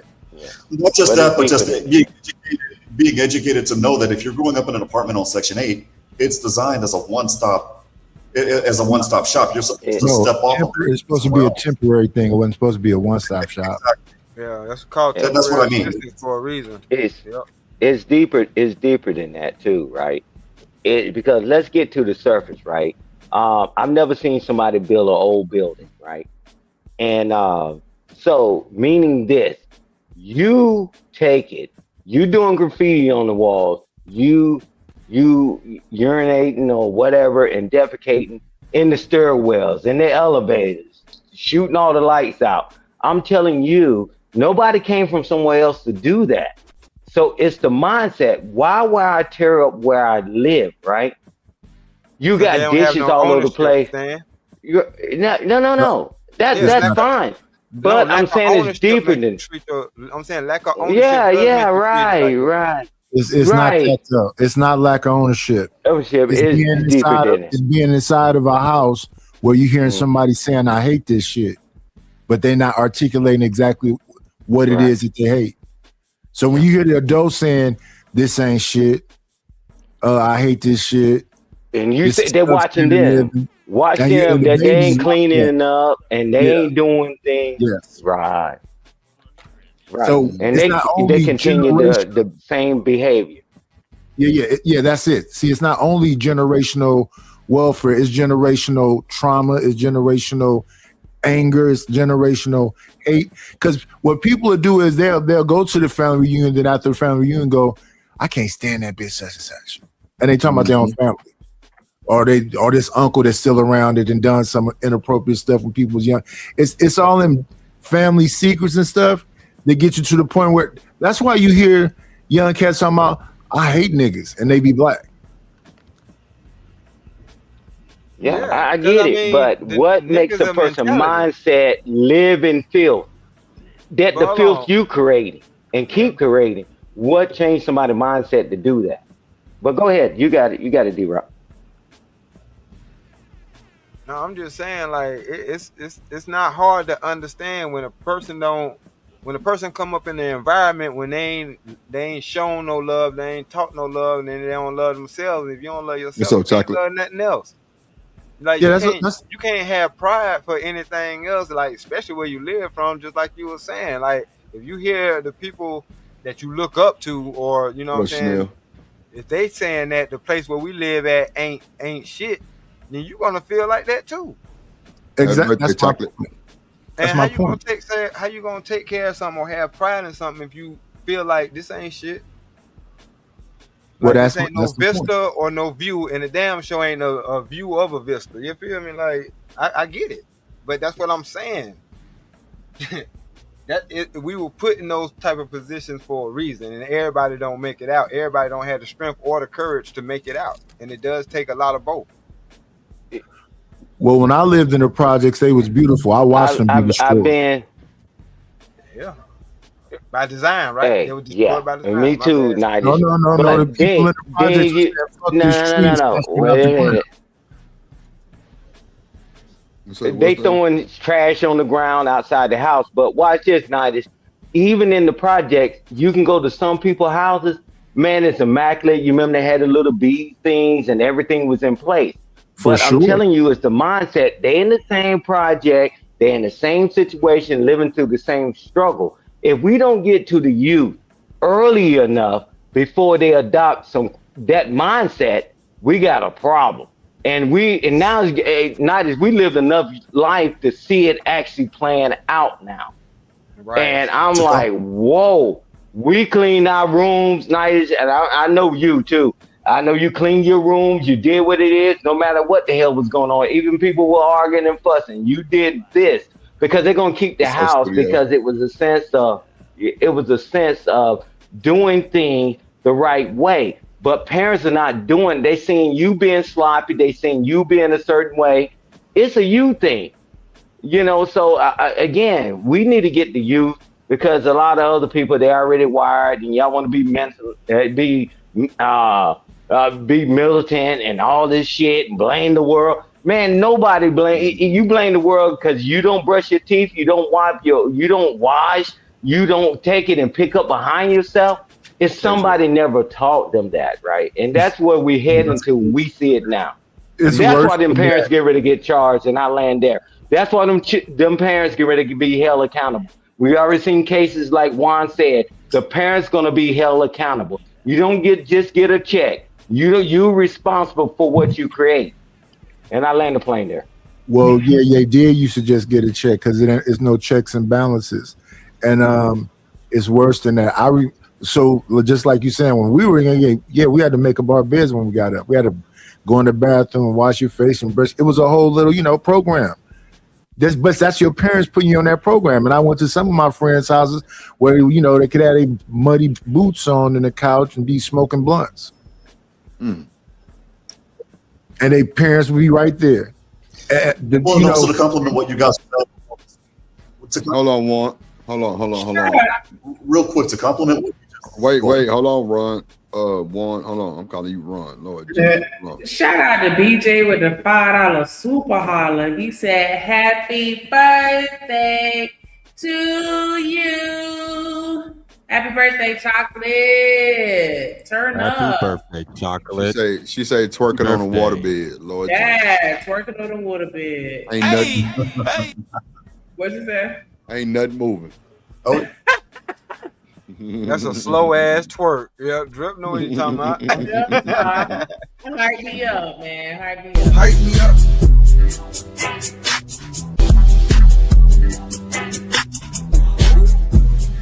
On me, you the one. Ain't nobody fucking with.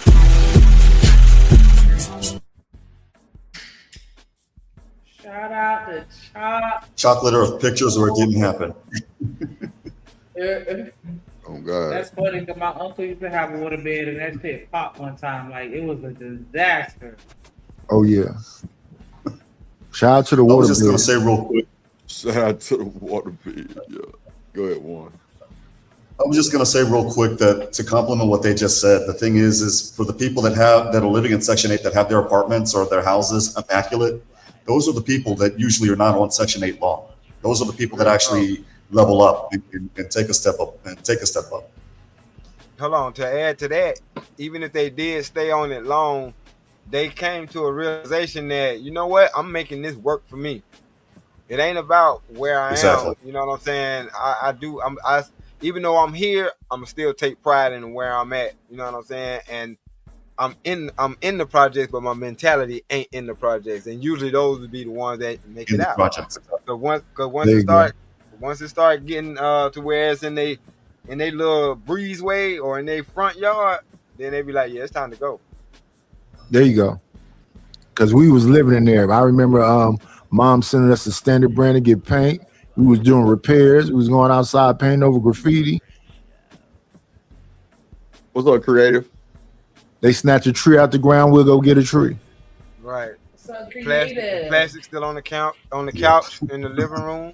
Oh yeah. Yep. Mm-hmm. And Yeah, even but though our stuff was render center, it looked good. Right. Shit, ain't nobody knew that shit. Yeah, we didn't know.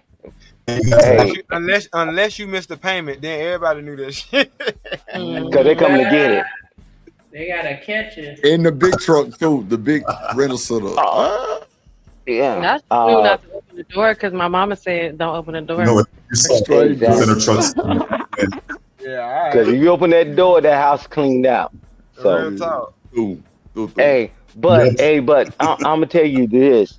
If Coach Ferg come up, this is why. See, because I'm not speaking from just one perspective of life. Because because throughout my life, and I know Coach Ferg and some of y'all have also, is that man, I met young men and young ladies that their mindset was one way. I'm telling you, you can reform them, but it's better if we do it early. And people don't want to fund that early. So if you come to the military, these are the rules. And a lot of them didn't even know that it was worth anything, getting structure, and their eyes light up. Can you imagine a child coming up there don't know how to wash their clothes? Don't you imagine a child? I mean, not a child, a young adult that everything is foreign to them, right? So if we want to put money towards something, we need to be able to help. But people don't want to go in the trenches and people don't want to roll their sleeves up. But I did it for 36 years, 2 months and 25 days of my life. And I'm telling you, them jokers retired sergeant majors and they did all this stuff. The families got better, showed them programs where their marriages and they can get help. So I'm not talking just from my seat, me saying, Stan, that just worked for you. I'm telling you, a lot of them don't get it because you got to be something going on where that you decide to live in filth, right? As a human being. And I'm like, okay, well, we got their mind right. And, and thank God, man, that somebody cared enough to take the time with them children. Because a lot of people, other leaders, they would just chapter you out, failure to adapt. And D-Rock, you know about that. They said failure to adapt and throw them back to the line, right? So I learned the plane there. Yep, pretty much. No, it's a bunch of people that's comfortable with living in shit. On God, on phone them. Mm-hmm. Yep. I see it. They think they winning. We butlers. Yeah, prime example, that one. If you clean up around them, they wouldn't know how to find shit. Mm-hmm. Yeah, that's the part that always gets me. You're driving a Mercedes-Benz AMG, and you're living in an apartment, and your apartment is crappy as hell. Everybody's tracking dirt all over the place or what have you, and you think you're living your best life. Like, wait a minute, what? I don't think that means what you think it means. I mean, they can't got tell an them AMG. They got the best car out there in their complex. Yeah. He the man out there. Some people are comfortable with just being the man out there where they at. Yeah. Until that car's all blocks because they took the tires. Like, I ain't gonna hold you. It's a house. Hey, can I actually hold on real quick, Stan. It's a house that's in my mama neighborhood, right? Go ahead, you got it. And in my mama and them neighborhood probably up to about 300,000, right? It's a house that's a one-story. We know it wasn't 300,000, right? Bruh, that boy, brand new G-Wagon and Porsche 911 in the driveway. Double a house. The cars cost way, and I'm just like, what is this nigga thinking about? And it's him by himself. But his house is clean, right, Drip? I mean, the yard I'm at just least saying, though, like, I'm just saying the priority part of it was crazy. I'm just Right. like, you got But a we spoke about $150,000 truck and a $150,000 car and a house and the fucking neighborhood don't go with 300,000. And I know your one story was not 300,000. right, but y'all talked about that earlier, and that's why I kind of wanted to chime in on. But I kind of spoke on it. You know what I mean? Like I said, the difference between a man that has a family, him going to the grocery store, and a single person, man or woman, going to the grocery store. They buggies are gonna look completely different. Like facts. I agree. The money, because the money that we would have as parents, if we can get back all the money that we ever spent on our children, I can go buy me a small planet, a planetoid. I got enough to buy me a small planet. Like real talk. Like if you talking about from the diaper stage on up, bro, that's a grip. Shit. That's a grip. I got Be a 20. I got 22. I got two 25-year-old and ups. You know what I'm saying? Like so, 25 years of me pouring into that. Man, that's a grip. Yeah. Hey, but I'll say this, and I gotta no worries, brother. I just want to run something by y'all, right? And I want to see how y'all think about it. So let's take a person, that goes to work every day, right? Every day. And they know that they got to wear clothes, right? Because we're in America. Now, why every morning they beat the snooze alarm, and then I wonder what I'm going to wear every day. See, because when I was raised, so that's why the military, I ain't going to say it was like easy, but I already knew the ropes because I already had structure and discipline. Instead of on the weekend, wash your clothes, iron your clothes, put your clothes in there, line it up with your shoes, your tie, depending on what kind of job you have. Why every morning you wake up with frustration? It's something wrong with that. Even my grandchildren, they do that now, right? I'm like, wow. And then Drip, is traffic on the road, right? But you still procrastinate and complain about traffic on the road, right? No problem. You see, and I'm like, it's things that we can control and control the controllables, but just line all your clothes up. That's it. And then you just pick out what you're going to get. But every day, and everybody ain't no dang on kids, grown adults in their 30s and their 40s, every dang on morning, they still go through the same routine and complain all the time. I'm telling you, it's the mindset. Hey, join the Patreon is more there. Hey, Nidus, and Mr. Stan, what do y'all think about what we were talking about earlier with the whole singles can vote, you can't vote? That question. I wasn't here. Can you repeat it? The Hemp 7, the things that Hemp was saying with regards on that show with Sherelle with the parameters on only voting if you're married, heterosexual, there's no my body, no my choice, leave with what you came with. Oh, that's over. 50-50. That ain't gonna happen. All that. Parents get in trouble, the kids get in trouble. You mean if we could turn back time? Well, that's what I was saying too, but I was just wanting to know y'all thoughts since we were We're not going back there. We're not going back there. People are saying that this is something going wrong. No, this was planned. This is meant to go this way. So everything is actually going right.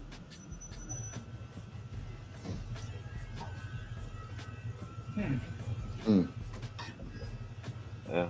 Okay, I'm with Nidus, and I'm gonna be brief. It's a foregone conclusion because you ain't putting the genie back in the bottle. And I land. Oh, one house, one pot, one house, one vote. BJ, you caught that? All that.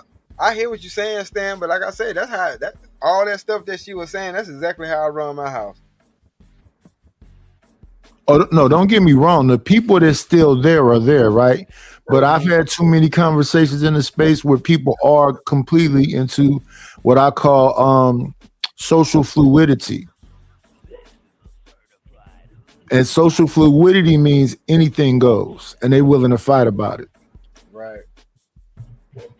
Now, those people that's still trying to keep those standards, you go make sure that you have pride and ownership. Pride and ownership don't matter if I live in the projects. I'm still cleaning up my place. If I didn't have all these damn boxes and all this stuff up in here, you wouldn't see this crap everywhere. It's just, I was about to start an Airbnb. But every day, I can't sit around and just look at clutter. It's impossible for me. I got to cut my hair every 2 days. I got to trim my beard every 2 days. I don't see how people can be online spitting on the floor in the places they live in. Yeah, real talk. That always disgusted me. But clutter makes it hard for certain people to think. Because I'm one of them. I can't cook if you know what I'm saying, the kitchen dirty. I can't cook in it. You know what I'm saying? I got to do that first and then cook. You know what I mean? I can't think straight in a room full of clutter. And I ain't even no neat freak. It's chaotic in here. So, you know what I mean?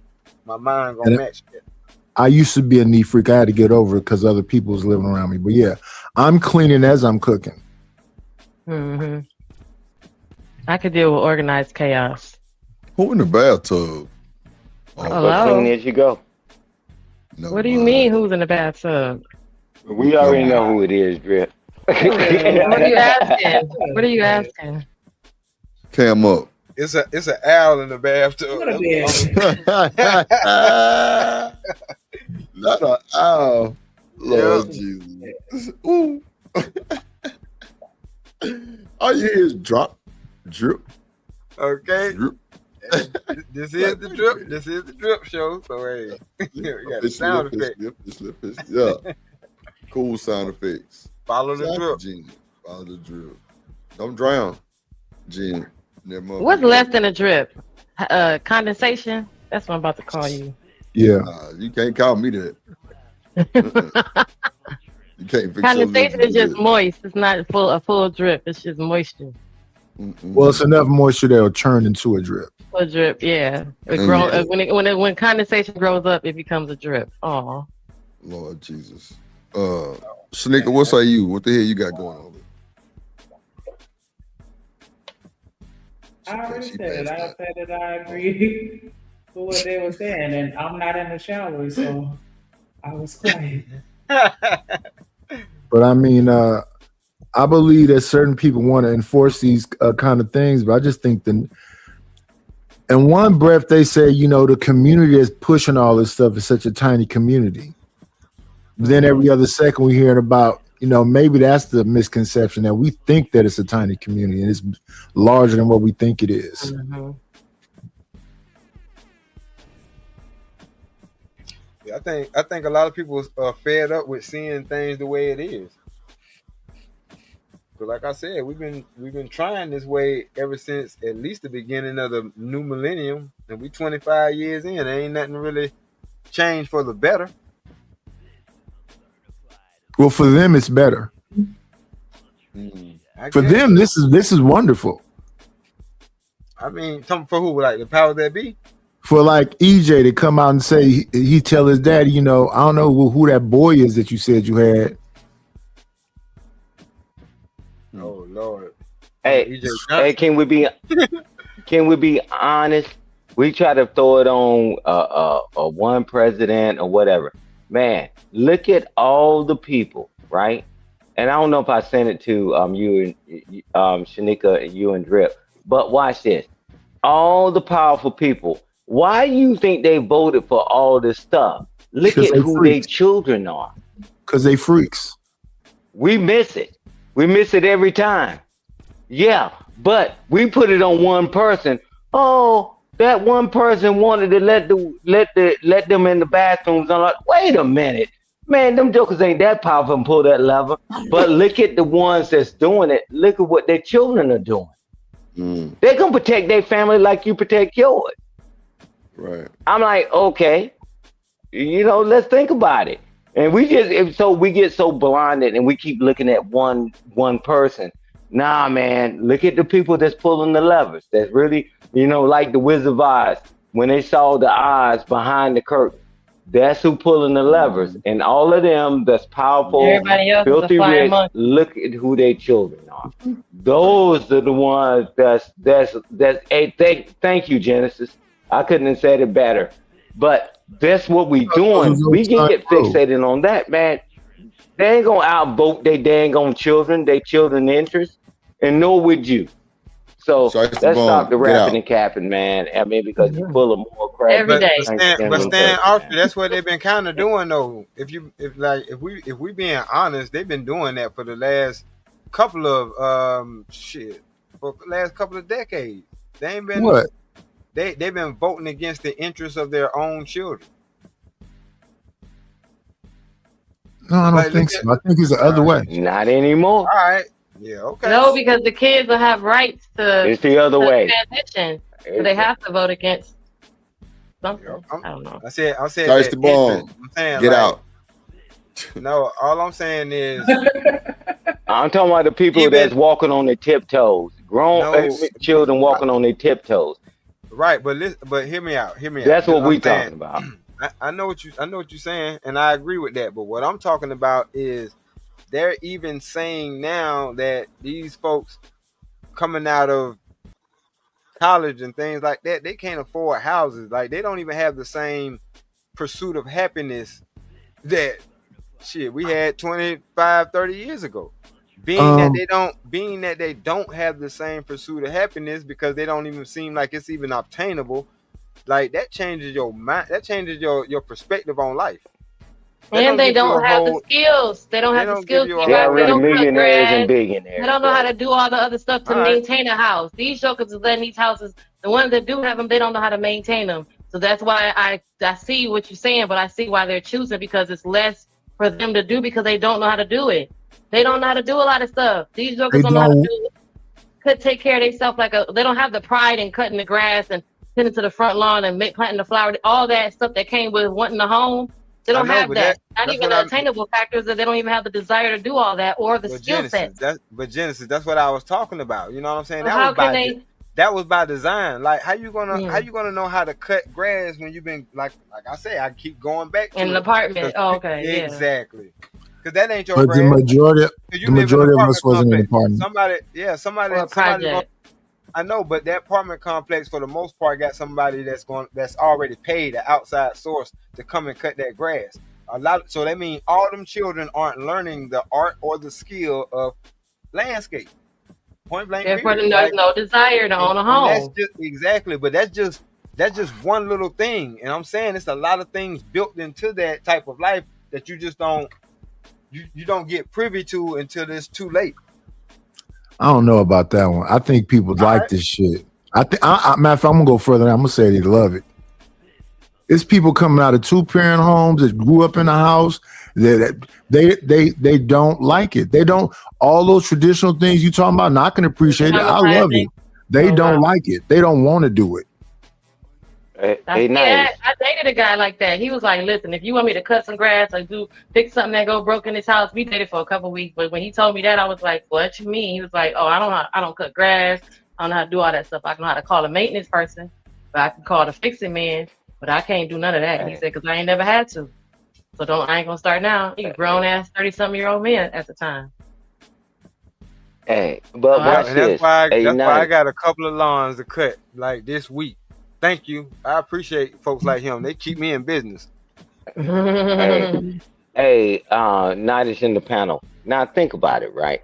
So instead of keeping that going, right? Because I guess we grew up and we work in summer jobs. I look forward to summer jobs. I look forward to being able to cut the elder people grass, and they give you just a quarter or 50-cent piece, right?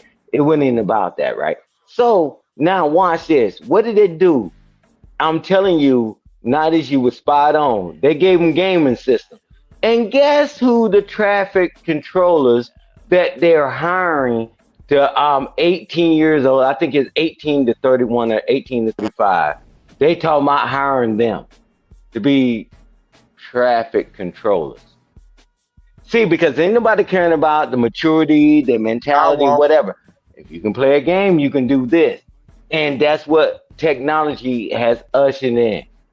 Yeah. So But that's what I'm saying. that was also a rite of passage too. What you're talking about is you can hear the pride in your voice about the fact that was a rite of passage. So these young men in specific aren't getting that experience that you got, which is I felt good about cutting my neighbor's grass because that was a rite of passage. That was you coming to the next level of being from a little boy to a big boy to a grown young man.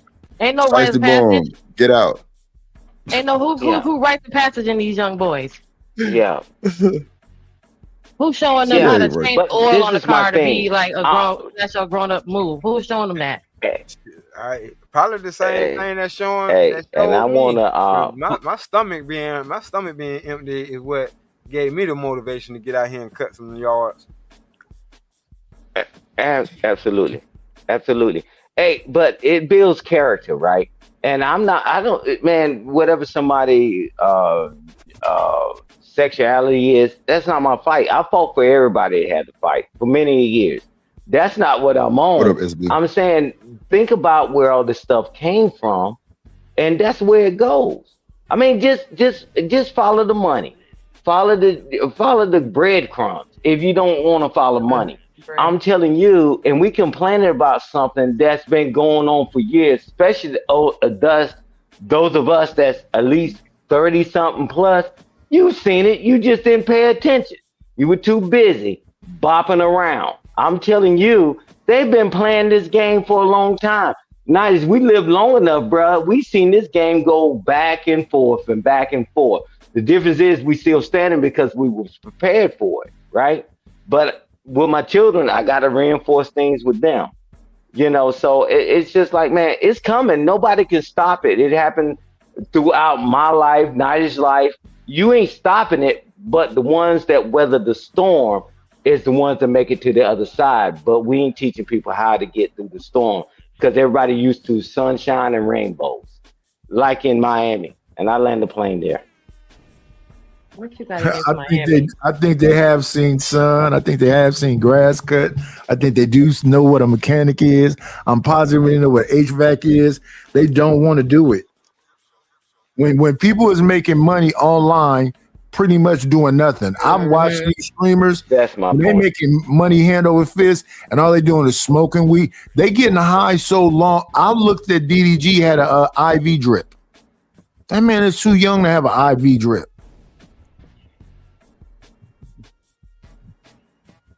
That's something old people used to do. They got to No, get young you people do that chemistry. now. They get the vitamin C and the whatever it was that they get. No, in I the understand they do it now, but does that make sense to you? The man is a boxer. They're draining themselves. Yeah, they're depleting themselves trying to keep up with this. So we looking at them have a party after party after party after party after party after party. Don Julio after Don Julio, blunt after blunt after blunt after blunt. Now some of them dudes are drinking lean. All the things we've already seen fail, they're acting out. It's something about the criminal mindset and the prostitution mindset that's being overly emphasized on these streaming shows. If you look at the humiliation rituals that go on in things night after night after night after night after night. And then you got to have an IV.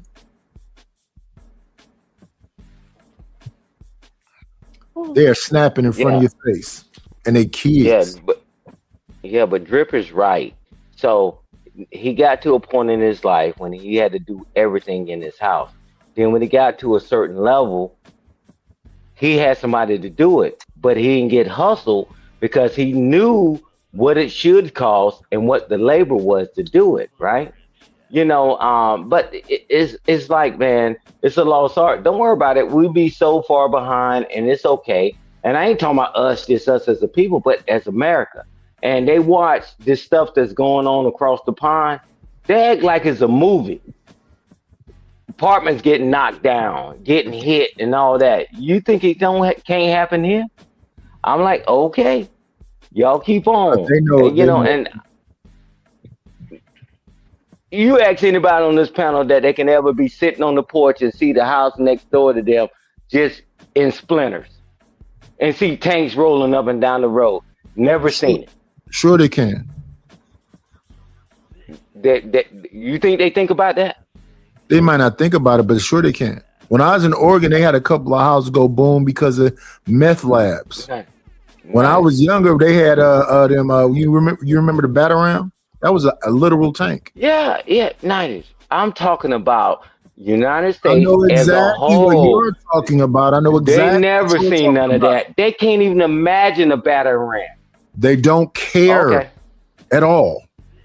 I understand what you're saying. I understand your Well, passion. They don't care.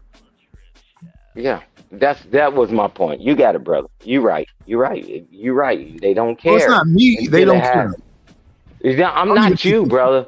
I'm talking about them. They don't care until it end up. I don't care about health until it's my health. I don't care about things happening until it happens directly to me, right? And that individualistic approach that you talk about all the time. Say, guys, that ain't gonna work. But they've been getting away with it so long, they don't know when the shit hit the fan. You don't know who your neighbors are. You don't know where to go and all that. Because they haven't experienced it. Because Lord help them if they ever open up a book, and then they'll see it or talk to their loved ones that's still on this earth before they transcend, and they'll tell you what they went through. They say, that never happened to me. Okay. But I learned the plane there. You got the mic now. Oh, go ahead. I wasn't saying nothing. No. Okay, you go ahead, D-Rock, man. My bad. I wanted to pass it back to him. I thought he wasn't done. My bad. It kind of what you were just talking about, though, Stan, kind of brings us back to what we was speaking on before. Some of the points that we had about the single people voting versus the married people voting, or the family, people in families and stuff voting. Like it's a different mindset because it's a different walk in life. Those two individuals don't have the same walk. Exactly. So they're not gonna have the same interest, or they're not gonna push the same policies. They're gonna push what benefits them, singly or individually, versus supporting something that's gonna, bring up the group. So let's keep it right there. So the reason why I brought up social fluidity, that's not so much about LGBT community, even though they might be forcing it. But when you think about things like BLM mission statement said, that one of their missions was to end the nuclear family. They're saying that the nuclear family is a social construct that failed. So that's one of the reasons why young people don't want to get married. And then inside these colleges, these sociology people and whatever else is indoctrinating these young ladies because they keep telling them that, they was oppressed, and that, being up under somebody's oppression, that you have strength. And now the new thing, another part of social fluidity, is this thing called the divine feminine. And a lot of them are, if you ever see all these septum rings, these rings they wear between their nose, and then you listen to them talk, they all say pretty much the same thing. They keep talking about a divine feminine, which means that they're God. I listen to multiple women say, I don't even know what that means. That real, they are God. They are goddamn lies. So here's the thing. Here's the thing. So they believe that. So this is what they're saying. Why should they listen to their creation? Hey, night before, because I'm getting older. I'm getting older too. Hey, D-Rock, let me roll with this one real quick. This is the thing that happens, right? So now you got people like Nighty said that they think this way.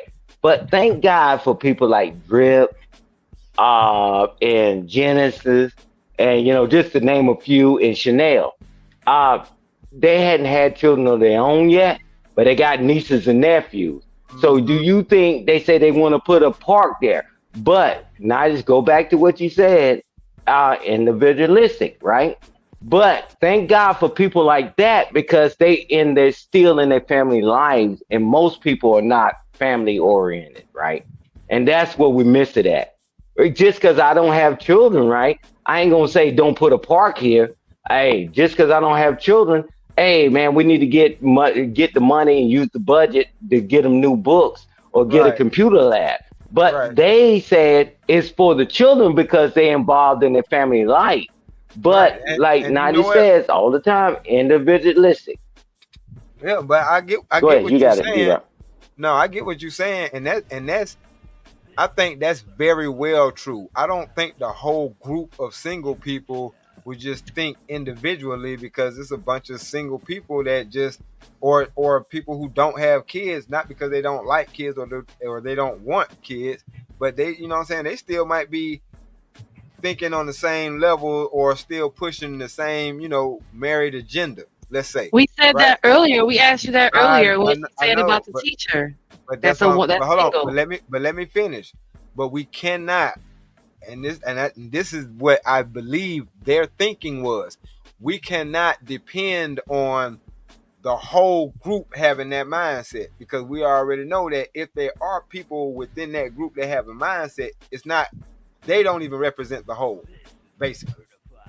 So they just don't want to take that chance, and that's why they said we rather for single people to just not participate in the voting process, because I'm sure they knew that there are single people that did have that goal in mind eventually. But even with that being said, y'all can have that goal in mind, but until you dare actually do it or put it into practice, then can't vote.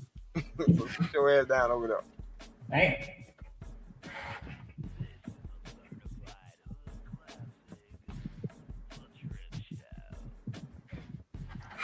Get to the other rocks. Oh yeah.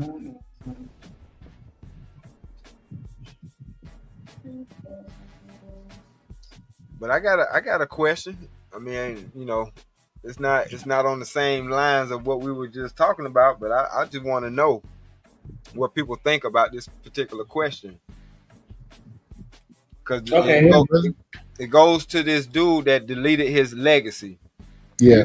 Do you think if 50-50 was in place and he didn't believe that he would actually lose his legacy, you think he still would have deleted his legacy? I don't think none of them would do it. The moms or the dads who have done that, like the lady who drove all the kids in the van into the lake, like none of that would have happened. Right. because it's the stress. I don't have kids, but I understand and I've seen it. I've dated men with kids, and it's a lot of the tumultuous experience of the stress is of going through the figuring out who's going to do what and get what and who's fighting for what. So if it's automatic, if it's like, hey, look, in the state of divorce, there has to be a fault, and at the end of the day, there's no need to go to a magistrate. There's no paternity court. There's no custody battle. It's automatically 50-50. Then the people who are overworked or won't be overworked because it won't be all on one mom, so that she won't drive the kids into the lake in a van. Right. And the dad won't be underappreciated and will be lacking his contact with the men who are fighting for their kids will be able to actually get that fight and win the fight. Mm-hmm. So all the moms won't be stressed out going through postpartum and putting the one woman just what they do. What was the lady that just called, put the baby in the suitcase or put him in the drawer or some shit. Like none of that would happen because it would be requiring the other person who made the child to be 50-50 responsible automatically. But then again, that might circumvent having the kid to begin with. Exactly. See, that's why I'm saying, like, a lot of the things that were said that seemed like they were extremes, they wasn't really extremes once you mine it out. Once you really get down to the nitty gritty of the thought process of why they even came up with that stuff in the first place. That's what you mean by that. What you mean specifically? The 50-50 kid custody factor that we just talked about. No. What he was just saying, the stuff that he was saying that they make seem extreme.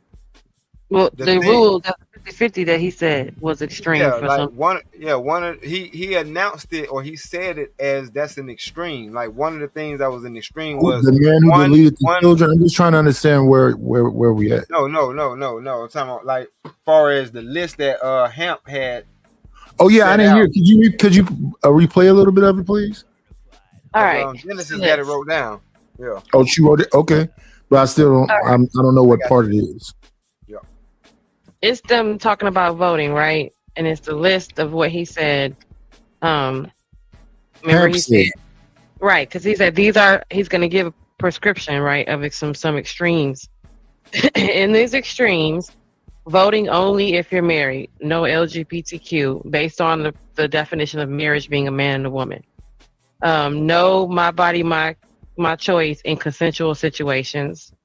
One home, one vote, one pot, one home. There has to be fault divorce. So there's no fault divorce. There has to be a reason. Leave with what you came with. We talked about that earlier as well. 50-50 with the kids is automatic. So there's no custody battle, none of that. and then the parents get in trouble when the kids get in trouble. So the young kids that did this to that little girl and put the rocks in her mouth, the parents get in trouble too, right? So all the kids get in trouble. The teen takeovers, all the kids, the mamas and daddies in trouble too. So yeah. So he was saying that those prescriptions were extreme. Well, some people said altogether they're extreme, but what he's saying is, if you break it down from desperate measures, right, so and then that's D-Rock what's is saying needed to correct society. to correct, right, and then D-Rock is saying if you actually, as a whole, people say, "Oh, that's a lot," right? I'm not about to go to jail for my son. I'm not about to, one vote, one house, and I vote. I ain't giving him my money, one pot. But when they break it down and say why it would make sense to society. That's what he's saying we're doing. So earlier we talked about the leave with what you came with, right? How it may not work if we both started off in college and we didn't have nothing, and then we get together and then we leave with what we came with. Where is everything going to go? Who's going to get all the money that we made? It's going to be poverty. It's going to be poverty. That's how we moved out. How we got to that part where the kids are 50-50 automatic. So there's no court of determining who has custody because it's automatic 50-50. So there's no custody court, there's no magistrate, there's no child support because there's no need for that because if we divorce, it's an automatic 50-50 with the kids. Yeah, because I honestly think when it comes down to that, you leave what you came with. I think that would actually make people sit down and realize that, yeah, we came in one way, but look where we are now. But that's what I'm saying. Is it worth throwing all this away to do what?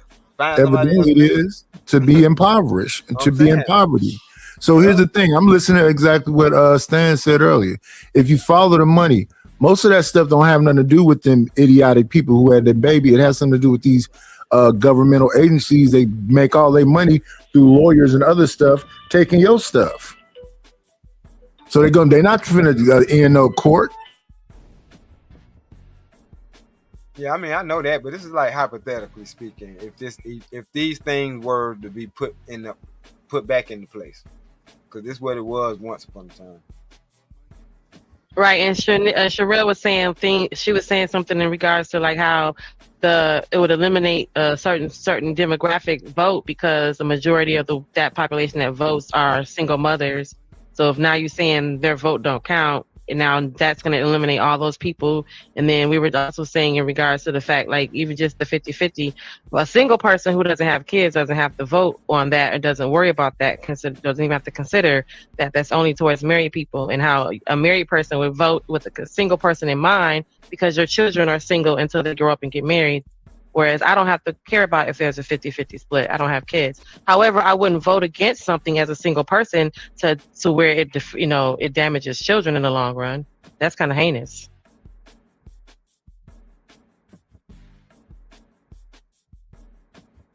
And you're through. Yep, and you're through. You drop the mic. Yeah, but watch this. Hey, but watch this. There's no law on the planet, right, that says that either parent, the mother or the father of the child, has to spend time with the child. There's no law, right? So it's a bigger story. So they can just pay and never see the child. I heard some guys say the other night, I'm gonna wait till my child 18. But you're gonna have to pay. But there's no law in the book and say, hey, you must. See, because you got to add that in. You're going to do 50-50 custody. You must. And who wants that in America? They tell you, D-Rock, I don't care, you on the movie set or whatever. You must take your child. Come on, man. Well, his life would be, but the only thing they got, revolving around his kid being in his life. Set up a booster seat next to the director seat. Yeah, but life would be involving the kids. Right now, these niggas' life don't even involve the kids at all. But when I'm saying the law, right? The law. And if you do 50-50 custody, but you can still go to the court and petition the court and say, this is why this person can't be around, right? Stan, if you do 50-50 automatically, there is no court to go to because that eliminates. Oh, yes, it is. Yes, But it you're is. saying no. Yes, That's what they're saying is that would fix that. He's saying these are prescriptions that would fix having that conversation ever happening. There's no need to have a conversation. There's no let's court to go let to if there's a 50-50 split. let's Period. get in the That's all he's saying. real world. Let's get But in the that's what he's real saying. world. Will fix that conversation. So that he's Watch saying this. it will fix it in the real It world. doesn't fix anything. You ain't If gotta this yell at guy me. don't have, Go to Hamp's panel and tell him. I'm just saying. That's no, I'm having a conversation with people on the panel. Watch this. If I'm homeless, I'm living up under a bridge. I got 50-50 custody. It's going to always be in the best interest of the child. There ain't no way of getting around it. You know why? Even the richest people on the planet. No, The richest now, people. hold on, because now we got to Let me finish. Let me finish. Go ahead. Let me land the plane here. Even the richest people on the planet, they know that somebody, because they know if they live long enough, they're going to get older. If the children are so damaged and messed up, who's going to be there and work the job? Who's going to work in the hospital? Who's going to do that? That's why they don't do that. And I landed with this one. Go and look at the Netflix with help me out with this night. It's the guy that owned Fox. I think it was Rupert Murdoch. And you look how he played his children like chess pieces. And he told them you have to meet these goals and all that within his company, because he knew with all that generation, we listened to the clip, because you give them too much, you're going to lose it all. But they know that they're going to get so old that they can't move. So they're going to let you do 50-50 custody with a person that's a drug addict, that's somebody that's homeless, don't have a place to stay. That doesn't make sense on any planet, but you got to do it. I'm saying you made that bed when you went in and had on the baby with somebody who was a dope head or lived under the attic. First of all, if you lived under the bridge, how did you even get some box one? And how did you talk it into having unprotected sex? Easy. Like, I'm just saying, like, I get what you're saying. Like, some people might not have nothing, but you met him mentally. Half of nothing is nothing. So I mean, but you still got 50-50. Yeah. So then hold on, because then realistically, if you got 50-50 custody and you stand under the bridge, then you're gonna have to look at yourself when you have custody of that child up under that bridge, like, damn, this how we living over here. Their mindset has not changed. People, watch this. I went to school and watch this. I was in AP class and accelerated class. They had the huts outside for other people. When we know that people learn at different levels and they levels of this, why would we take the child and make the child suffer? And I keep telling people, you got to love the children more than you hate each other. I know a guy that, and I know plenty of people, but I say a judge. This guy, a Supreme Court judge, he took it and got on drugs. And guess what? He had everything. And guess what? He lost all of it. So you're going to give him 50-50 custody? I'm telling you, it's always going to be an area where people petition the court. So don't say that the person just met him, they was a certain way. The Joker, stuff happened. He got introduced to drugs and whatever. And then he ended up becoming a piece of shit. And I'm not putting my child in that situation. It's just because. No, man, I'm telling you, you always got a right to petition the court. And thank God for that. And I land the plane there. And they'll always be in business. There you go. Family court. That's family court wrapped in a nutshell. Man, we finna get up out of here. We've been streaming about 5 hours. We met the show goal. Appreciate that. We're gonna give our final words to the Nation. Let's go on the panel. Shout out to D-Rock. Shout out to my boy Stan Knight in the building. Who else came to put Chanel? Chocolate. Chanel, you down there? Hustling Muslim. She over there with that regular ass iPad. I'm here. No need to fear. You want to give your final thoughts, G? Oh yeah. Hustling Muslim. Finished already? Okay. I'm here. 5 I'm here. hours. 5 hours. And we did earlier show in LA. Yeah, it's time to go. Oh yeah. I did tune in for that one. Yeah, I did. Yeah. Our longest show was 7 hours, so hey, I get it. But yeah, good show as always. Shout out to Drip Nation, no hesitation. This is better than any form of meditation. Yeah. Take care. I'm out. Good job, social life. Okay, shout out to Hustle Muscle. Who's let's see. Stan, you want to give your final thoughts, G? Good night. Yeah, that's cool, Drip. I appreciate you allowing me to come on the panel. And and I miss you. I missed the grip cord the other day, man. By the time I got through, because you know I'm doing this renovation at the house, I was like, man, I want to go over there and do some clickety clack too. But but what I would say to people, and like my biggest theme on my stuff, right, is that you got to pause long enough and look back, right, and you know, step back and assess the situation, right. Hey, regulation, right. You got to always emotional awareness and emotional regulation. But I land the plane with this one. I give a way, not the way. Stop listening to people have no way. And that's why all this stuff goes circular. People don't want to come up with a resolution, but it's going to always, right? That's the thought. Now that some people corrupt, if we don't have the children, Drip, who's going to give us our medication? I'm telling you, they're going to always lean that way, right? The majority. And there's a reason for that. So with D-Rock, good to talk to you, brother. Good to see you again, man.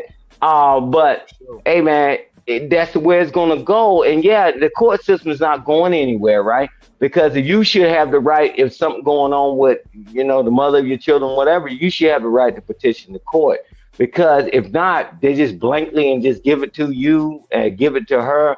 And something's wrong, man. And I don't know how we get out of it, but we can mine through it later on. But thank you, Drip, Shanika, panel, and chat. Hey, man, this is the family. I'll talk to y'all soon. And you through. That's a through. That's a bit. What's up, Knight? How you feeling, my boy? It's always gonna be about the money, so them courts ain't never gonna shut down. And drugs, America's 73. So I mean, dip, die, so socialize. Oh, okay. Damn. Hey, that's what's up. Well, he ain't lying. You know his famous line is, "They doing it in your face." Doing it in front of your face, man. They doing it in your face. Mm-hmm. Yeah. Exactly. Well, I know me for one. I'm glad to be back. You know what I'm saying, with y'all. You know what I'm saying. We used to rock this thing. I still been going back looking at old shows, old throwbacks. Man, we used to cook, and I actually miss having those conversations. But at the end of the day, I'm not here to debate with nobody. I just want to have a conversation. I can stand to be wrong. No, for sure. Everybody can. That's for sure. Yeah. See, that's why I like the selection that be coming over here, because like for most part, niggas ain't tripping about understanding what it possibly could be, and actually like believing it, and like not just, you know, if you take an L, you take an L, you can learn from the L. Clearly, we can all learn from different shit, because we all got different opinions. So, right, I'll be with that type of shit. Yep. I fuck with it, D-Rock. I'm glad you're back too, boy. For sure. Yeah. What say you, Genesis? She's not up here, but I'm sure she'll say. Oh, she gone. Hey, Okay, she gone. What about you, Shanika? Yeah, my sugars, one of the two. Right, bye sugars. I think that it was definitely an interesting conversation. I do want to kind of dive into, Buddy a little bit more tomorrow, because we didn't get to that video, but right. Yes. The other conversations definitely fire. I feel like some good shit came out. Definitely learned some things today about why pregnant women. Okay, anyway, so lot. Again, just to reiterate, we're not suggesting that anyone should be denied the opportunity to vote.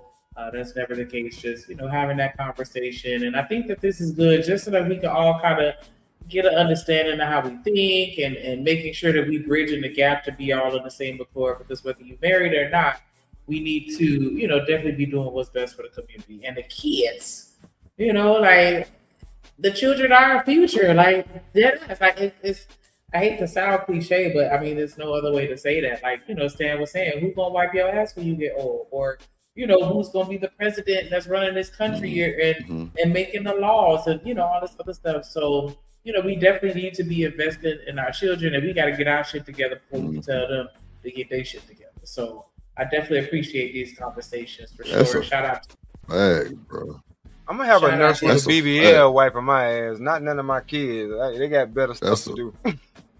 Well, be like that's still like somebody Ray J. else's children. Right. That's still somebody else's children. Hey, You well, want to that make ain't, sure that she ain't not. my problem. You want to make sure she not twerking on your face though, because you see when that one nurse got fired or CNA baby because she in I might not mind them real twerking on my extra. face though. I might not mind that. That sounds like it might be a Oh pretty deep God.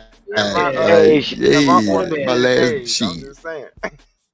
hey, Shanika, we're gonna give them to the homeless people and set them in the middle of nowhere, and then think they're gonna be able to get the certification. I like the way you think. Hey, bro, you would lost your mind. Them children would never get to that level if they was out there with somebody up on a goddamn bridge. But yeah, man. I miss y'all, man. Person is in the middle of nowhere. I'm saying. Yeah, but you gonna put the kid out there. You're right. I'm correct. Hey man, I know they're trying to close it out, man. Whenever Drip, you send the 411, I'll be there. But make sure you text me too. But the thing is, man, ain't nobody gonna be left, Drip. Ain't nobody gonna be left, bro. I'm telling you, let's play it 50-50. No matter what. No matter what. So hey man, I miss y'all, man. And man, it's been a while, man, because I've worked on this stuff and all that. Nah, for sure. Get to it. Shiesty Bomb say this is a very anti-American panel. She said this is a very red pill panel. Shiesty, get your ass out of here. That bullshit. Shout out to everybody. But nah, man. Shout out to everybody pulled up. Shout out to my boy D-Rock finding his way. Go ahead. Yeah. Oh. Hey, Yes, Drip, make for sure before you end, tell them you love the ladies. Go ahead and say it. Make sure you, because I don't know how we being anti or whatever in red pills. So you use your line I don't again like Shiesty before Bomb. you close out. For sure. Just a bit. Go ahead. Just said she didn't lie. Just Jay, you can get out too. Hell yeah, you ain't Shiesty. Go back down the yellow brick road. I ain't got time. Go ahead. But shout out again to everybody that hit the pad, everybody that hit the panel, everybody that engaged in the chat, everybody that supported the show in their own way. Shout out to everybody that sent a super chat or Cash App, PayPal, or again, however you chose to support. Shout out to JD. Shout out to Romello. Shout out to Kojak. Shout out to Stan, the motherfucking man. Shout out to Jen, Sega Genesis. Shout out to Wody. Shout out to Big Rich, Big Dog BJ. Shout out to all the moderators showing up, showing out, as always, doing their thing. Shout out to D-Rock too. D-Rock sent the Cash App too. Oh, okay, my bad. Shout And out JD to sent the D-Rock. Apple Pay. Yeah.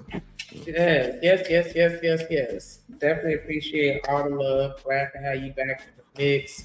You know what I'm saying? Can't keep a real nigga down. That's just how that shit go. You know what I'm saying? Just a quick little stumble, but you had to do the little fake out like you were playing basketball. Cause that's what niggas do when they trip. They act like they playing basketball and just, you know what I'm saying? Just fake out. right. Just come right back at it. So you know what I'm saying? Definitely glad to have you I was back. on Shout out TikTok to raising hell. Mm-hmm. Matter of fact, I'm about to go live Shout out after this. Bet. Drop the you want to drop the link in the chat before you do it if you got the link set up. Hold on. I ain't got the link set up. Damn. All right, I'll put it in the drip. I'll put it in the drip cord. Yeah, put it in the drip cord, man. Shout out to D-Rod. We're gonna go pull up on TikTok. If you ain't got a TikTok account, get you one. Shout out to everybody donated. Man, shout out just to the conversation, man. Like my boy Nighty say, shout out to the shout outs, man. Everybody coming through, everybody supporting Big Mod, Top Mod Energy coming from Kojak and them. Happy birthday, Chocolate Foundation. And all that good stuff that's going on. Happy birthday, Chuck. Happy birthday. Happy So, birthday. Yeah, Emperor Coke Shout with out to he put my link in there. Yeah. They Come got on a now, you link. know he finna show up and show out. Come Oh through. yeah, Kojak gonna handle it. Kojak gonna handle business. Him and BJ and Yeah, Raj Twitter. and Cynical, they gonna handle business. Yeah, I'm coming over there to wreck your panel now. Ah! You stayed away too long. Hey, come on through. But happy birthday, Chalk. Happy birthday, Chalk. Chocolate or Turn up, twerking Hey, on I the got a dope bed. conversation, man. I got a dope conversation. I do want y'all input on it. It's called Is There Any Love for the Black Man? Man, Hmm. we're gonna be over there for the rest of the night, but it's cool. We'll rock out. Yeah, Come through, who you ask. Shout out to that. We definitely coming through with the come through. Hit the link, ladies and gentlemen. Sure. Hold on, let me Make sure y'all hit the Discord if y'all not already in there. That's how we stay connected when we not live. Cause y'all know it ain't no other way to access us. So come on through to the Discord. It's lit. That's where you get all the links to all the fire content, dope conversations. Do go on in there. We cracking jokes, 411 video chat, playing video games. Playing the games, card games, whatever. Just come on through. Come on through. Hey, somebody put the link again. Oh, never mind. I see it. I see it. Child, waiting on Drip. What? Cause you Wait, I ain't mean, never what? set up the what do they call it? I don't want to say permissions, but I guess to set What? the mods in there and give out so that they could do stuff. Okay. Cause you can set mods in Discord. That way, like how last time when Buddy was in that while and they don't always have to hit you up, they could do it themselves. Cause BJ and be on it for sure. Mm-hmm. But yes, make sure y'all hit that Discord. Kojak done already dropped the link in the chat. We stay lit. Same energy on this show, same energy in that Discord. And that's all. Yep. And I done put it in the Discord too. Yes, yes. So it's in there. Make sure y'all pull up if y'all in on TikTok. Create an account. It's lit over there too. Oh yeah. Mm-hmm. Come through. And they don't really like censor you too much on TikTok, or do they? I don't know. They do. You can't be driving on there, and they got TikTok friendly words. Like when it comes down to speech, YouTube still got it. You know what I'm saying? They still got it better. But yeah, it's a few little rules on there, but I still like it better. You still get a different type of engagement, and you can control it. So. Yeah, I've been in a few conversations on there. It is definitely a different vibe. So fuck with TikTok for sure. Y'all make sure y'all pull up, drop a comment. You know what I'm saying? Hit the little heart, because I like to go in there and tap it like 100 times till the bar fill up. Like go on there and show some love. Oh yeah, yep. And trust me, we appreciate it too, because man, some people don't come in and give you no engagement. But they'll sit there and listen to you all day long. Mm-hmm. So, but But yeah, it's been a good show though. Definitely appreciate rocking out. It's been a great show. Shout out to Drip. Shout out to Drip Nation. You know what I'm saying? That's how we doing it. Make sure y'all leave a super thanks if you're watching on the replay and made it all the way to the end. You can at least, you know what I'm saying, drop a comment. And that'll keep us in your algorithm. For sure. Drip, your final words, sir? You through. I'm over here trying to log in to D-Rock shit. Hold on, I gotta verify shit for 1939. Okay, let me see. And boom, here we go. All right, I had to log in on my computer. I ain't never logged on my computer. Okay, I'm following that boy D-Rock. No love for the black man. I see. Yeah, there we go. Shanika ragged ass. Yeah. Yes, sir. Yep. Shanika and I see Shanika. Yeah. Okay, bet. So we gonna rock out with D-Rock. Y'all better tune in, man. Shout out to y'all. Damn, I left the screen and everything. Shout out to y'all, man. For real. We through.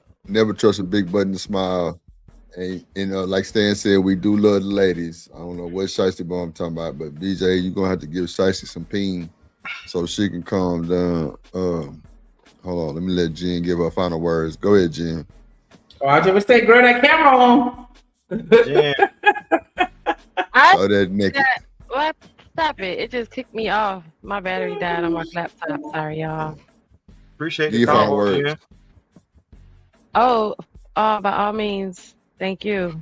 I appreciate it. All right, y'all. Good night. Did you hear D-Rock tell you appreciate the convo? Mean ass. Did you hear me just say what I just said? Appreciate, you know what? Stay out of me and D-Rock conversation. He heard me. That's crazy work. ABC yourself out of it. What's your